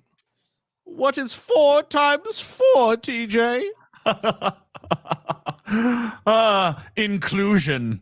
Ah, good, very good. Yes. 16? No! Idiot! A joke? You think gender equality is a joke? No, but isn't this a maths class? Don't be so racist. I just asked a question. We don't ask questions. Questions are offensive. Yeah. Now, students, I trust you've all completed your research assignments. And remember, the person with the highest mark will be flying to New York. Wait. So this guy's been in this class for a while. This doesn't make any sense. Why would he be surprised at this point? Like, it was like the first day of class, but she's like talking about research assignments. So why is this guy? He's new to the school. Oh, he's new. Oh, so he's new. Well, they didn't really establish that. Well, you gotta do a little bit of the heavy lifting for him, Scotty. It's fine. Paper at the World Mathematics Summit. Well done, Penelope. 6 out of 10. Racist. You too, Simon. 6 out of 10. Hey, be careful. You've been staring at her for 10 seconds. What? It's a form of harassment to stare at a woman for more than 15 seconds straight. And when I use the term straight, I don't mean to offend any persons of a non-traditional sexual preference. And when I use the term non-traditional, I don't mean to offend any persons who oppose historically normalized... Okay, I get it. Unfortunately, Sunshine, your research assignment is only worth a 1 out of 10.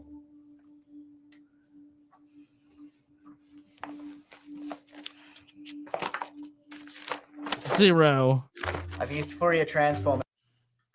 Yes. Now let's see in this depraved new woke world what this mountainous research assignment is gonna get. And mathematical methods in electronics to analyze the electrodiagrams of at-risk patients and calculate their risk of experiencing 0. a heart attack. I mean, it's a new method, but it could potentially This is not woke. thousands of lives. Sorry, you fail. 7. Okay. Oh damn, that's higher than I thought. Threw me for a loop. So he wins, right? You barely even read it. You used red pen. What? Red is considered offensive in many religions. Why would you? Is it? What religion is red?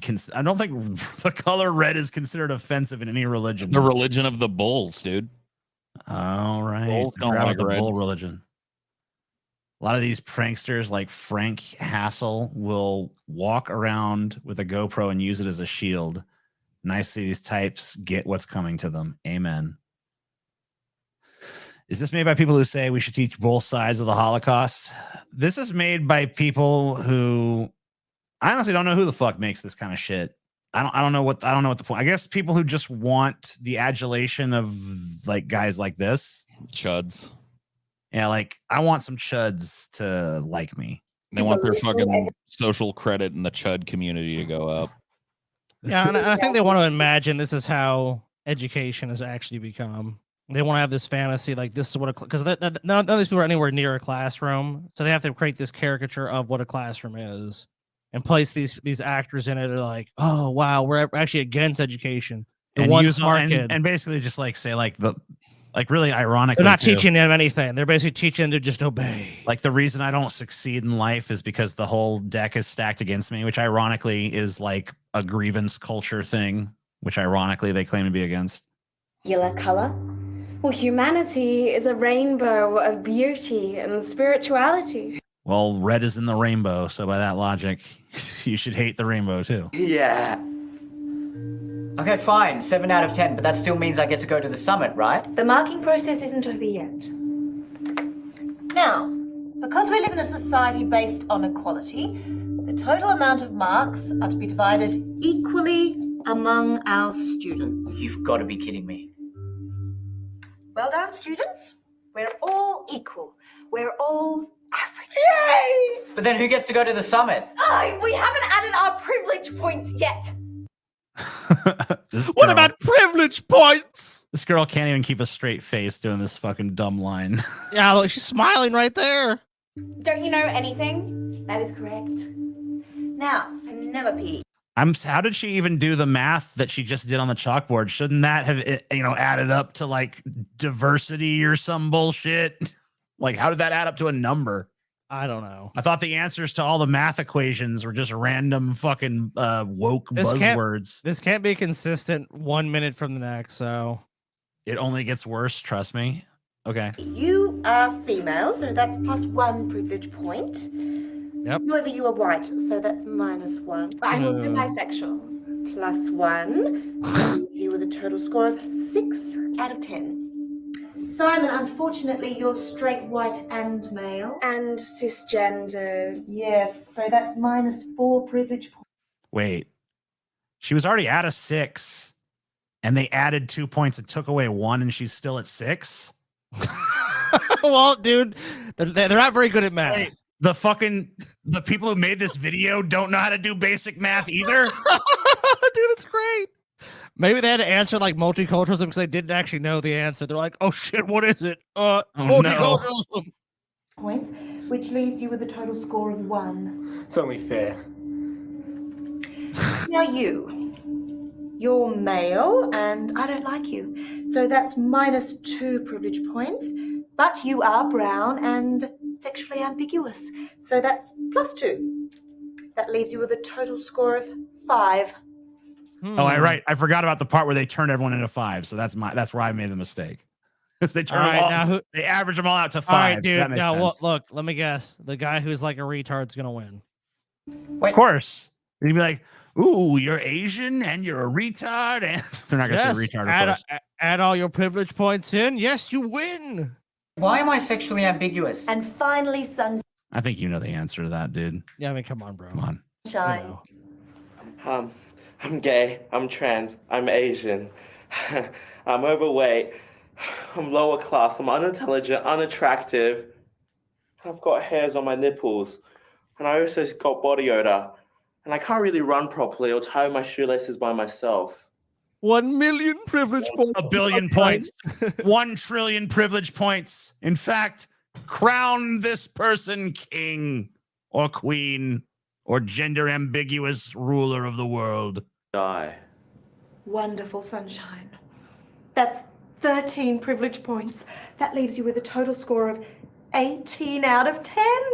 Well done, sunshine. You're going to New York. Hooray, sunshine! We knew you could do it. Let me see this. Wow, dude. Sunshine, look, Sunshine won fair and square, buddy.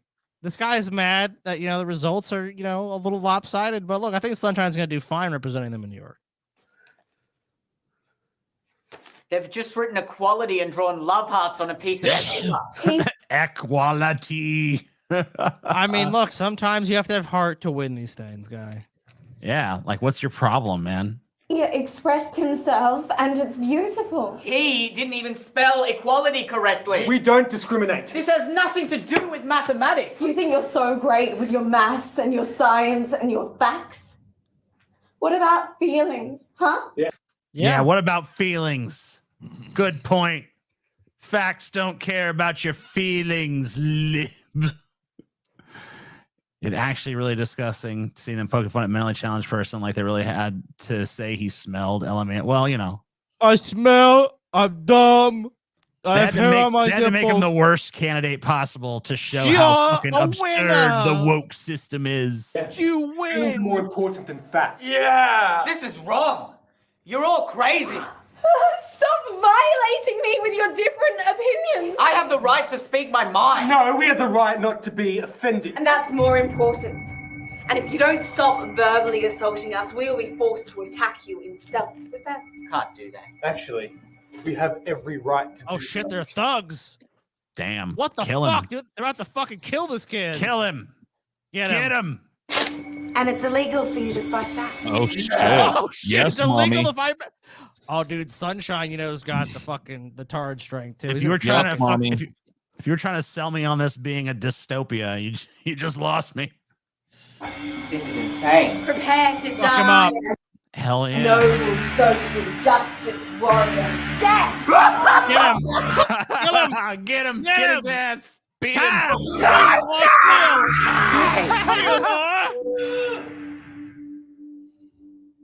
Oh, now he's the one in the box. There's gonna be 2 boxes now, right? Welcome.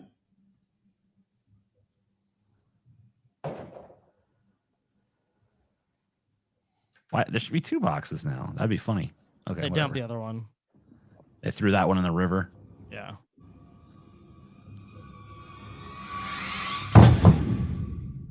Ignore that. It will end. Oh shit! Modern Wow. education. This is reality in 2023. That's how it is. So now how it's it fucking okay to is be now. horny because Paul is. Give me a fucking break, dude. They're That coming for you, that Paul. mommy teacher with the tape was hot. That ass was fucking floppy and All right. sloppy, dude. Let's explain some things to you guys. See them titties back there? Yeah, Those those are what we call mommy milkers. Those are what we call fucking pretty good tits. Yes. Mommy milkers, if you will. That ass we saw earlier, that's what you call the fucking pancake platter, bro. That was one of the worst asses I've seen in a long time, dude. That ass is fucking flat enough to iron on, all right? That is a There's sad ass. nothing. It is a straight, look at it. It's a straight line. Draw the line with your eye right there. It's a fucking a straight sad line, guys. And if anything, Flat. that's a flattery look at it. It doesn't. There is no curvature. It's true. That That's is a soccer flat mom ass. ass, dude. That's a That is a typical flat fucking ass. And I soccer see mom ass. the only you guys got confused by this, and I know exactly what's happening to you. Yeah, because all the way bent over. You see the width, and you see like the vaguest insinuation of like roundness, and you're like, oh yeah, it's a nice ass, but you're just dumb. You don't know what a good ass This is. is what we call an optical 'Cause- illusion. Yeah, it's an optical illusion. This thing is flat as a fucking pancake, and anyone who knows ass knows that. Yeah, watch her stand up, and you'll see. You'll see it happen. He's so fucking scared. Like, Breathe. no, get the fuck up. Breathe. Do not do this. Yep, see, There's look nothing there. Nothing there. Yep. It has the very slightest, tiniest little curvature, and then it goes straight up. No good. Dude, the fact that we're even having to explain this just fucking underscores my point, dude. Dude, even if you have a minimal basic appreciation for ass, you know what's what. And dude, that fucking middle-aged teacher whipping out the goddamn fucking duct tape and walking towards that dude, that was hot, dude. Hell fucking yeah. Yes. Let's do it. Correct. Just sick of these fucks, man. Get him, Paul. You guys are the worst. Like, this chat is literally making me physically fucking ill tonight, dude. I don't know where you fucking gaggle of morons came from or what you've done with our normal audience, but if you got to give them back pronto. Yeah, they've been abducted by aliens. This is horrible, dude. You guys are fucking horrible. You're unfunny and you're lame and you're stupid and you can't spell and you don't have the even baseline grammar to fucking even be trying to type to people, yet you are. And you're terminally online and you have just the worst fucking shittiest opinions ever. Dude. It's like the worst audience, dude. I'm just wondering where TJ got his 1995 failed CGI thing from. He won't tell us. I don't know why. Where did it come from? Yeah, look, Paul, the chat's your thing. I've never look, chat. Me and you, we've had our fucking disagreements. I've never loved you. You've never loved me. So not much disappointment on my end. I just expect a baseline out of them because they watch us. You know what I mean? So I expect them not to be totally fucking just like the juice at the bottom of the fucking dumpster. Dude, what I've learned over the years of doing YouTube shit is that there's just great chats. I know it's you guys probably don't even think we're capable of having that opinion, but there's actually been some really good chats, really good points brought up, jokes, discussions. And there's bottom of the barrel chats, and guys, I think you guys all know where you're at. Just go look in a mirror right now and ask yourself, am I at the fucking top echelon or am I the bottom of the barrel? The juicy garbage juice at the bottom of a fucking dumpster behind an old fucking grocery store, dude. That's where you guys are at right now. But if you see us in sloppy seconds, you will feel good about yourself because you can look at the manatee and you can say, at least I'm not Brett Keane. That is true. That is the one bit of redemption for you plebs. If you become a patron, that's one thing you can do. You can watch us talk about the manatee, and you can say, hey, as much as we've sucked tonight, have we sucked Brett Keane bad? And the answer is going to be no. I can save you the suspense on that one. It's going to be no. No one has ever sunk that low in human history, at least that we know of. And people have brought up, like, what about Hitler? What about Pol Pot? What about Stalin? What about every dictator that's ever done some bad shit? And those people are bad. They all suck, but they all have at least one redeeming quality. Yeah, you could say, like, Hitler was a vegetarian. He cared about animal welfare and stuff. He might not have cared about Jewish people, but he cared about animals. He did something good. There was some mark he left on the world. I mean, Stalin, too. I mean, Stalin helped some people. Invariably, even though he was a maniacal evil fuck that killed people. He did some things. What has Brett ever done that doesn't benefit him? We'll be here a while, guys, so we're not even going to, we really don't want an answer because there is no answer. The answer is nothing. Yes. For those of you that are slow out there, like, normally wouldn't explain all these things, but we know you guys, we know you're a little, I don't know how you put it in the, I don't know how you make it non-offensive, but you guys are all fucking retarded. That wasn't offensive, right? So, like, you're that. We still love you, but you're like our retarded cousin. I don't know, dude. I think I love my retarded cousin more than them. I actually started thinking about it. Do I? And I'm like, no. Do you have a retarded cousin? Maybe. I don't know. You're like, I don't know. They haven't done, what you mean. As far as I know, there's no like diagnosis, but I'm pretty sure. I don't know if we've ever talked about it publicly, so maybe it's wrong to ask. But did you have a cousin that is a complete fuck up or something? Yes. Okay, but they're not retarded. Well, I don't know. See, that's the thing is I don't know.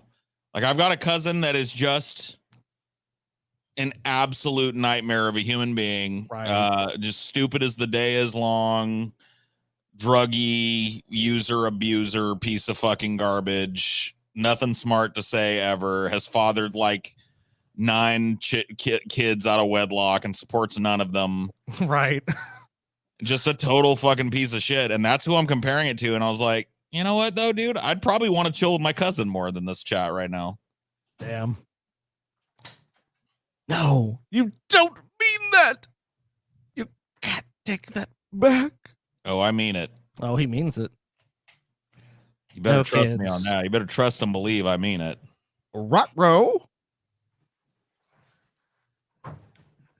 Why? The man of the infinite joint. TJ, you must tell me the secret of your joint onion. What? Tell me its secrets. What am I telling you? The secret of the spinning joint onion. The Spinning joint onion. Yes. So What is its secret, TJ? when that editor fucking quit earlier. He was very mad at you too, TJ. Yeah, one of the things they said was like, I made this spinning onion asset and you never used it.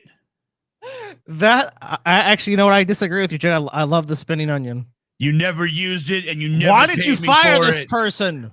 Well, here's the thing. I never asked them to make that. I never asked them to make anything like that. You didn't? But they wanted it. No, I never asked for it. And then Why'd were they like, get mad at Why you? didn't you pay me for it? It's like, I never asked for it. And he's like, well, your logo sucks and making a better one is just good business. Surprised you don't understand that. I'm like, I mean, okay, but I still didn't ask for it, so I'm not paying for it. And I've never used it. TJ? But now I'm using it just out of spite. He gave you solid business advice, dude. Look at our go back to our amazing new logo, guys. Yeah. Here it is. This is our new logo that spins, even though we can't have a spinning YouTube logo, but whatever. Right. I you know, I'm trying to figure out the obstacle to that one. Like, yeah, we can't use anything where it's like not in motion. So it doesn't really make a good logo overall, but it's like, you know, it definitely has 1995 CGI vibes to it. Yeah, geocities.com vibe. Dude. Yo, Paul, that pic is sick. Where did you take it? That was in Iowa, dude. Yeah, at the Iowa State Fair after I won the corn dog contest over there. And before you ask, into using a dog shit avatar. Oh shit, maybe you're right. No, that avatar is amazing. I don't call it dog shit. I mean, I kind of like it, but only ironically, you know. Anyway, dude, I think we should fire TJ and hire this editor, dude. This editor fucking knows shit, dude. Like, TJ, views have been through the fucking roof since we introduced Onion Guy. Yeah, look at that. I mean, look, more people. Like, I'm reading. Some more people have joined our Patreon. Onion Guy, Onion Joint Dude. That's all I'm seeing, TJ. I'm seeing just everywhere. People just love this guy. Double-faced, hollow onion joint guy just spins around and spins around. It's just the simplicity to the logo. I mean, look, this just needs to be our show now. That's all it's gonna be. The spinning onion is God. When you tune in, this is all you see from now on. This is it. This is our show. This is Onion Nuggets. Behold the spinning onion.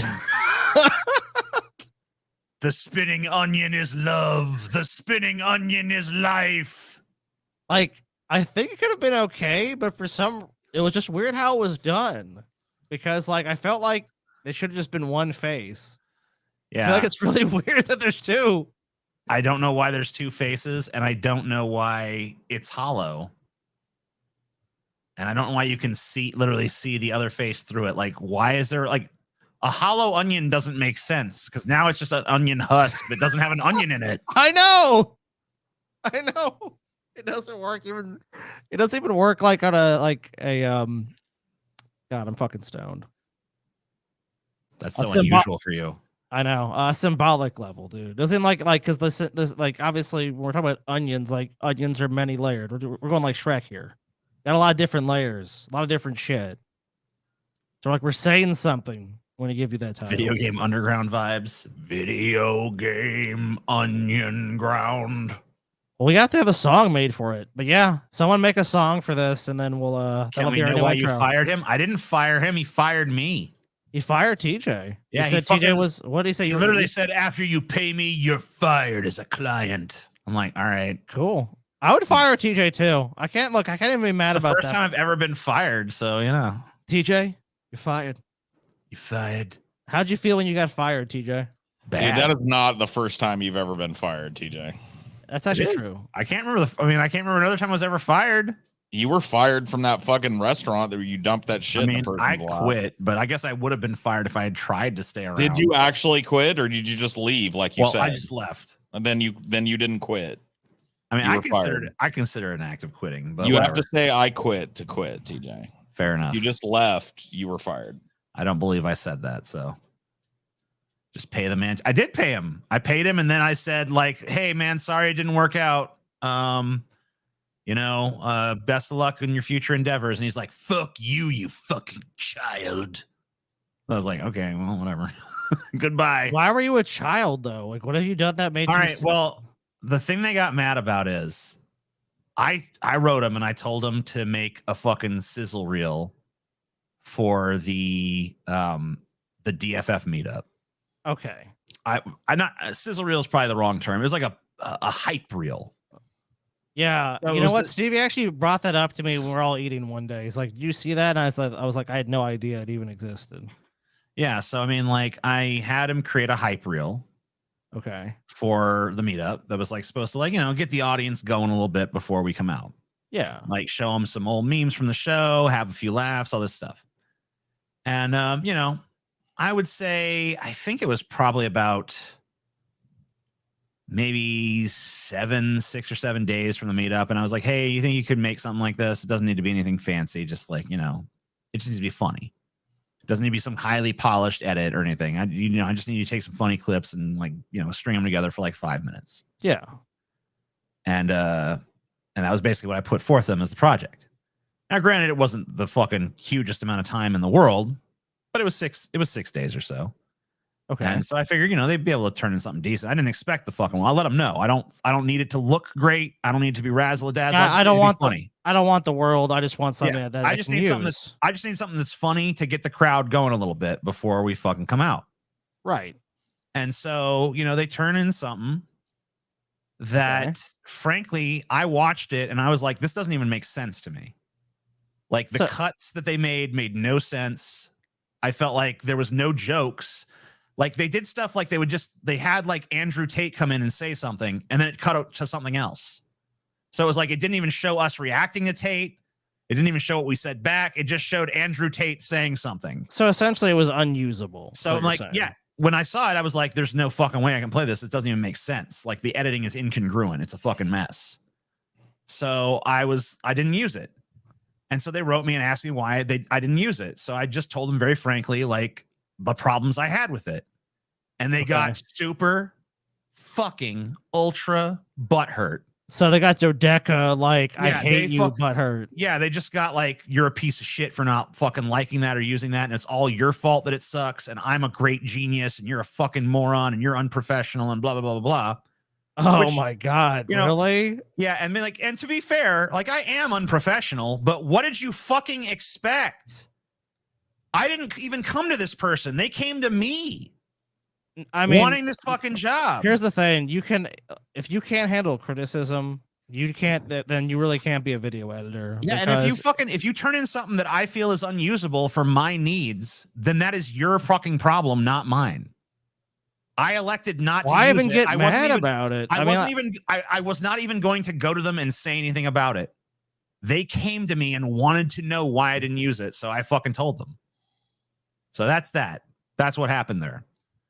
So anyway, they made this onion thing and they complained about not being paid for it, despite the fact that I never asked for it. So now I'm using it just to fucking say fuck you to them. Wow. That's just shocking that someone cannot take any criticism and just deflects it back to like, yeah, that does happen with a lot of people. TJ, I was quarreling with editors. A tale as old as time. Yeah. Tale as old as time. Dude, editors are a fucking fickle bunch. I don't know what it is about people that edit videos, but besides like the few actual professionals we've ever worked with, it is just nightmare city with people. It's just like problem. Like, well, that's another thing I was told. It's like the common denominator is you. I'm like, I'm sure that probably has something to do with stuff, but like, whatever. Dude, most of the editors that have quit have not quit because they were mad at me. They've quit for like life reasons because it turns out all their lives are fucking festering sewers of garbage. So Yeah, that's. I was gonna put that out as well. It's like it's generally been them quitting for like completely unrelated reasons or like just demanding things that are just completely unreasonable. But I've never heard of someone that's like, you have to use the stuff I make for you. It's like, you know what? If you make a show, part of your prerogative of running that show is like what you're going to put forward and what you're not going to put forward. So just be in the position of like, I'm going to make this demand on you is already just a non-starter. Fuck them. It's not their fucking. It's not their fucking show. They can go make their show and do whatever the fuck they want. Another thing that was super weird was when basically the way this all started was this morning or yesterday evening. I asked them, like, I realized, you know, they've been working for us for a while and they hadn't been paid yet. And I was just like, hey, I want to get you settled up. So how much do we owe? And then they start fucking listing off this litany of things they've done. Like, and the first thing on the list was they edited the fucking What the Fuck Happened to Aliens thing on Paul's channel. And I was like, you literally, like, I don't know why you're bringing that up right now, because you literally came to me and said you wanted to do that edit for free just to show off what you could do. Yeah, you can't ask me for money like so you can't say a that year later and say, hey, Yeah. by the way. So it was so fucking weird that they brought that up. It's like you literally offered to do that for free and you were taken up on that offer. So, huh? Yeah, but I'll pay you for obviously the other stuff you've done. That wasn't, you know, obviously I agreed to pay you for that. So, but yeah, that's bizarre. You can't bring up something else totally unrelated and say, pay me for this. Yeah. And I mean, look, I get it. Cause like the editing needs of this show, like when we try to have like all these clips and stuff that are clipped up all the time, that's pretty intensive and shit. But I mean, like, it's also really simple edits. Like the hardest thing is like cutting out the fucking profanity, and we're pretty fucking close to AI being able to fucking do that. Like it already has some that claim to be able to do that. It's not quite there yet, but it's probably like 6 months to a year away before it can just handle that. Good. So yeah, I'm with Paul though. Paul said earlier he's just like can't wait till AI can just do that job entirely. Like just like AI edit this into clips. Like for big movies and shit, I think we're a ways away. But for just like chunking out clips of a show that's already made and bleeping out I gotta imagine that AI is pretty close to being able to fucking handle that. I mean, you can cut clips out and stuff on YouTube and StreamYard. So yeah, the technology is rapidly developing where it's getting easier and easier just to repurpose content. Seems like it'd be easy to find good clips too, because YouTube's got that like most viewed moment thing that you can see now. Just go to that and pull the top 3 moments from every video you find and make a fucking clip out of each one. Like how hard can that be, you know? Pretty hard, I guess. Put some pre-made fucking assets in front of it, put a fucking join our Patreon pre-made thing at the end of it, call it a fucking day. Like I'm no gold star editor or whatever, but like that's some easy fucking peasy editing right there. All right. We're going to look at some Israel simps now. Check it out. Welcome back, America. We're here with my friend Ben Shapiro of the Daily Wire, the Ben Shapiro Show. Ben Shapiro. Sorry, I gotta go drop a Shapiro. I'll be right back. You ain't going nowhere. You can't just leave when Shapiro fucking comes on the screen. I've heard the word Shapiro way too many times in the last fucking 30-second span of my life. Shapiro.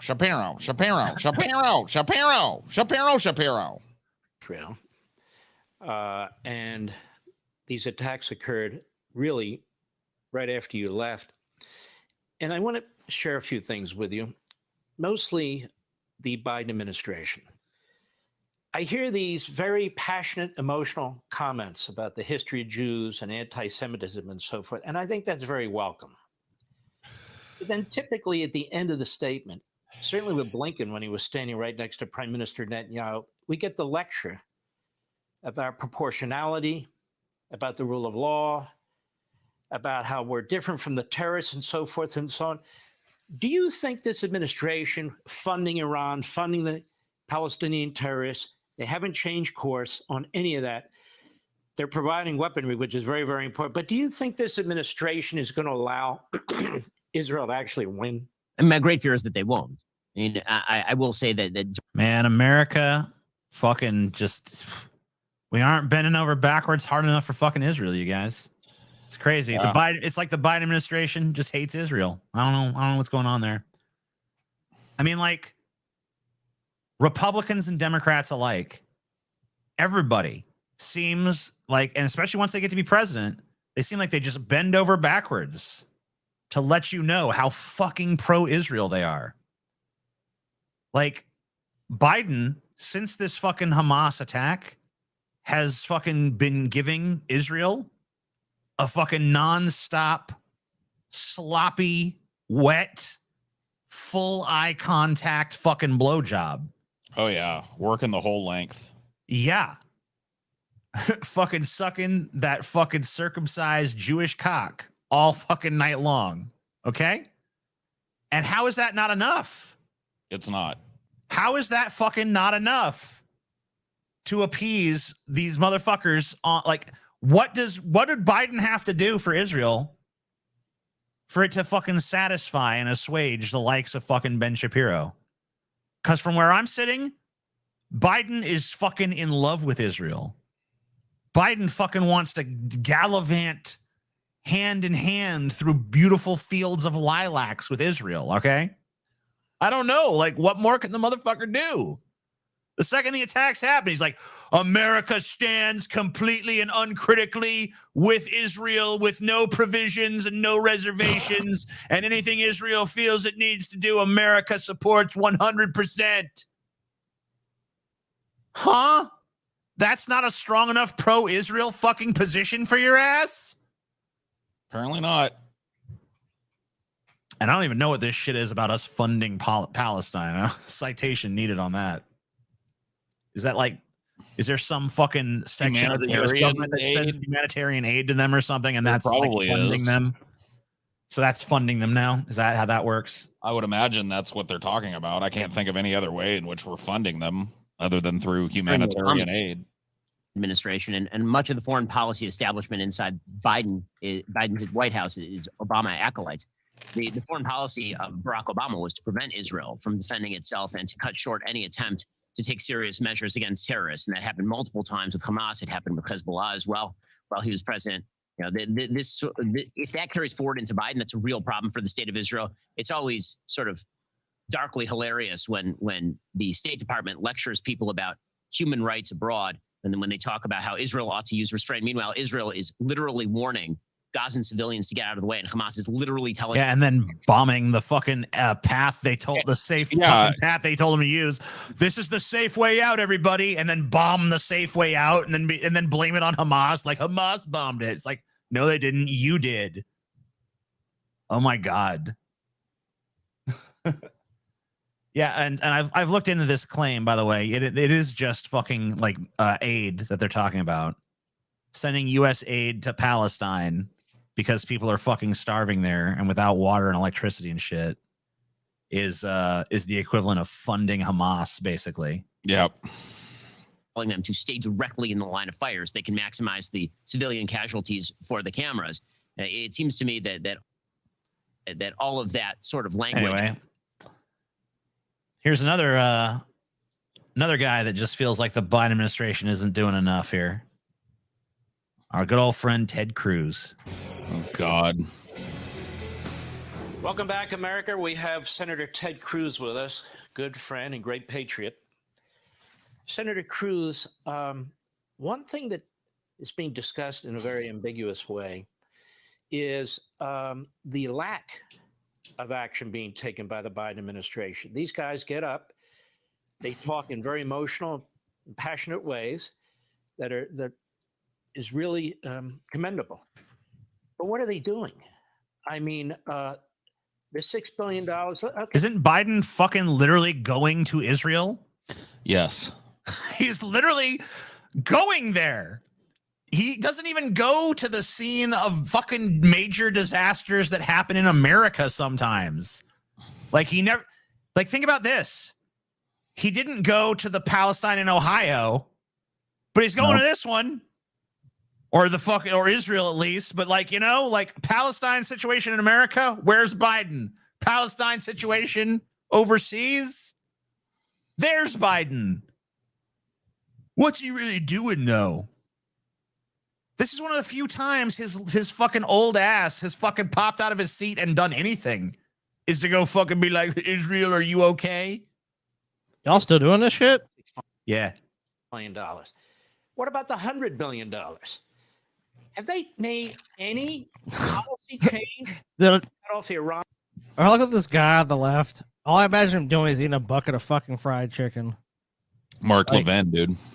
Yeah, that's The all I voice see. of the revolution. That's good. On the Palestinian. Cruz is so weird looking. It's because he looks like he's his own wax figure. And he's Madam partially Tussauds. melted, dude. This one Somehow had too much fucking- heat. Yeah, somehow Ted Cruz looks like a Ted Cruz wax figure that has melted a little. Palestinians or any of our enemies?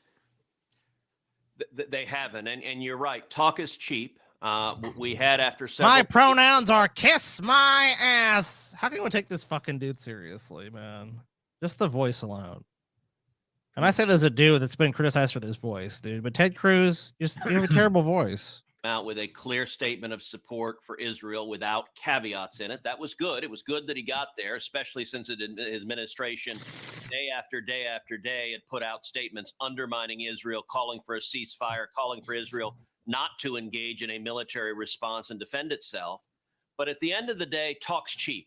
The question is action. And listen, this. The only person I remember calling for a ceasefire was like AOC or something. I think maybe some like progressives in Congress might have fucking called for a ceasefire, but the Biden administration never fucking called. They're for a weak ceasefire. on Israel, TJ. They want to hamstring Israel's ability to defend itself, and they've never cared. How is fucking going into Gaza and murdering a bunch of civilians defending yourself? It's not. It's defending yourself because, TJ, look. You got a weird definition of defense, bro. How is bombing a fucking Palestinian hospital defense? That's not defense. There might have been terrorists hanging around the hospital. Were you attacked by the sick? I don't Look, think that's there what was happened. there was a couple of terrorists hanging right around that hospital, TJ, and they got them. Good news. They got those terrorists. This attack, the worst attack on Israel in over 50 years, a horrific terrorist attack, was funded by money that came from Joe Biden and the Biden administration. And Wait, what? No, what? You should be, dude. Joe no, I'm Biden sorry. funded it? I'm sorry. You should be hanged for treason. You're a piece of shit. Wait a minute. What? Citation very fucking strongly needed. Your ass should be fucking like beaten with bricks Dude, and like, thrown into the the fucking US river, dude. What are you talking about? The U.S. has done nothing but fund Israel to the tune of like, I think we looked it up, like 60 to 70 billion dollars. Hold on. What? Joe Biden's I giving money literally, to dude, I literally have to already, Hamas? I literally just looked this up a second ago. The only fucking money the U.S. government has sent to fucking Palestine has been like humanitarian aid. The only money that fucking, I'm sorry. Meanwhile, we have literally just explicitly funded Israel's military. This is why I don't fucking think people should be entitled to their own fucking facts anymore. Like this, like the idea that free speech should cover this motherfucker's right to go out there and lie to the American people as an elected official is preposterous to me. This guy should be guilty of a crime for what he just fucking said. Because that is a fucking out and out goddamn lie. It is complete misinformation. He should be fucking punished.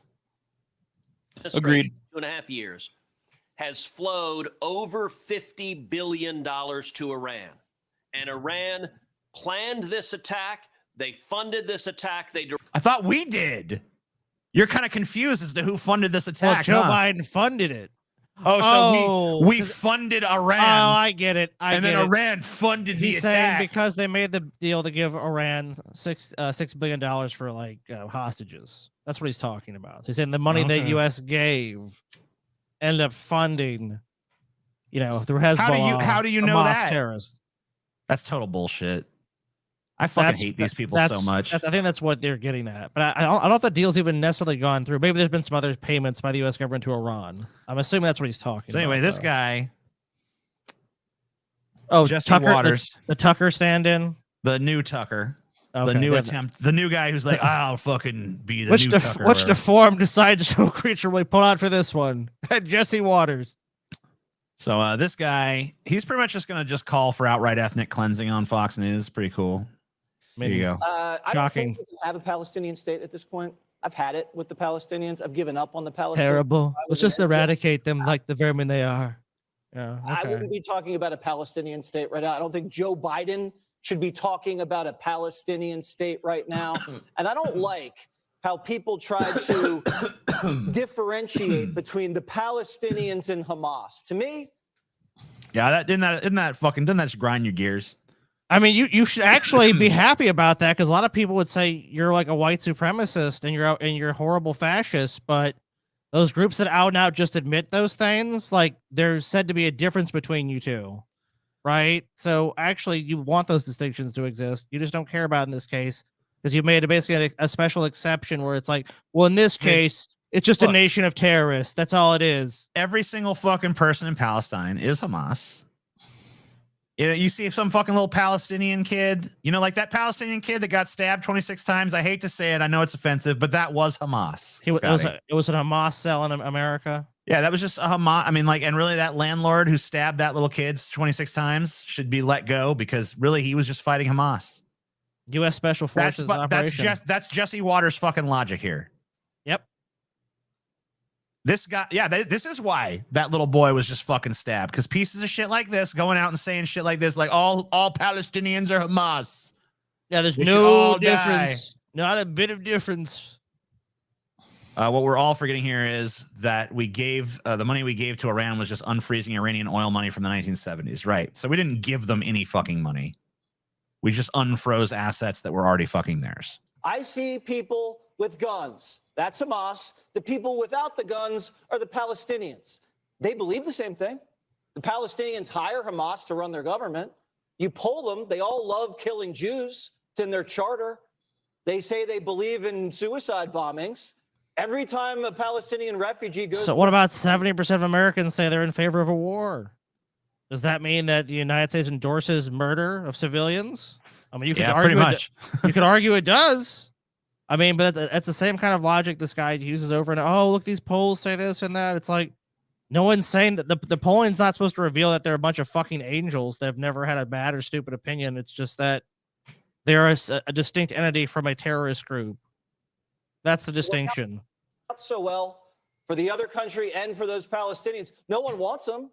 You don't see Egypt opening up their doors. You don't see Jordan opening up. You don't see the Saudis. Why don't they want the Palestinians, Dana? I think we all know why they don't want the Palestinians, and it's not working out. Because they're all fighting over the same patch of fucking dirt, dude. We know why. Well, it's like wherever you live, it's like if you believe that there is some God-given right to it, or you had proof that it was your land, and you just said, why don't you just go somewhere else? It's like, if the answer was just go somewhere else, this wouldn't even be a fucking issue. It'd been like, well, let's just go somewhere else. Well, Scotty, Palestinians are just an inherently evil people, and maybe someone ought to just do something about them. That's We all I'm invented saying. this evil meter, and we put it over. And look, every time you put over a Palestinian, evil as shit. Pure evil. Palestinians and Hamas right next door to the Israelis. Yeah, get them. I just like the people arguing like for moral superiority are the ones where it's like, let's bomb a hospital. We're the morally superior ones. Like, okay, all right. In what fucking world? That concludes our Israel Simps section. So the question is, did we make Daily Wire for kids, Scotty? I think we're close. We'll have to check. Did we make it? It doesn't matter if we're close. We had nope. to have made it. We did not make it. We did not make 20. it. We're $20 short. Do you want to give people a chance? Oh shit! I mean, Paul seems pretty triggered, Scotty. So maybe we should give him a chance to trigger Paul a little more. I don't know. That's true. Paul is triggered. I'm fine with it. All right. I'm fine with I'll making give him a an little extra chance. $20. I'm gonna go fucking. Yeah, mainly because you guys are so close. If you guys were well away, I don't want to fuck another repeat of that situation where we were 41 cents away or whatever, and I got fucking canceled over it for a week. But yeah, that was pretty funny. Someone drop a 20. I'm gonna grab a drink. We'll be back. You Maybe guys do have that your one, maybe chance. You guys have your chance. All right, $10 away. Mr. McGillicuddy, dude, coming through. And no comment, even better. Oh, there it is. Yep.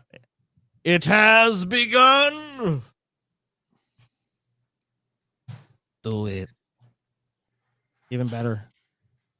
Just money. Money, money, money. What kind of intervention would you want into Israel, a nuclear armed nation, other than maybe boycott, divesting, and sanctioning? BDS. Sounds kinky. Let's BDS them. Where's the M, though? There's no M with that.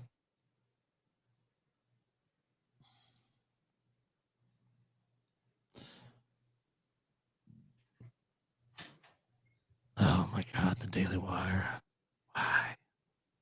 Why, Daily Wire? Why?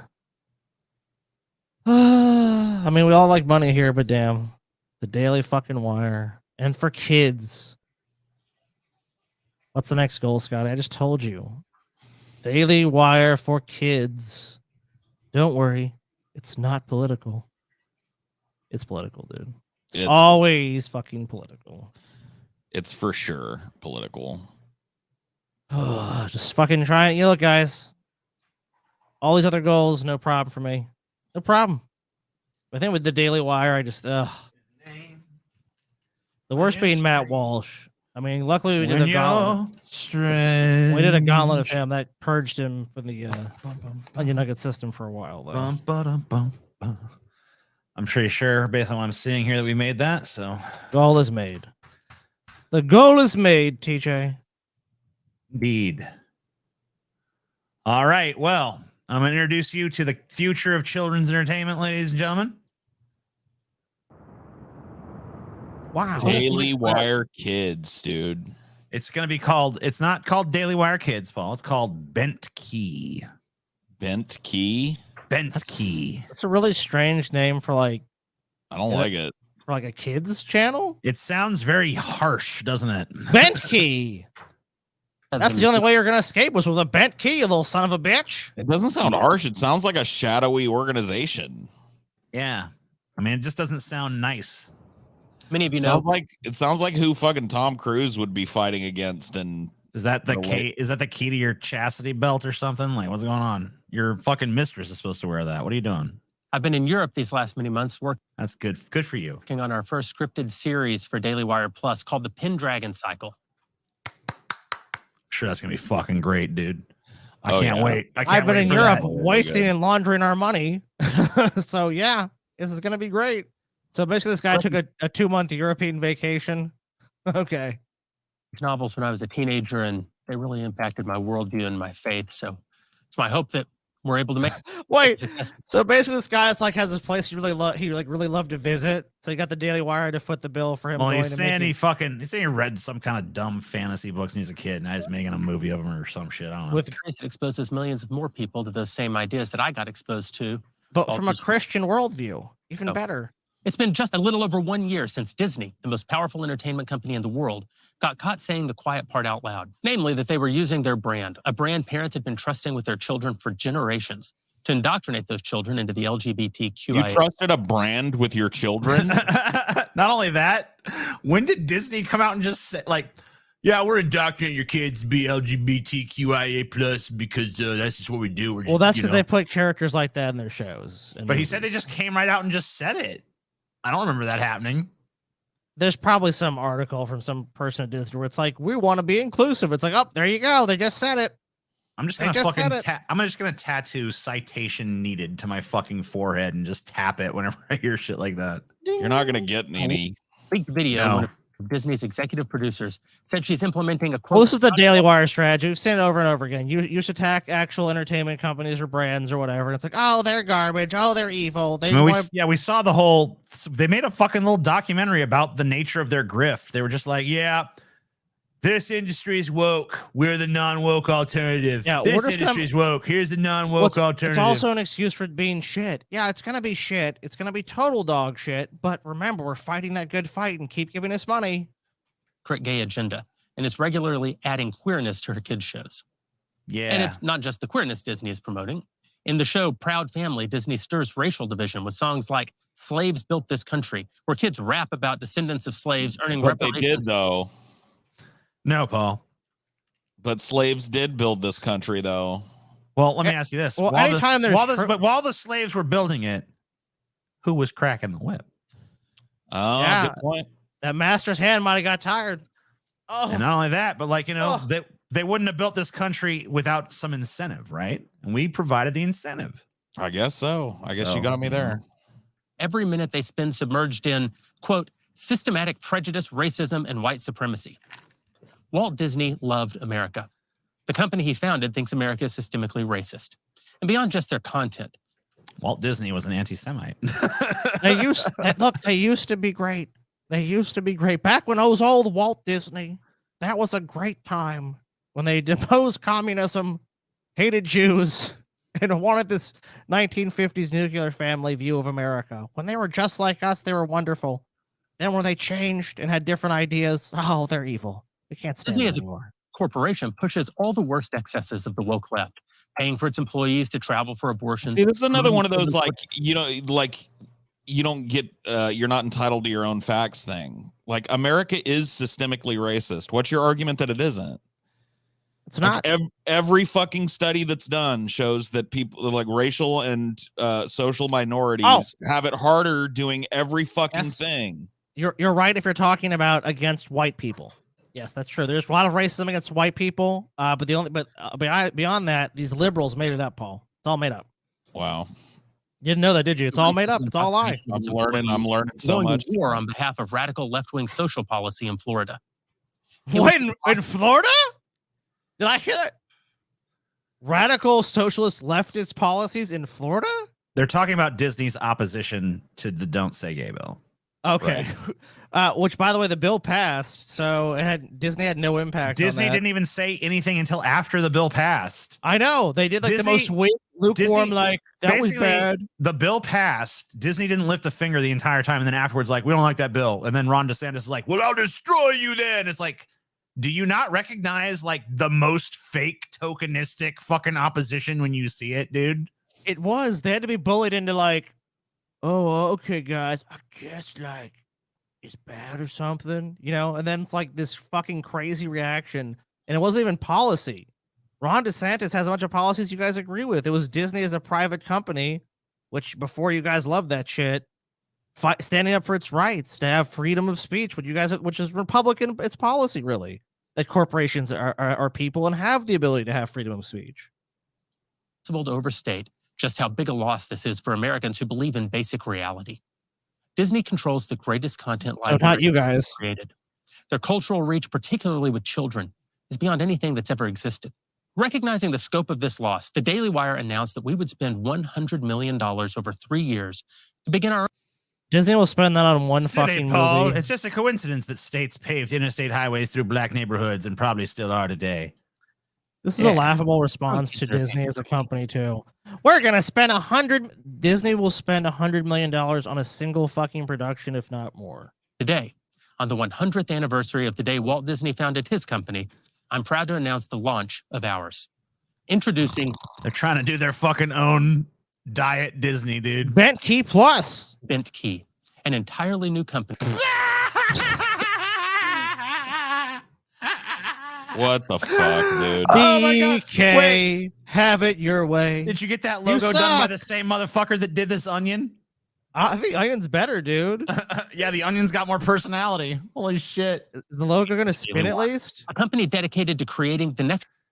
Does that look like the logo of a fucking like whimsical children entertainment company, by the way? No, it doesn't. It looks like the fucking logo of a failed rap label. Like, yeah, I I don't even know. It looks like, yeah, like a failed fucking country Christian label or something. Maybe. I don't know. Yeah, it's horrible, dude. I don't even know what. I mean, it looks like something that just should have been rejected. It looks like six end key. I fucking hate when they do this shit where it's like 6 end key, dude. Like, turn the fucking B like this. That's what you're supposed to do, bitch. That's whimsical, though. It's whimsical. To transport kids into a world of adventure, imagination, and transports kids to a world of fucking boredom, dude. Any kid that is gonna have the fucking disservice of being force-fed this shit, you know it's gonna happen. Can you imagine? I mean, you kids ain't gonna watch that faggot Disney shit. We're gonna put on Bent Key, good Christian values. Those fucking kids. Oh no, there's gonna be fucking kids that have to fucking minds, dude. I feel so bad for the. I mean, you know, it's like when Like, if you ask Chelsea about it, she'll tell you like one of the only cartoons she was allowed to watch as a kid was like fucking Veggie Tales and shit.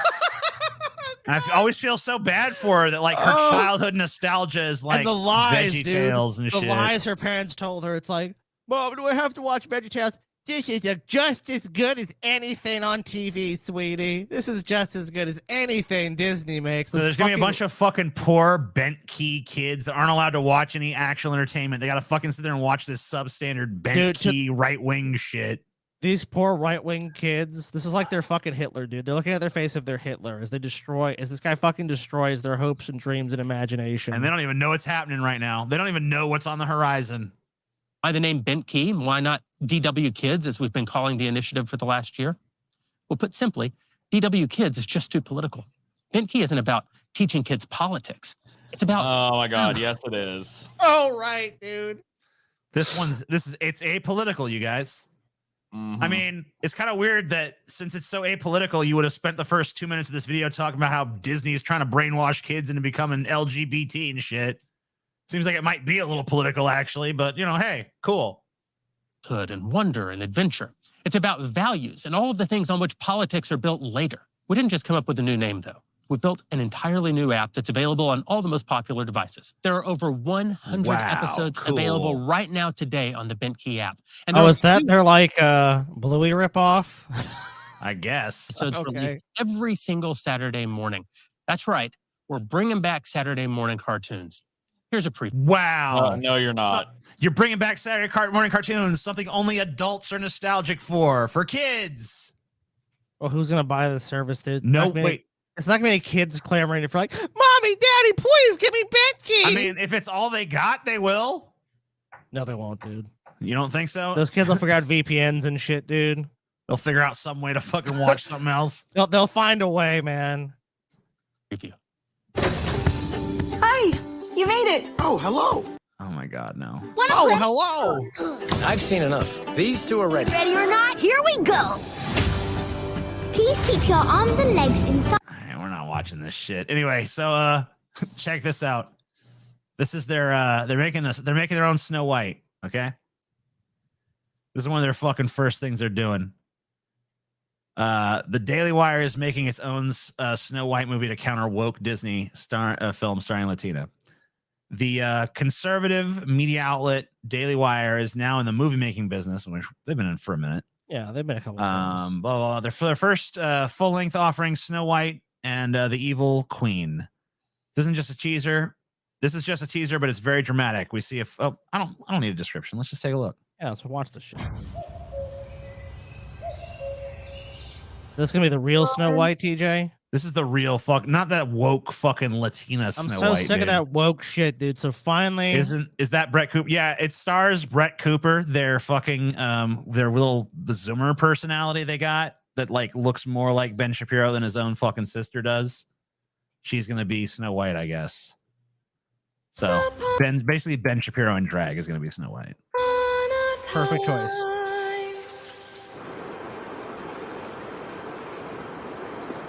In time, a prince would come. Ugh.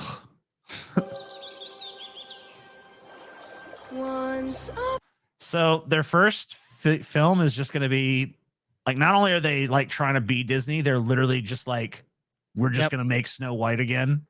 Yeah. We're just going to basically make Disney's Snow White. Guys, let's go to the idea repository. Disney makes Snow White. Let's be like way different than them. What are we going to do? Let's make Snow White. Like, we also make Snow White. You guys are like talking about how you're like, that's such a fucking departure, and you literally just copy Disney. How fucking stupid and pathetic do people have to be not to see through this shit? They literally have no ideas. They have no fucking ideas. They're like, they're out of ideas. What are they doing? Let's do that. Like, what? on a time, but now that time is gone.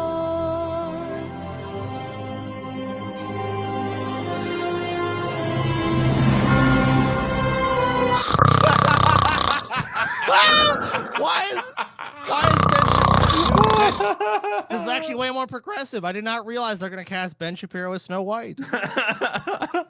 Look, they really got me there, dude. I was criticizing them for being derivative and completely unoriginal, but wow. They're going further than Disney. They're going further than Disney. Wow, it's incredible. Oh, I wasn't ready. I wasn't ready.